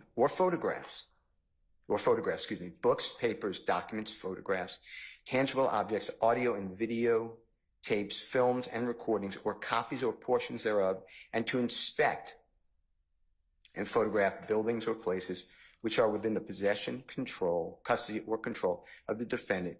And this is what I stress, Your Honor, it's stressed in the footnote, and which the defendant intends to introduce as evidence in the defense case in chief or rebuttal at trial. Your Honor, under OCGA section 17-16-7, if you look at that, and I've given a copy of that to this honorable court and the parties. And that has, give me 1 second. That has no later than 10 days prior to trial, or at such time as the court permits, or at the time of any post-indictment pretrial evidentiary hearing, other than a bond hearing, the prosecution or the defendant shall produce for the opposing party any statement of any witness that is in possession, custody, or control of the state or prosecution, or in possession, custody, or control of the defendant or defendant's counsel, that relates to the subject matter concerning the testimony of the witness, that the party in possession, custody, or control of that statement, and this is what I stress, intends to call at the trial for such post-indictment pretrial evidentiary hearing. I didn't call these witnesses. So the reason that it is so important is we're just dealing with whose case in chief.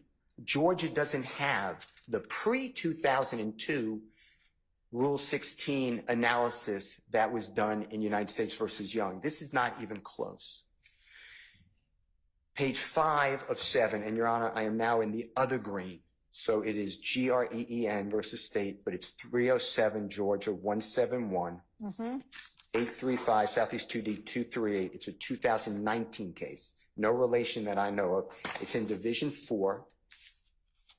It's on page 5 of 7, like I said. Left-hand side, the last line before the footnotes, 2 lines up, actually.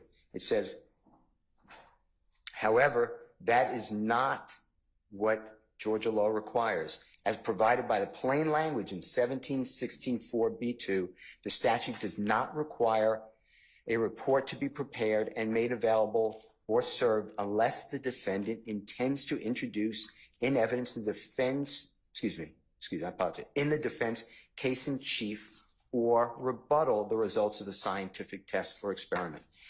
If you go to the next case, which should be, or another case, I don't know if they're in order, but it's Carmichael, Your Honor, which is CARMICHAEL versus State. 353 Georgia Appeal 64. That's 836 Southeast 2D 184, 2019 case.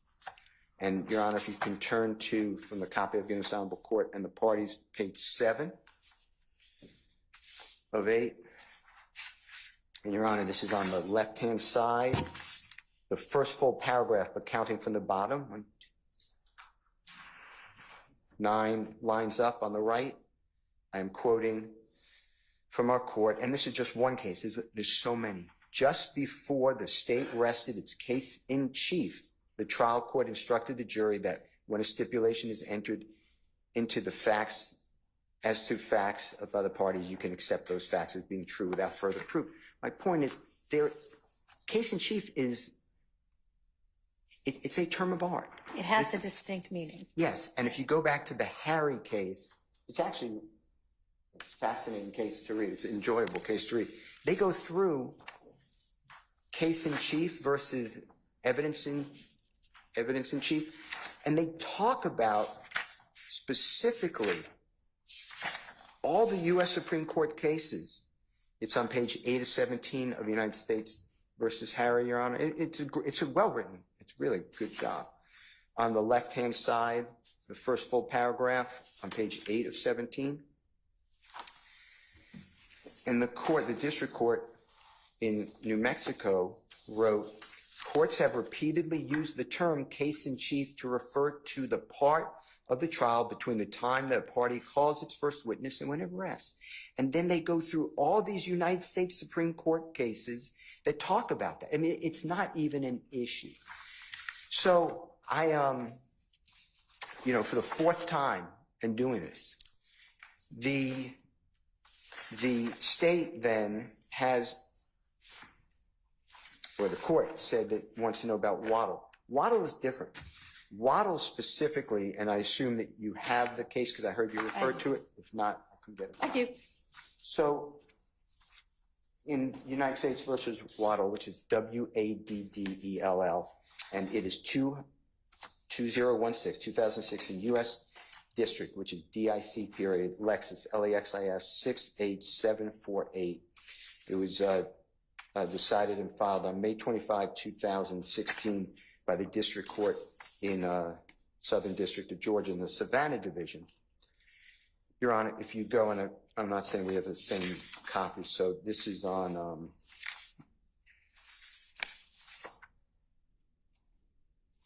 I have page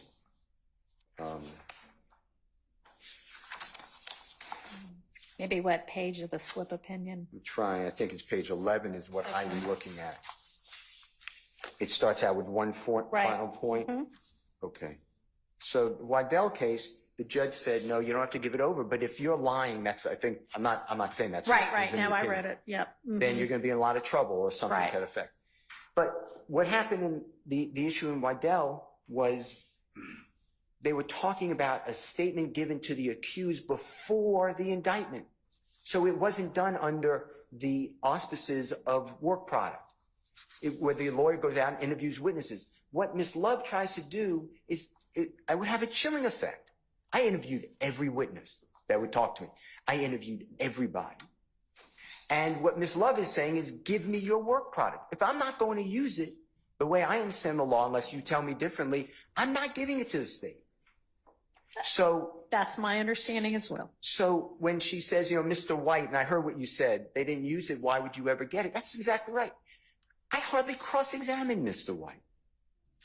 But the state is telling me to give it. They went so far as Ms. Love called our investigator and tried to get involved and break the attorney camp. She told our investigator, she can call me, give me any recordings that you have of Mr. Bean. Now, the investigator's skilled. So he must have said, I wasn't on the phone. But Ms. Love then reported it to Judge Glanville, who said that was appropriate. He shouldn't have given you anything. Said, Mr. Steele's investigator's obstructing us.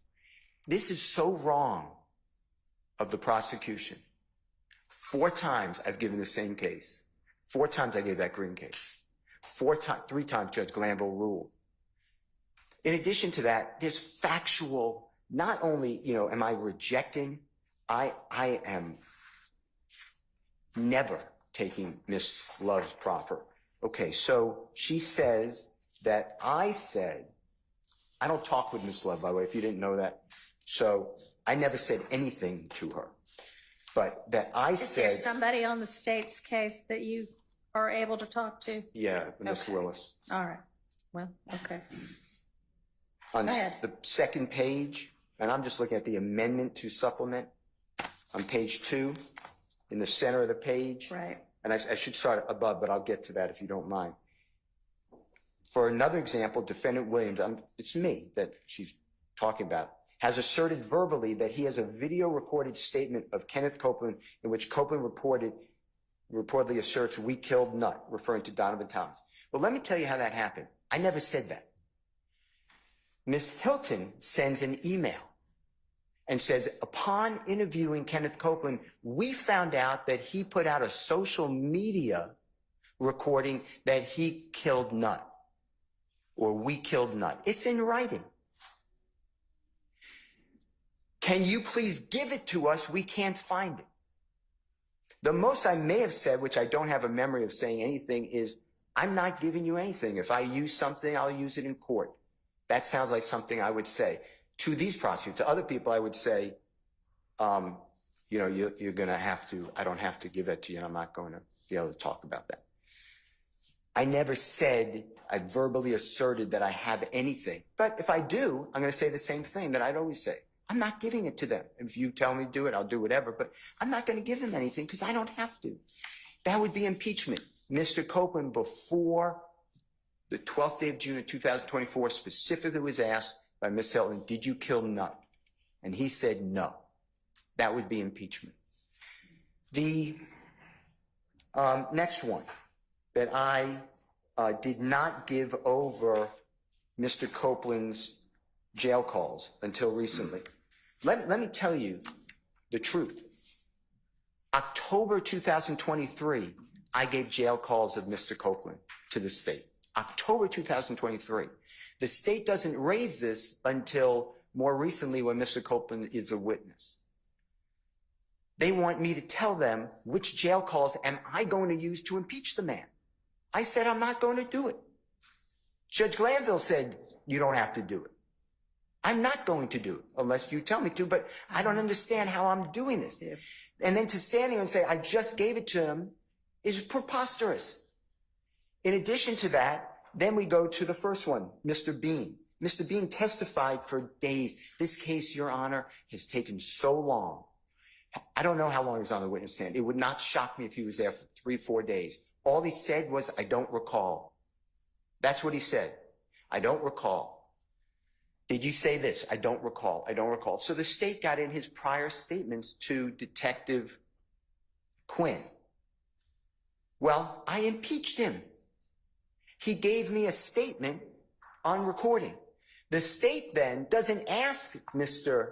Bean in front of the jury, doesn't ask him in front when he's here to be cross-examined. They come up with the Judge Glanville ex parte, give him some sort of document that supposedly shows Mr. Bean is scared, which I doubt.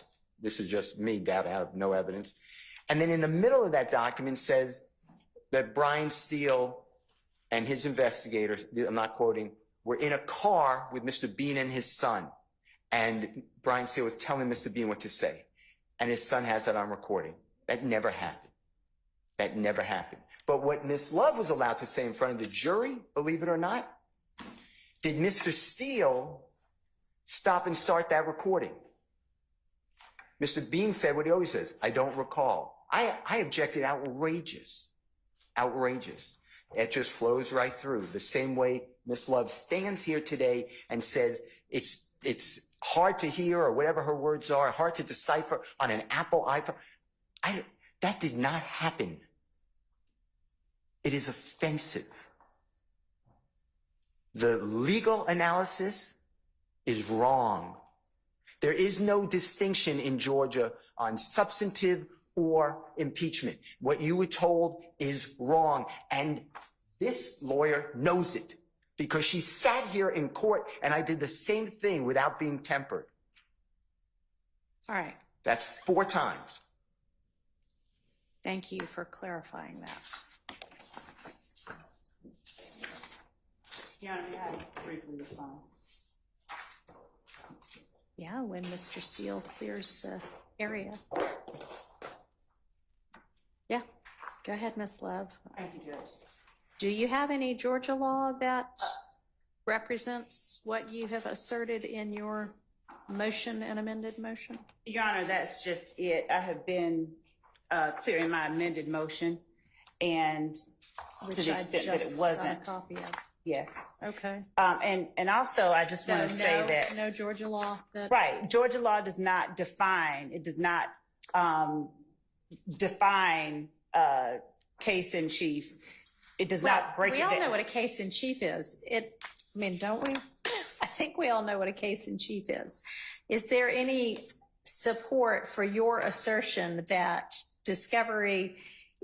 reciprocal discovery is required based on the concept of substantive evidence? Your Honor, what I have said and what I maintain is that, one, there is an absence, and I'll point the court to 3 different cases, Harris versus the state, 314, Georgia 238 as one. And these are just instances. 238? What did you say? Yes. Okay. What are the other 2, and what are they going to represent? 307 Georgia 171, which is the 2019 Green case that Mr. Steele cited for the court, and 146 Georgia App 423, which is Phillips versus the state. And When is that from? I'm sorry. What year? Just 1 second, Your Honor. That's a 78 case. Okay, so that one's not relevant at all. Old case. Because we have a new evidence code since 78. So, okay. And Your Honor, even with respect to the older case, the only thing that I was citing Phillips for was the proposition that in the absence of specific legislative or decisional case law on the particular issue that is at hand in Phillips, we commend the Federal Rules of Criminal Procedure, Rule 16, for guidance. Well, we've got a specific rule here now, don't we? Well, when you say we have a specific rule, is the court speaking of the discovery statute that says... That's what we're talking about in this motion, right? Right, yes, Your Honor. We are talking about that, and the state's position, the state maintained, first of all, let me be real clear, we didn't file a brief. This is the first brief that we have filed where we've asserted these things. We have asked that the court require Mr. Steele to turn this stuff over, but we've never argued it out. Mr. Steele has stood up and said he's not required to, and he has pointed to the discovery statute. The court has said, okay, yeah, he doesn't. And we put that in our motion to the court, that the court has previously made a ruling that we thought deserved a second look at. Defendant Williams has adopted as his witnesses all the state's witnesses in the witness list that he filed. And so, Your Honor, when we assert based on Waddell, and Waddell also speaks about work product, and it makes this distinction between factual history and work product. And what the state or is and is not entitled. The state stands on its assertion regarding what the requirements are because of the fact that I understand the court's position that there is no misunderstanding about what case in chief means in Georgia. But as there was this expounding on its meaning in Waddell, I think it's important to recognize that there's not been a similar sort of expounding in Georgia, and we can all presume or take for granted that it just means when the defendant is putting up his particular case. Right. Okay, so do you have any case law in Georgia that supports the position you took in your motion that reciprocal discovery requirements are triggered based on whether you're presenting something as substantive evidence? That's my question to you. Your Honor, the only, what we have in support of the motion is cited in the amendment and in the motion itself. We have not ever presented or represented to the court that there was a Georgia case that addressed this issue, and the conclusion that is asserted in the state's filings are the result of the fact that, one, from our position, it's not addressed directly, that, you know, what case in chief specifically. So you are telling me that when our discovery statute says that the defendant is to produce or permit inspection and copying of whatever it is that they're in possession or control of, which the defendant intends to introduce as evidence in the defense case in chief or rebuttal at the trial, you think that there's some kind of lack of clarity about what that means? Is that what you're representing to the court? Your Honor, I'm representing that was the position that was taken. That was what was analyzed in the cases that we have cited in our amended amendment and supplement to our motion to compel. That is, in our position, a reasonable interpretation. And as we've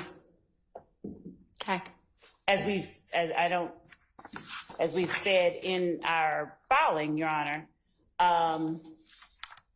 there was the requirement in Waddell that anything that was within the defendant's possession, custody, or control, where the defendant intended to use the item in the defendant's case in chief, that be turned over.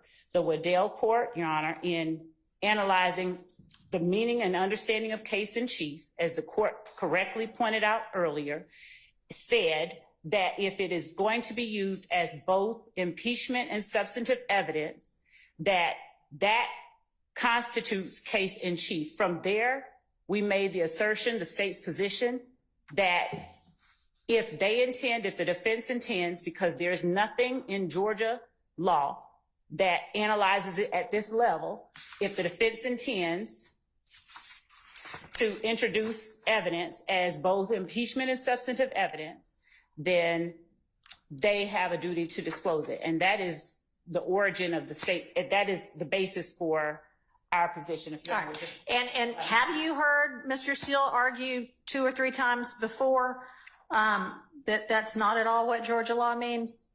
We've not made this argument before. So I don't mean in writing. Y'all have not had any discussion whatsoever in front of Judge Glanville about. As I have said in my motion, Your Honor, what we have argued, the state has said, Your Honor, they have a duty to disclose this. This is stuff that we are entitled. And Mr. Steele has said no, in citing the Georgia statute. He said we do not. I have never asserted, I've never made this distinction. I've never said that case in chief means if it's being presented as impeachment as substantive evidence. I've never made that. I've never made that argument in a written or oral filing. Okay. All right. Well, I would like for you to take your duty of candor to the court with a little bit more seriousness in the future, Ms. Leff. Respectfully, I take it very seriously. Okay. So Anyway, we'll be abiding by the discovery requirements set forth in our statutes. And Mr. Steele, thank you for the clarification.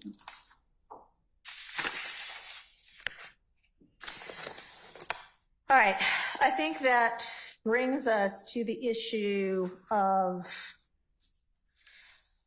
when we first met, Mr. Shart had suggested that there might be, well, I don't know if it was Mr. Shart or Ms. Love, honestly, one or the other of you. We discussed the possibility that there might be outstanding discovery that maybe actually was required to be produced that either was missing or just hadn't been talked about. And I wanted us to kind of go through in detail what it is that everybody thinks maybe the other side has that they're entitled to that they haven't gotten yet. So are we in a position to be able to do that now?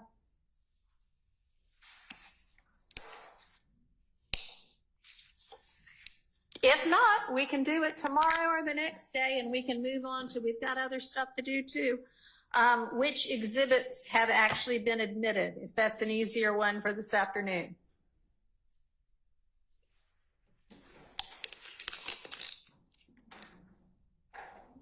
Which would y'all rather?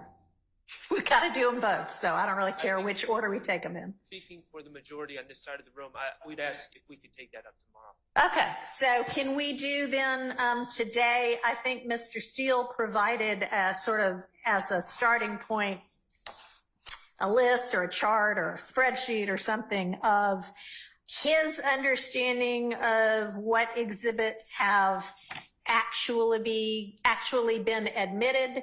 And for us to take this pause is a good time to make sure we're all on the same page about that.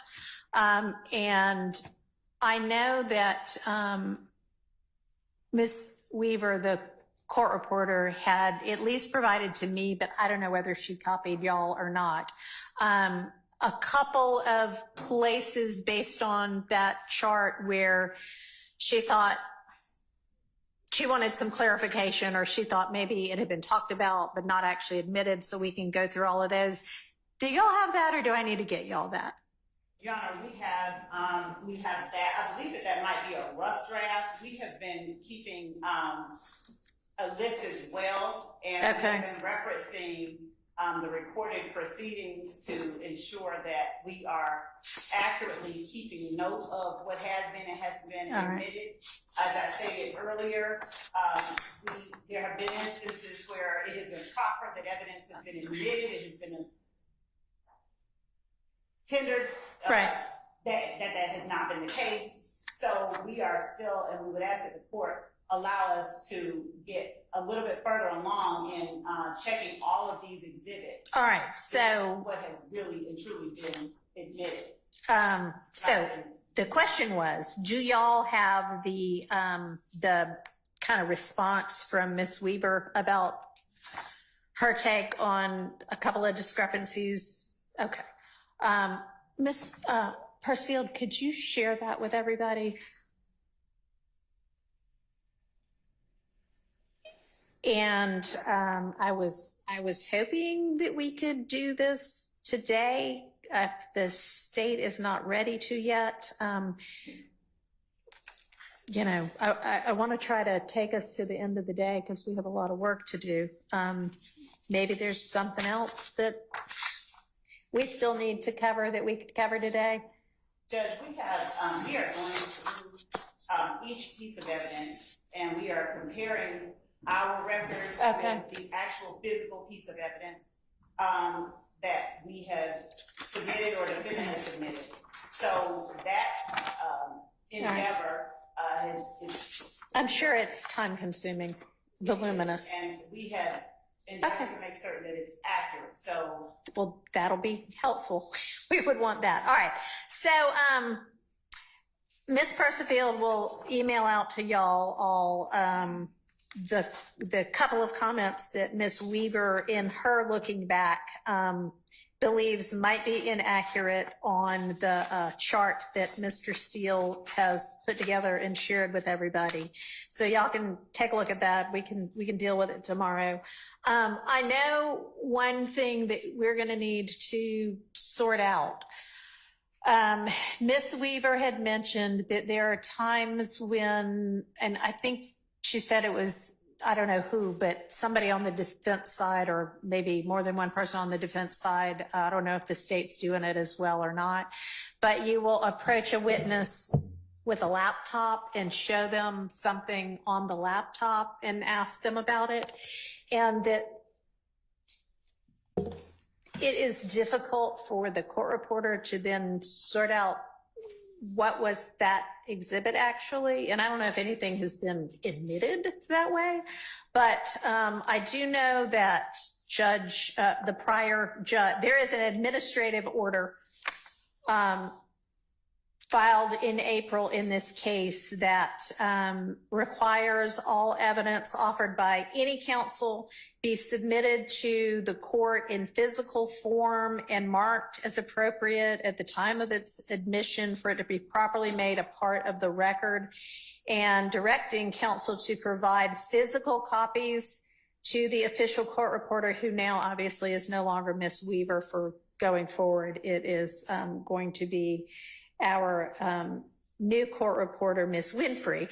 But we actually need, electronic copies too, but we need something that is physical, whether it's on a jump drive or a flash drive, or whether it's a piece of paper. There's no way for the court reporter to capture sort of, I guess, a screenshot, unless y'all take a screenshot of the screen that you're showing the witness and then give that piece of paper or electronic file to the court reporter. That would be fine, but there has to be something that represents whatever you showed the witness on the screen, okay? Does everybody understand? Anybody have any questions about that? Okay. So we can take up tomorrow, after y'all have had a chance to look at it, the couple of issues that Miss Weaver's got a different record than what Mr. Steele does. And then I would love for y'all to be able to get together on, if there's no discrepancy, then we don't have to worry about it if everybody's on the same page. But if there is a discrepancy, if y'all don't talk to each other, maybe you could just email each other. Here's where we think there might be a question or an issue, so that we all know before we talk about it what it is that we need to talk about. So can y'all do that this evening? Don't ever, thank you. Okay. All right, very good.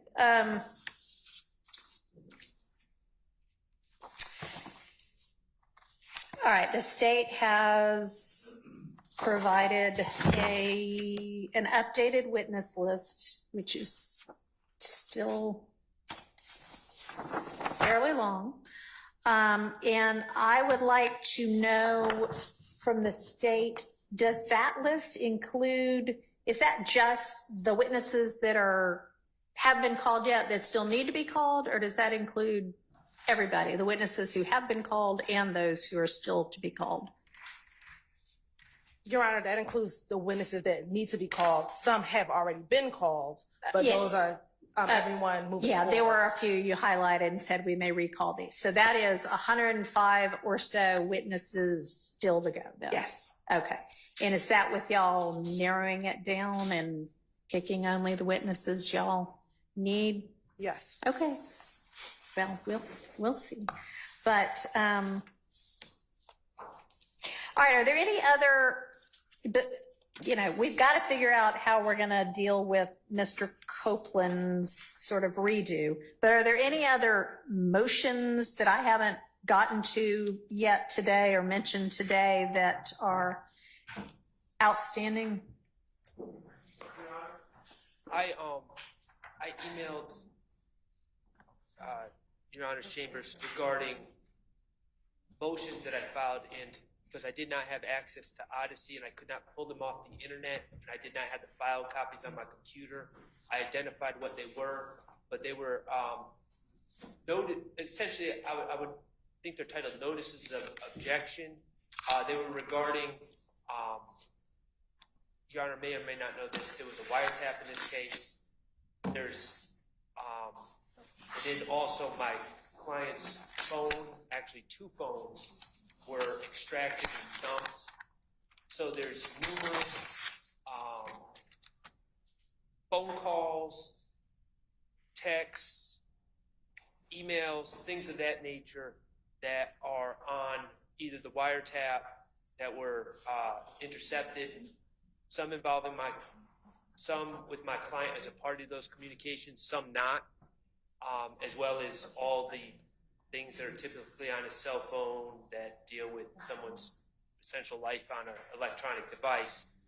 The state has, to my knowledge, not identified what they plan to use from either of those sources of information at this time. And that's why I labeled it a notice, because there is irrelevant information, there is prejudicial information, there's on the wiretap, not so much Mr. Stillwell, but there's other individuals on these wiretaps discussing all sorts of other acts that have nothing to do with this case. And so there's just a lot there, and we're going to need to have that discussion at some time. Okay, thank you. When does the state intend to let the defense know what it is they're actually using out of the universe of all possible things?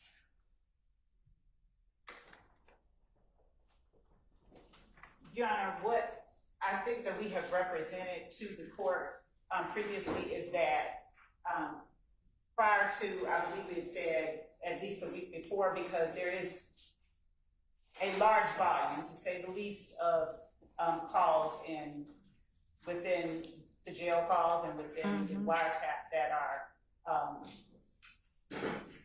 that have been turned over in discovery. And I believe that we had previously said that did we say the week before? 2 weeks before we intend to use them, we would apprise defendants of which ones. Can y'all explain to me how you are dealing with a large volume of what ought to be motions in limine while in the midst of trial?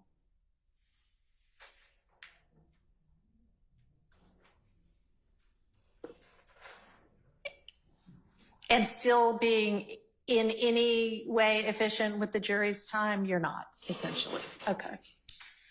All right. That's just not practical. I mean, we're going to change that going forward. And I'm not going to say I need you to know everything tomorrow, because I know it's a voluminous case. But y'all been putting this case together for 2 years.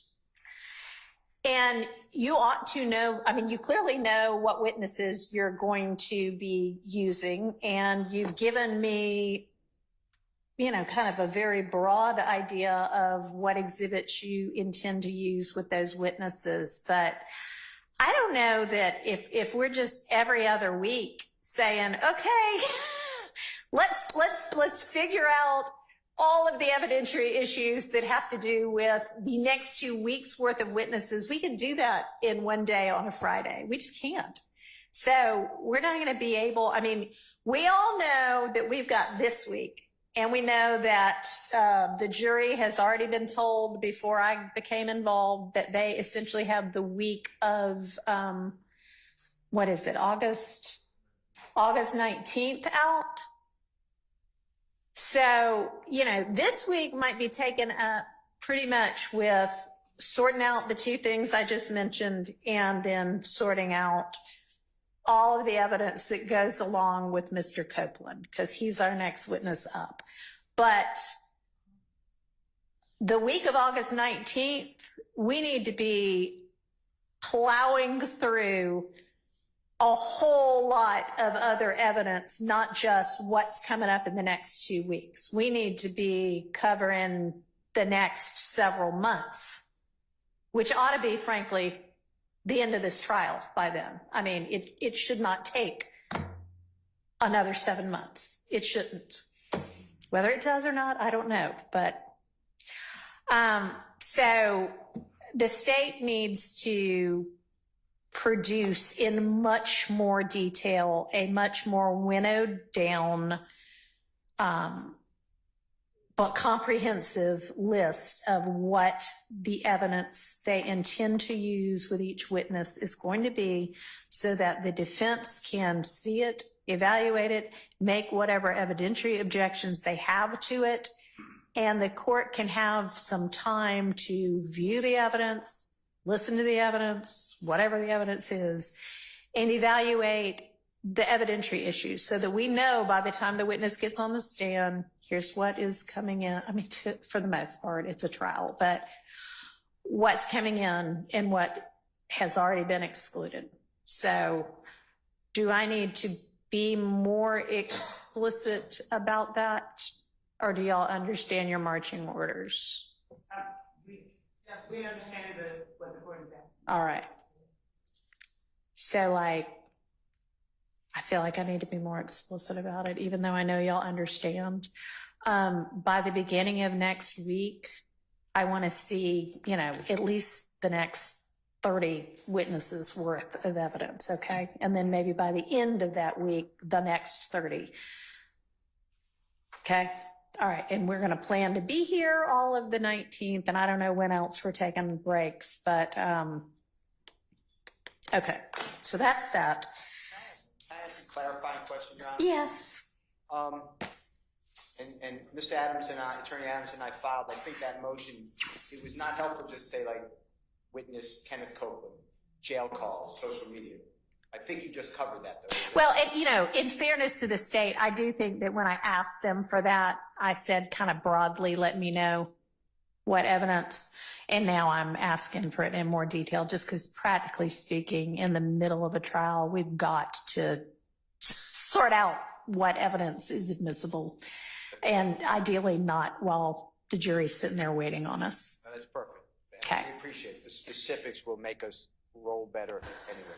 Yeah. Thank you. All right. So any other motions that are still needing to be addressed?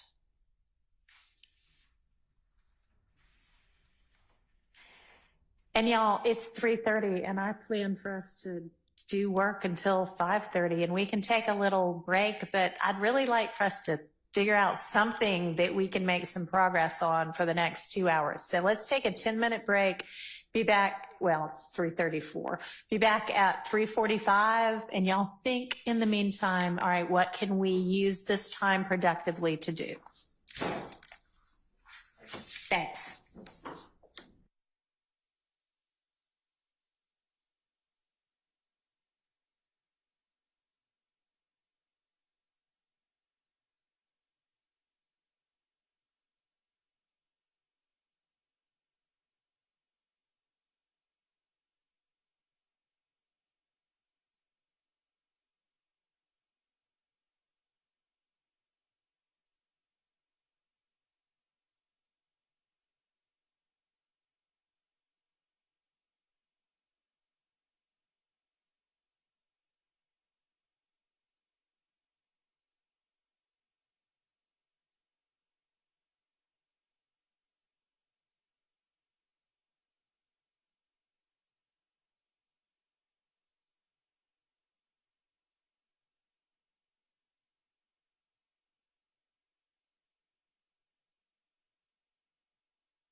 only on one side, but not with me. But maybe y'all are just coordinating. Somebody on this side of the courtroom actually has some kind of a speaking relationship with somebody. Your Honor,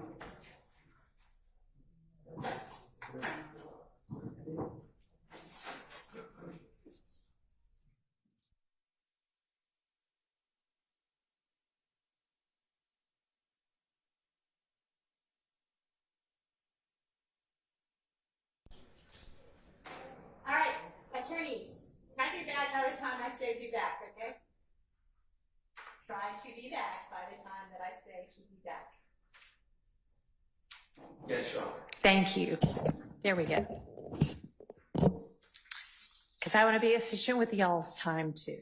Okay, did anybody come up with anything else that we can be productive about today?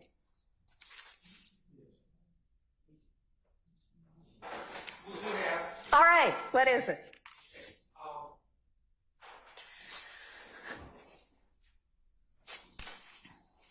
I don't think my mic works that well, so I'm going to come up here.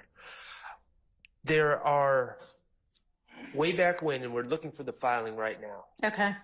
There's back in, I would estimate, June of 2023, maybe. There was discussion that we needed to know all the alleged co-conspirator statements that the state intended to use, as well as any and all extrinsic acts that the state intended to introduce evidence of at trial.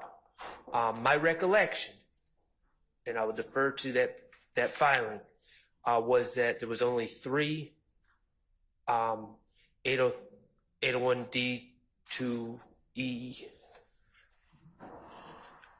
co-conspirator statements. Okay. There was only 3 listed, and then there was also a certain number of extrinsic acts that were listed. Throughout this trial, the state has gone past that list, and that has led to much delay and litigation and sending the jury out.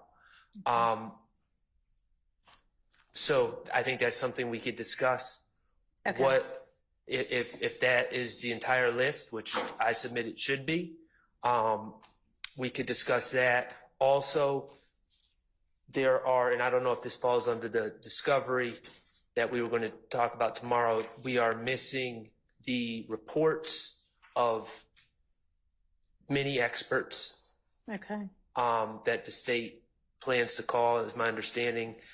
Also, Your Honor, there are,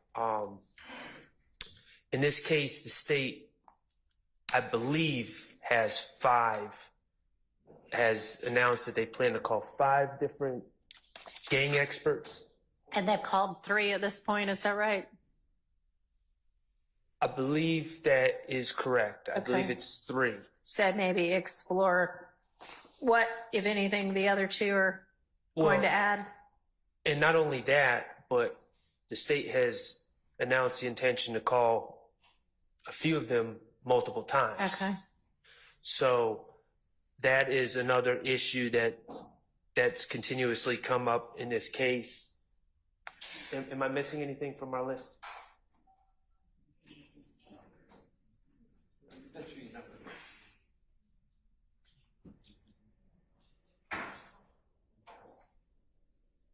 That was it? Okay. Okay. So all those right. are the Okay. issues that we came up with. Thank you. All right. And if the state needs the evening to, sort out everything and make sure that you're being inclusive in answering to the extent you know, that's fine. But if you know now, that's also fine. Do they have notice of all the different co-conspirator statements that the state intends to use and the extrinsic acts the state intends to use? Y'all can answer now, or y'all can say, give us till the morning. Your Honor, I'd ask that the court just give me a moment. We're pulling up the. Okay. All right.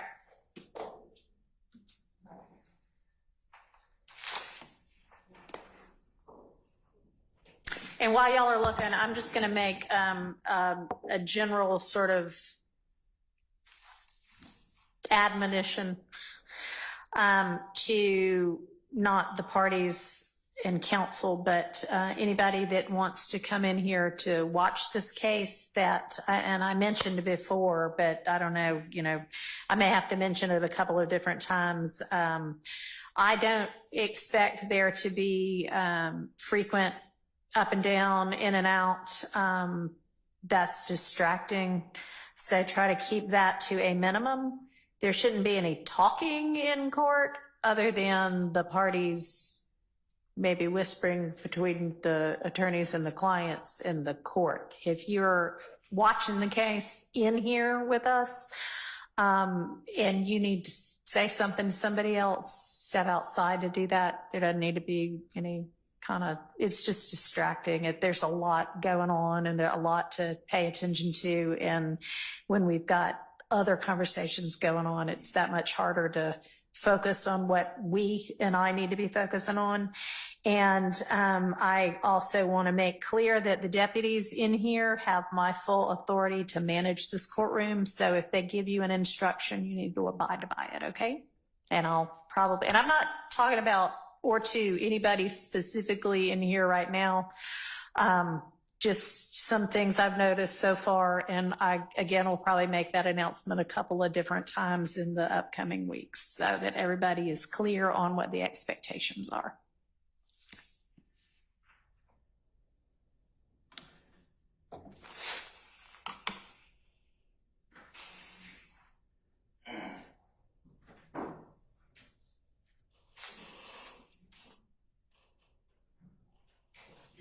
Yeah. The co-conspirator statement notice, who should I? To whom should you what? Send it? Ms. Percifield.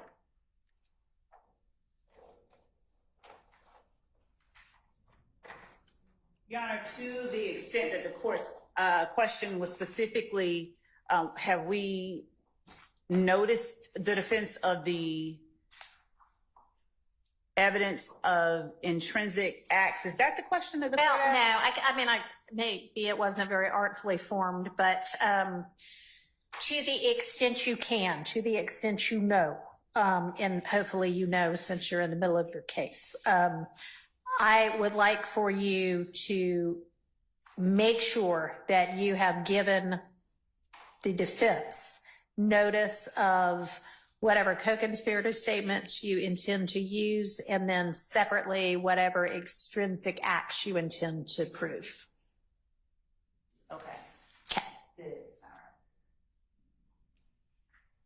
right. And if you want to do that now, that's fine. Otherwise, that's something we can go over in detail tomorrow.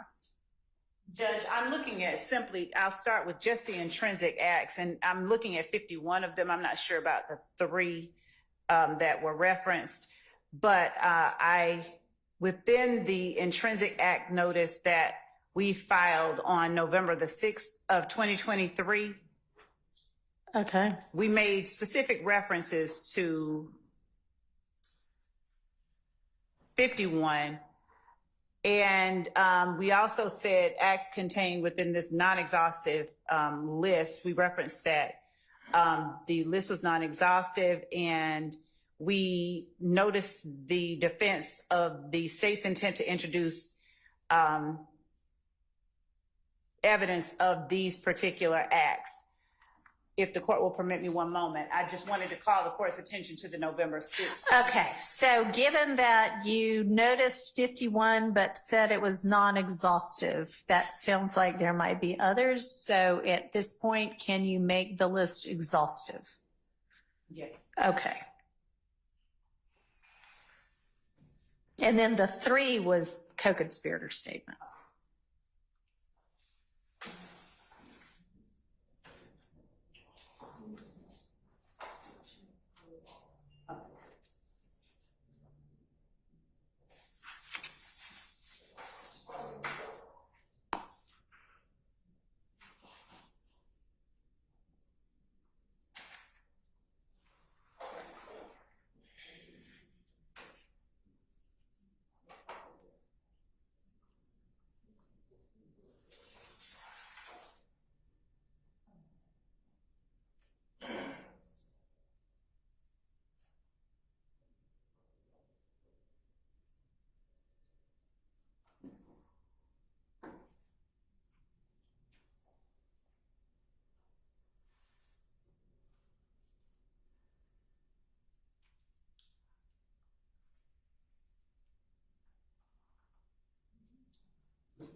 Well, we don't need to take court time now. How about you can you have by tomorrow, what all the co-conspirator statements are going to be?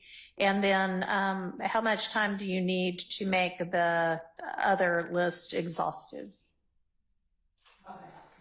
So, Judge, what we're discussing is the number of co-conspirator statements that may be contained within the jail calls that we are also, jail calls and the wiretap calls that we are intending to introduce.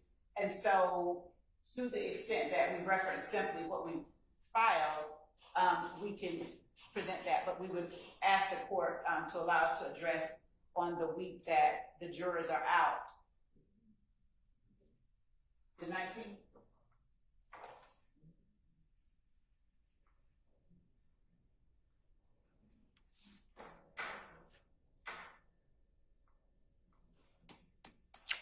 So if it's anything with Mr. Copeland, that needs to get dealt with this week. So with respect to Mr. Copeland. Sure. Go ahead.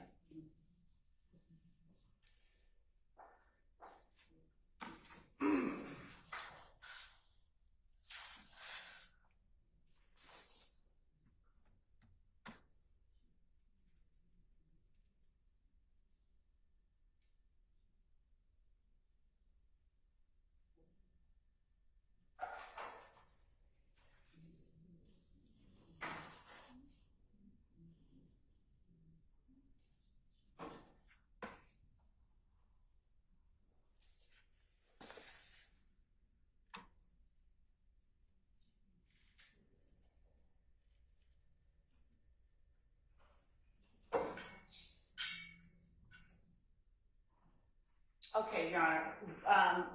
With respect to Kenneth Copeland, will the court permit the state to address in its entirety tomorrow the ones that we are intending to introduce? As we are discussing, those statements are contained within the videotape interviews and jail calls that we have intended to introduce and have noticed defendants of our intent to introduce. So in terms of what the specific statements are, I think we would best be. Okay, so does everybody from the defense understand, at least with regard to Mr. Copeland, maybe not in detail, but what the universe of potential statements is for Mr. Copeland?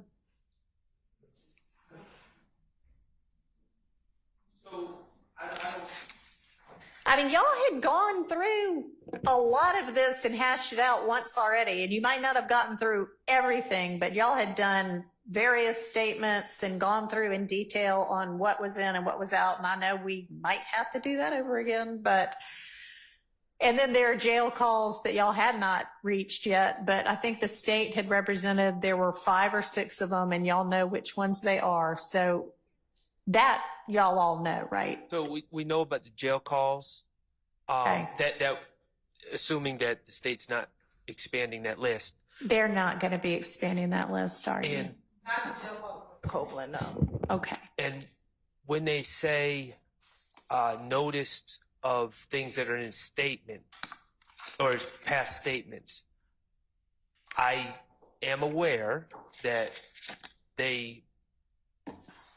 I'm not aware of any co-conspirator statements by Mr. Copeland from, I'm aware of the Garlington to Copeland Right. statement. Yeah. But From Mr. Copeland himself. I don't, when they say they've noticed us on statements by Copeland that are in his statement, in his prior statements, I don't know what that means specifically. Okay. So are y'all including within that, like, here's what Garlington told me? Yes. Okay. So,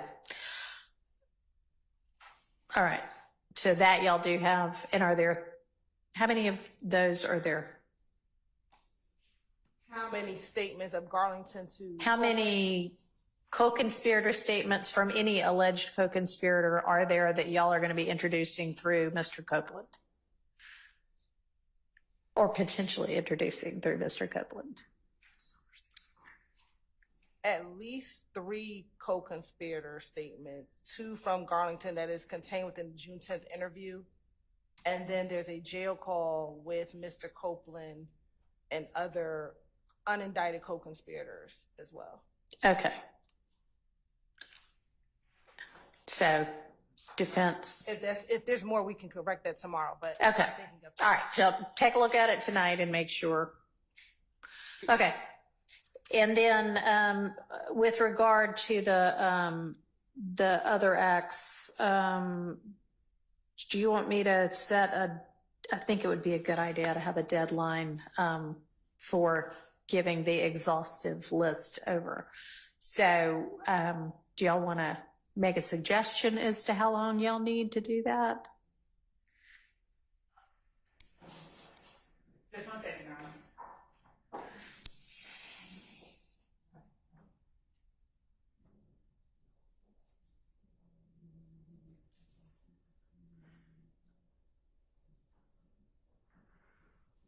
Monday, Your Honor, is that? That's great.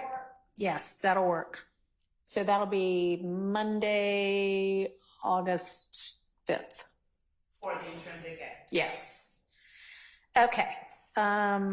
Moving on to discovery reports of state's experts.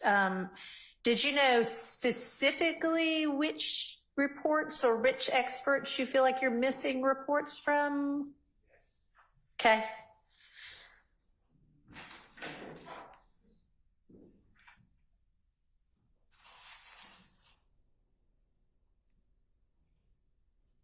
Your Honor, I just asked my coworker that I'm privileged to work with to email to your Honorable Court's coworker and everyone else the November 17, 2023 written order on this topic.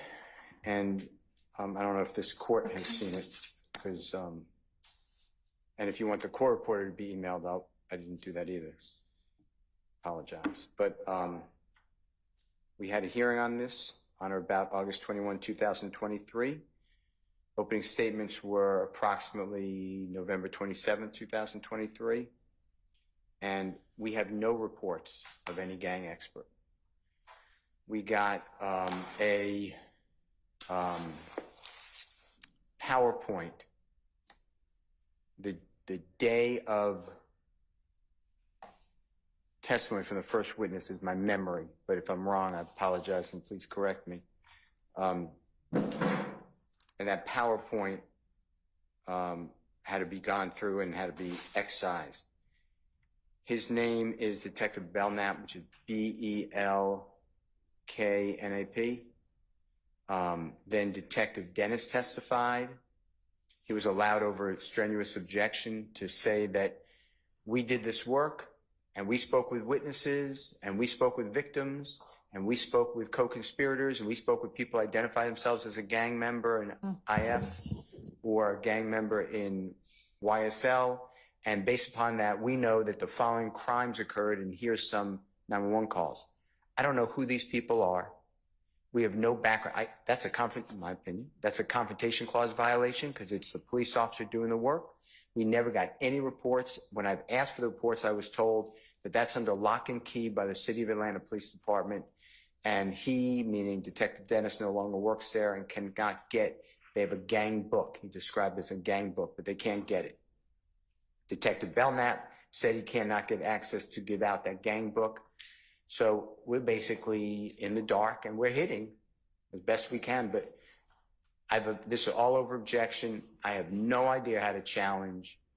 Like you heard earlier today, there's a lot of information for the court, but you heard earlier today that, God forbid, it's at 7:22 p.m. The 911 call goes out, and Mr. Donovan Thomas is shot. He's killed. It's on video. It's bad. It's a drive-by shooting. He gets shot. Multiple gunfire. 2 other people shot as well, but thankfully not fatally. Within the next several hours, so it's 7:22, so within 5 hours, Mr. Copeland says that abodes that are close to his family members, and you heard a representation that Mr. Williams, they said stepfather's home was shot. I have no idea who shot that stepfather's home. I have no idea who to speak with about it.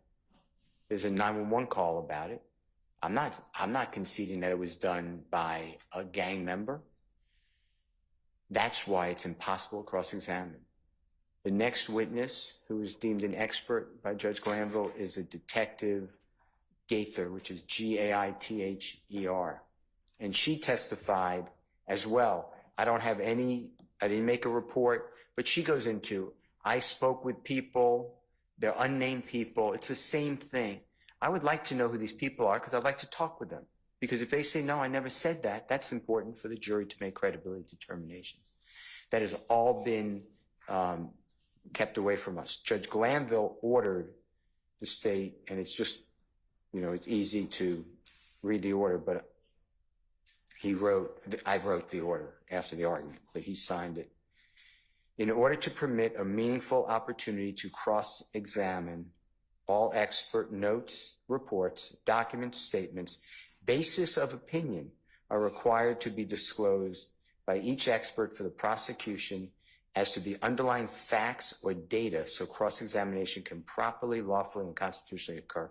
That's right out of the case of Harris, Harris versus State, which is 314 Georgia 238. It's in Division 6A, is in Elisa 875 Southeast 2D 659 2022 case, where our Supreme Court said that is not the rule in Georgia, but we encourage trial judges who can control the proceedings to order that to be done, and Judge Glanville ordered it.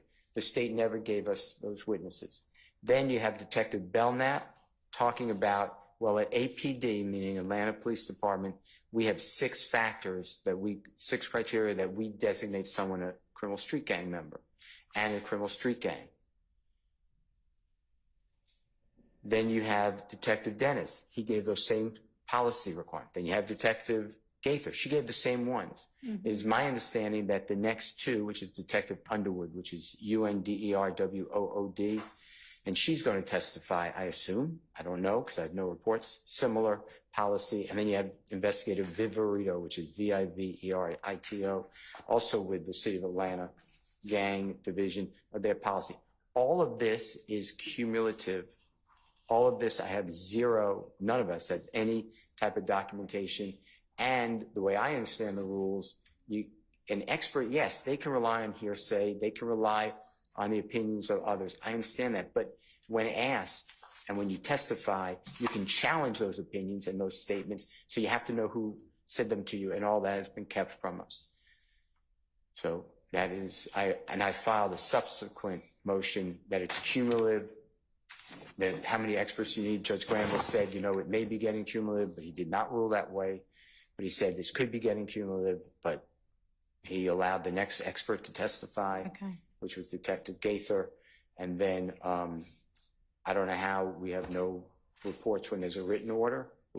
We have zero on it. It's hard when the expert is just saying, or the witness is just saying, well, I do this. I'm on the street. I know these people. Brian Steele, you don't know how streets work. And I go out and this is how I get information. People will talk to me because they know that I won't put it in a report. Well, that makes it pretty hard to say, well, I don't think the jurors should just rely on your word. I'd like to know who that witness was. Well, I'm not able to tell you. I don't want to tell you. I can't tell you because I left the office. That's the issue I'd like you to address.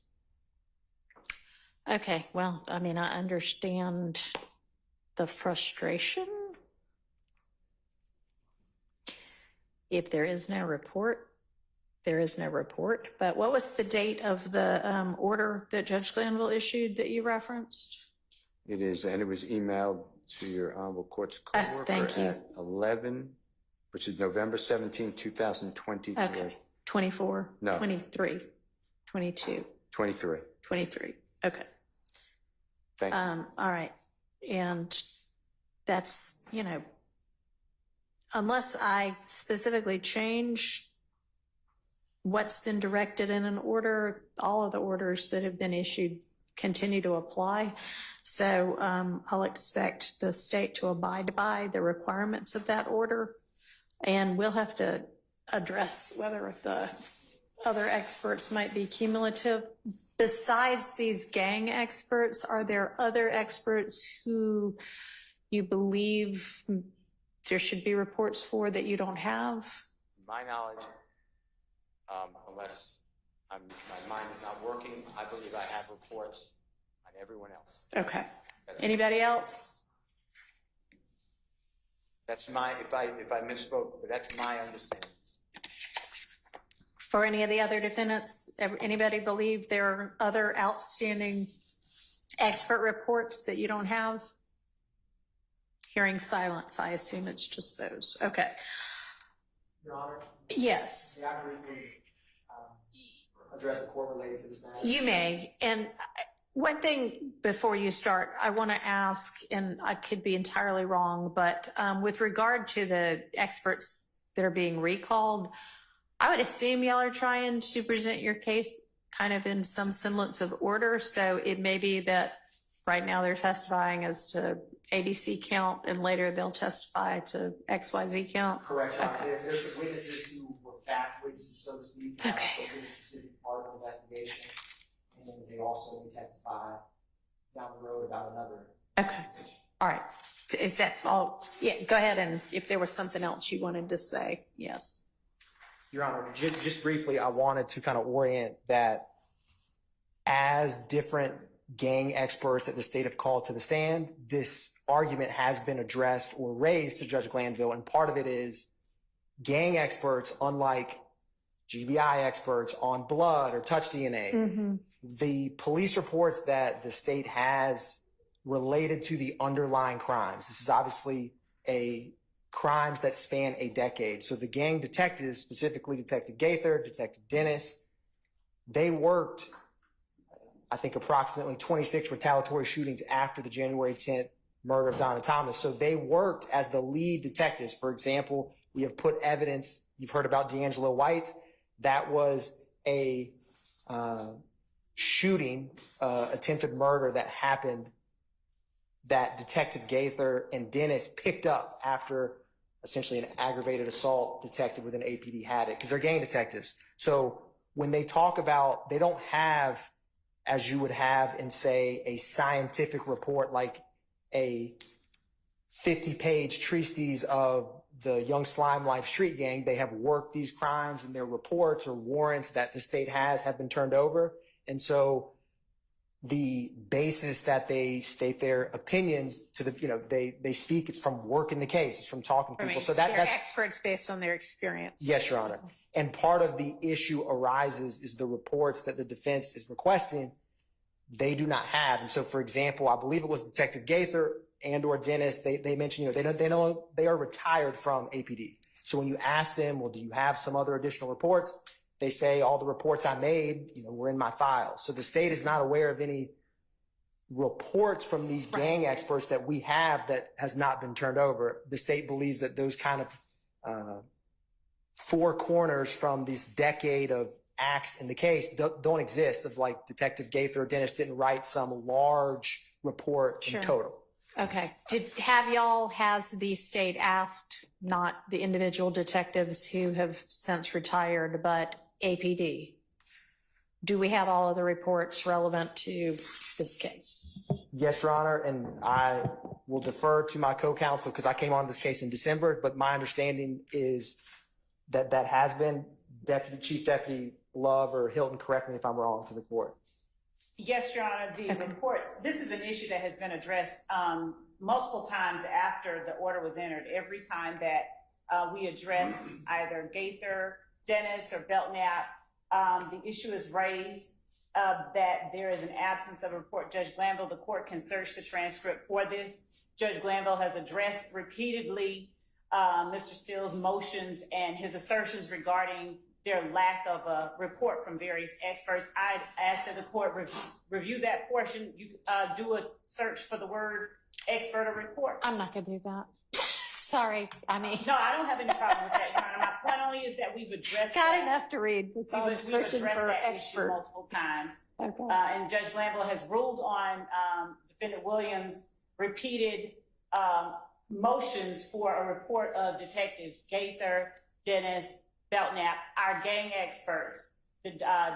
Judge Glanville has ruled on that even after the order that was entered. So I don't believe at this point that there is any further ruling unless the court wishes to reconsider the rulings that Judge Lanville has previously made. I don't believe that there is any further matters to be ruled on as they relate to expert reports and the gang experts that the state has identified for the defense. All right, just make sure that you have abided by and continue to abide by the order issued on November 17th, granting the motion for complete witness list and expert reports and analysis and findings, okay?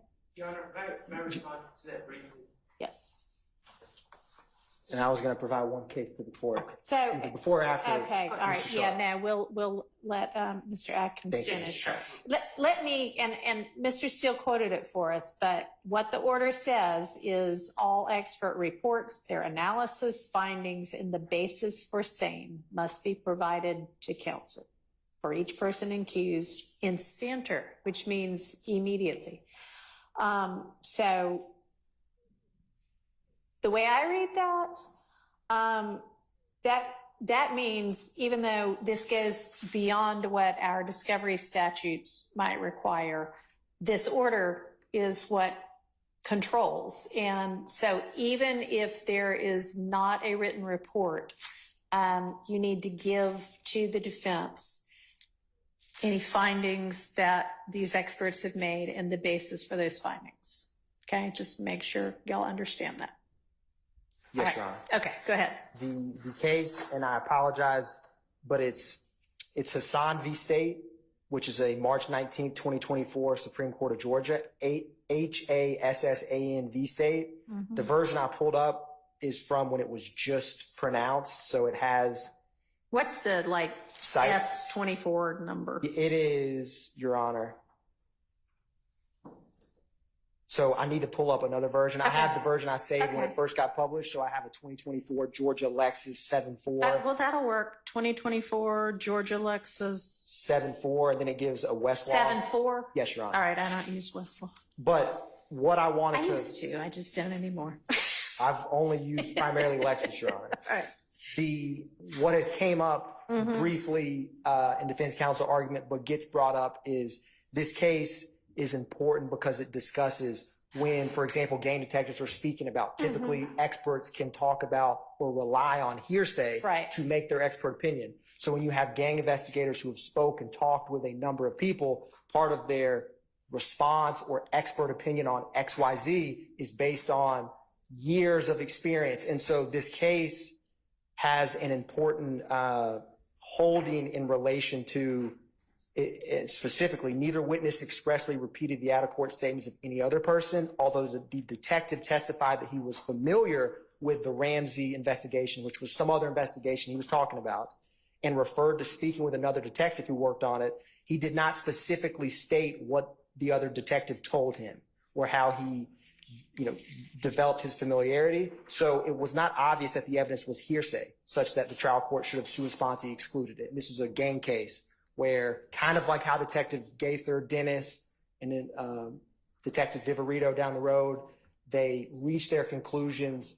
And so if they are not directly deriving what their statement is from hearsay, as an expert, this case is helpful to illustrate in the context of a gang expert, how that can come up. So I just wanted to share that, Your Honor. Appreciate it. Thank you. All right. Thank you, Mr. Sharp. Okay.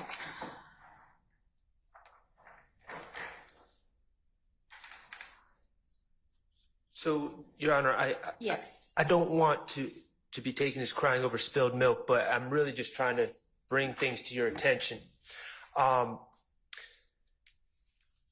Miss Love referenced in kind of, I feel like I was the one that was making the most noise about the reports, especially investigators' reports. And the reason I was doing that, and we're not talking about expert testimony right now, reports by an expert. Mm-hmm. These experts were also testifying as fact witnesses. Right. And there were several times, it was Investigator Gaither, and I believe it was Investigator Dennis. I could be wrong on that, but it was definitely Investigator Gaither and another investigator. I think it was Dennis. And they testified to doing things in these cases. And we're looking at a lack of reports indicating that these tasks were done, showing photo lineups to certain people, interviewing witnesses. And I complained about that. And I said, well, where are the reports? Because at first I was, in cross-examination, well, wouldn't that have been something you would write a report about? And they said, well, we did write the reports. And so we met out in that side room with Investigator Gaither, but I believe Investigator Dennis, we also talked to him, and they insisted that they wrote reports about this work. And it is correct when they said, when we left, we're retired, we cannot access the reports, but we left them with APD. Okay. The state has stated that they don't have these reports. All right, that should not be happening. We'll take that back up when she comes back in here, whoever she is. The state has stated repeatedly that they don't have the reports, and I think all of us are left in this quandary where the state's saying they don't have reports, but the witnesses are saying we wrote reports. And Okay, do you have dates for any of that? Or have you previously discussed with counsel for the state well, when I brought this up to what you think is missing? yes, well, unfortunately, those witnesses have already testified. So, of course, I would like the reports. But going forward, and the part of my frustration is when the state says, we don't have reports, and the witnesses are swearing there's reports, Right. so we can't really nail the witnesses on it, and the state's saying, well, we can't hand anything over either. Then we talk about it, and the court at the time just kind of said, well, there was a hack in 2018. And That's actually what I was literally about to say, is it's possible that for some of these things, I mean, we all remember, we were all around in 2018, the city of Atlanta there was some huge cyber attack, and lots of things got disappeared from everywhere, wiped out. So if that is the excuse for some of it, it's probably legit. well, I'm not It's saying gonna it is depend on or the isn't dates. legit. I'm not saying it is or isn't Right. legit, but I'm happy to bore down on it some more and talk Because- specifics. I mean, it wasn't even, I can't recall if that was even suggested by the state, but that was just thrown out there. Well, reports are missing because of the hack. And I'm like, Well, how do I'm we know that? happy, yeah. If you want to get together a list, and I mean, maybe more so for the witnesses going forward, and these, we're at this point not really talking about expert reports, we're talking about police reports, fact basis that ought to be out there. And if you want to in detail get that, because that is frustrating for everybody. I mean, yeah, it's out there. You wrote it down. So unless it disappeared in the cyber attack, it ought to still be able to be gotten, even if not by that witness, because that witness is retired, by the state, because the police and law enforcement are a part of the state. And so it is within the control, if not the custody of the state. So I'm happy for us to bear down and bore down and drill down some more on that. If y'all want to give me specifics, or if you want to, well, give both to me and share with the state specifics, because that will help them as well, to not just say, hey, APD, please give me everything about this case. But there should be a report from Detective Gaither dated August 2nd, 2000, about a lineup she did. And then they can actually search for something. So let's, to the extent y'all want that, and you're certainly entitled to it, let's get details together so that we can give that to the state, so they can give that to APD, and we can actually hopefully find something if there is something out there but missing. Yes, Sean. Okay. Thank you. All right. Yes. We Yes. turned over to defense every report from 2015, every report that the experts have referred to or will testify about, and the complete case files that exist for each of those reports. Okay. So we've turned that over. If I will await defense giving to us what they now posit they don't have, Okay. that we have not already addressed. Okay. And Your Honor, I am asking the court to refer to Hassan versus the state, 318 Georgia 673. It's a 2024 case. That's the full citation of the case that Okay. Mr. Atkins just. Oh, perfect. Thank you. Your Honor, I mean, with all due respect to everyone here, that's a bit disingenuous I because think is your mic on? I'm turning it on.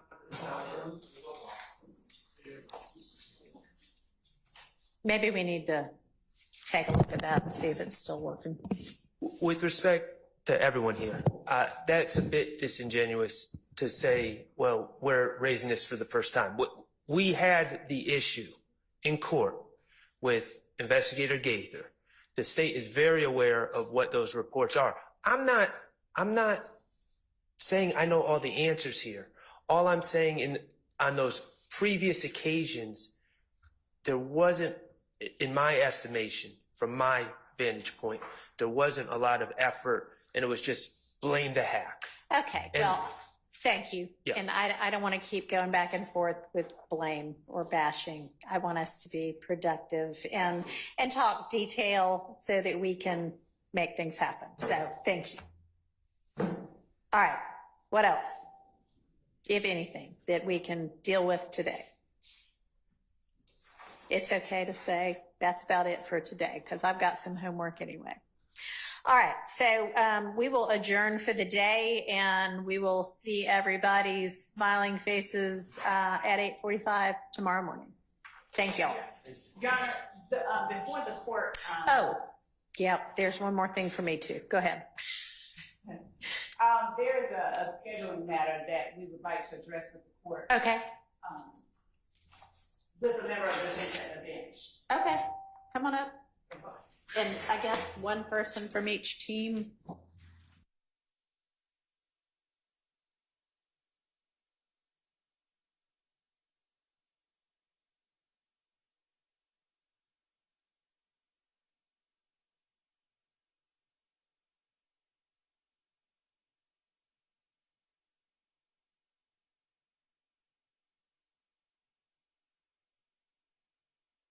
Earbuds and what have you over here that I have never used before.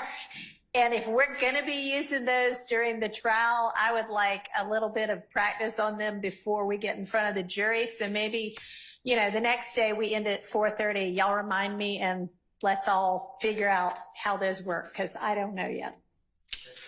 All right. Are you just going to be representative of everyone? Yes. Sounds good.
state, due to a scheduling matter, may want to, whenever we do pick back up with the jury, which hopefully will be soon, but I'm not sure yet what all we're going to get finished with this week. If we bring the jury back next week, there is a request for the court to consider having a witness who is not Mr. Copeland be the next witness because of a scheduling matter for the attorney who was examining Mr. Copeland. Now, we have to redo at least part of Mr. Copeland's testimony anyway.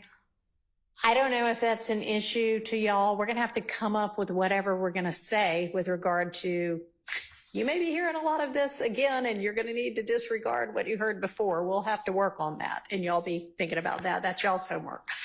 But is there objection to moving to another witness and coming back to Mr. Copeland? And if so, what is it? And then I'll consider whether I'm going to permit it or not.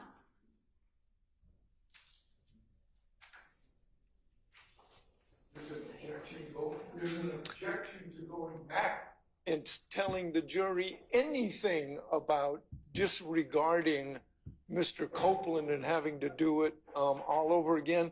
It's impossible. There's no way in the world. All right. Well, The jury yeah. just disregard Mr. Copeland.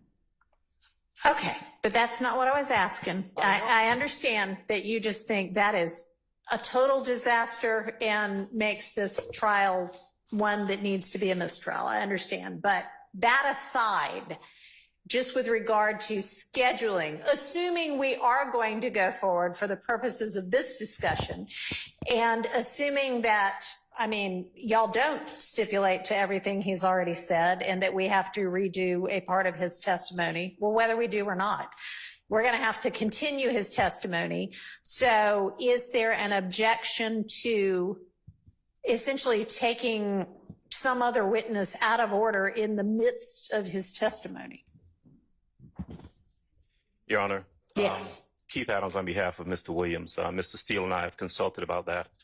And I don't purport to speak for anyone else. We do object to that. We believe that given the complexity of Mr. Copeland's testimony and the issues surrounding his testimony and the confusion that will probably already attach to a jury coming in and seeing some of what Mr. Copeland's heard and testified to and possibly having to be instructed about disregarding some of his testimony, we would object to going to another witness. All right, I appreciate it. And I think with that objection, you know, it's well-founded.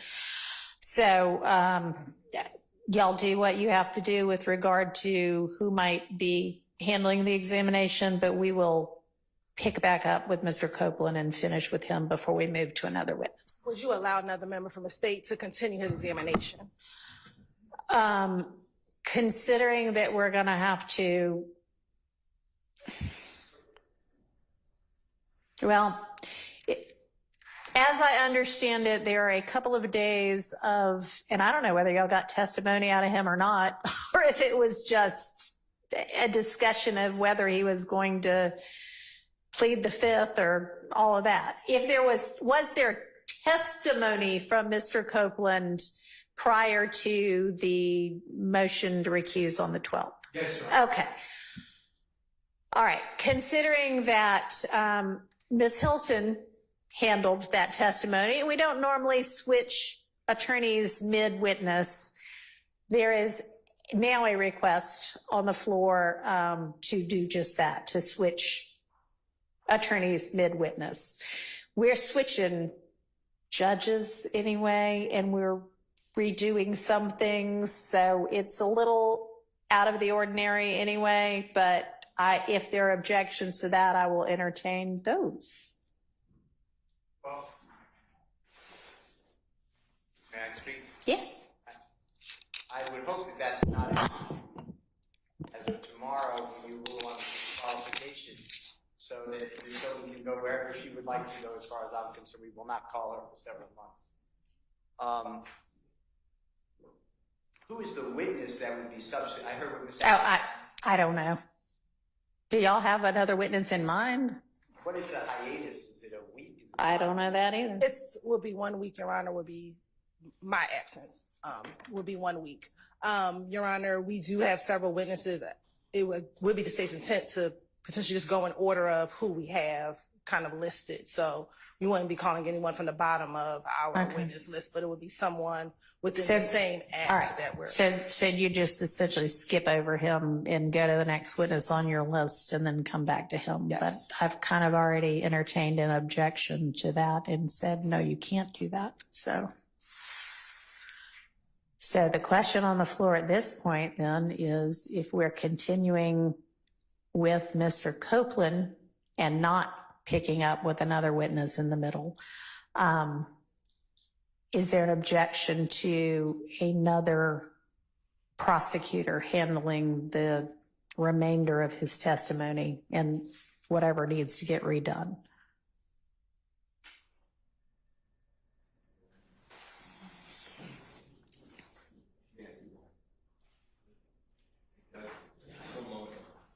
We just have a moment. Sure.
Speaking only for Mr. Kendrick.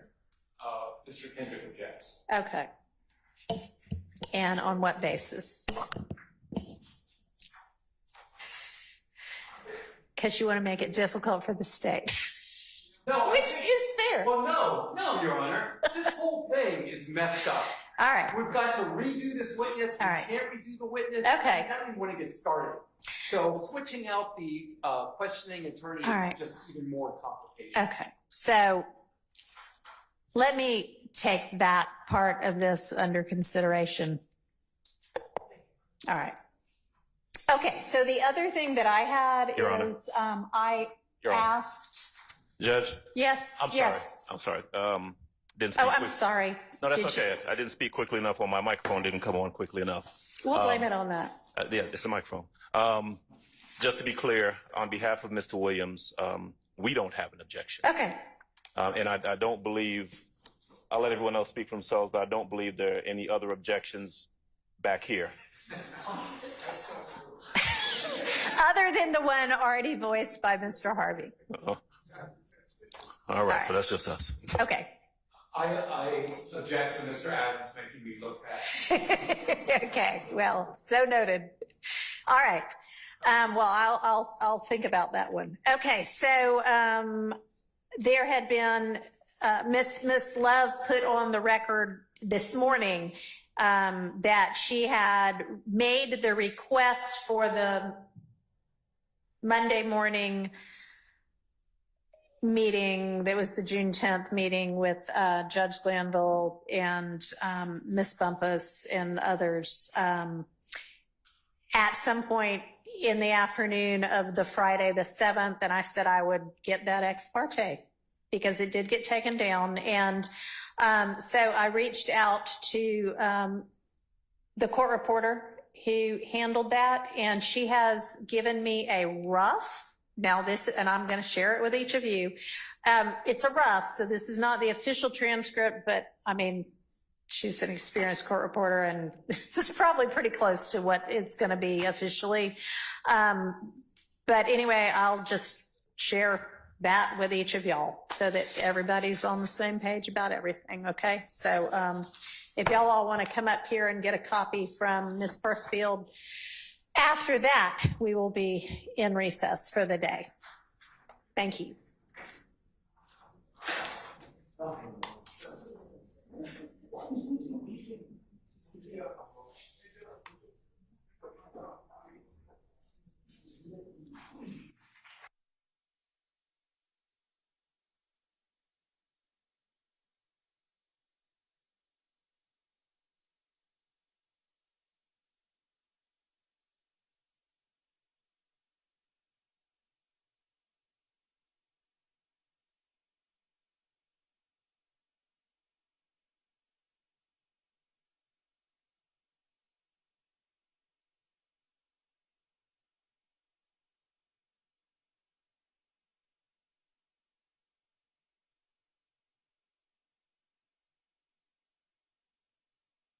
Relates to the ex parte. Yeah.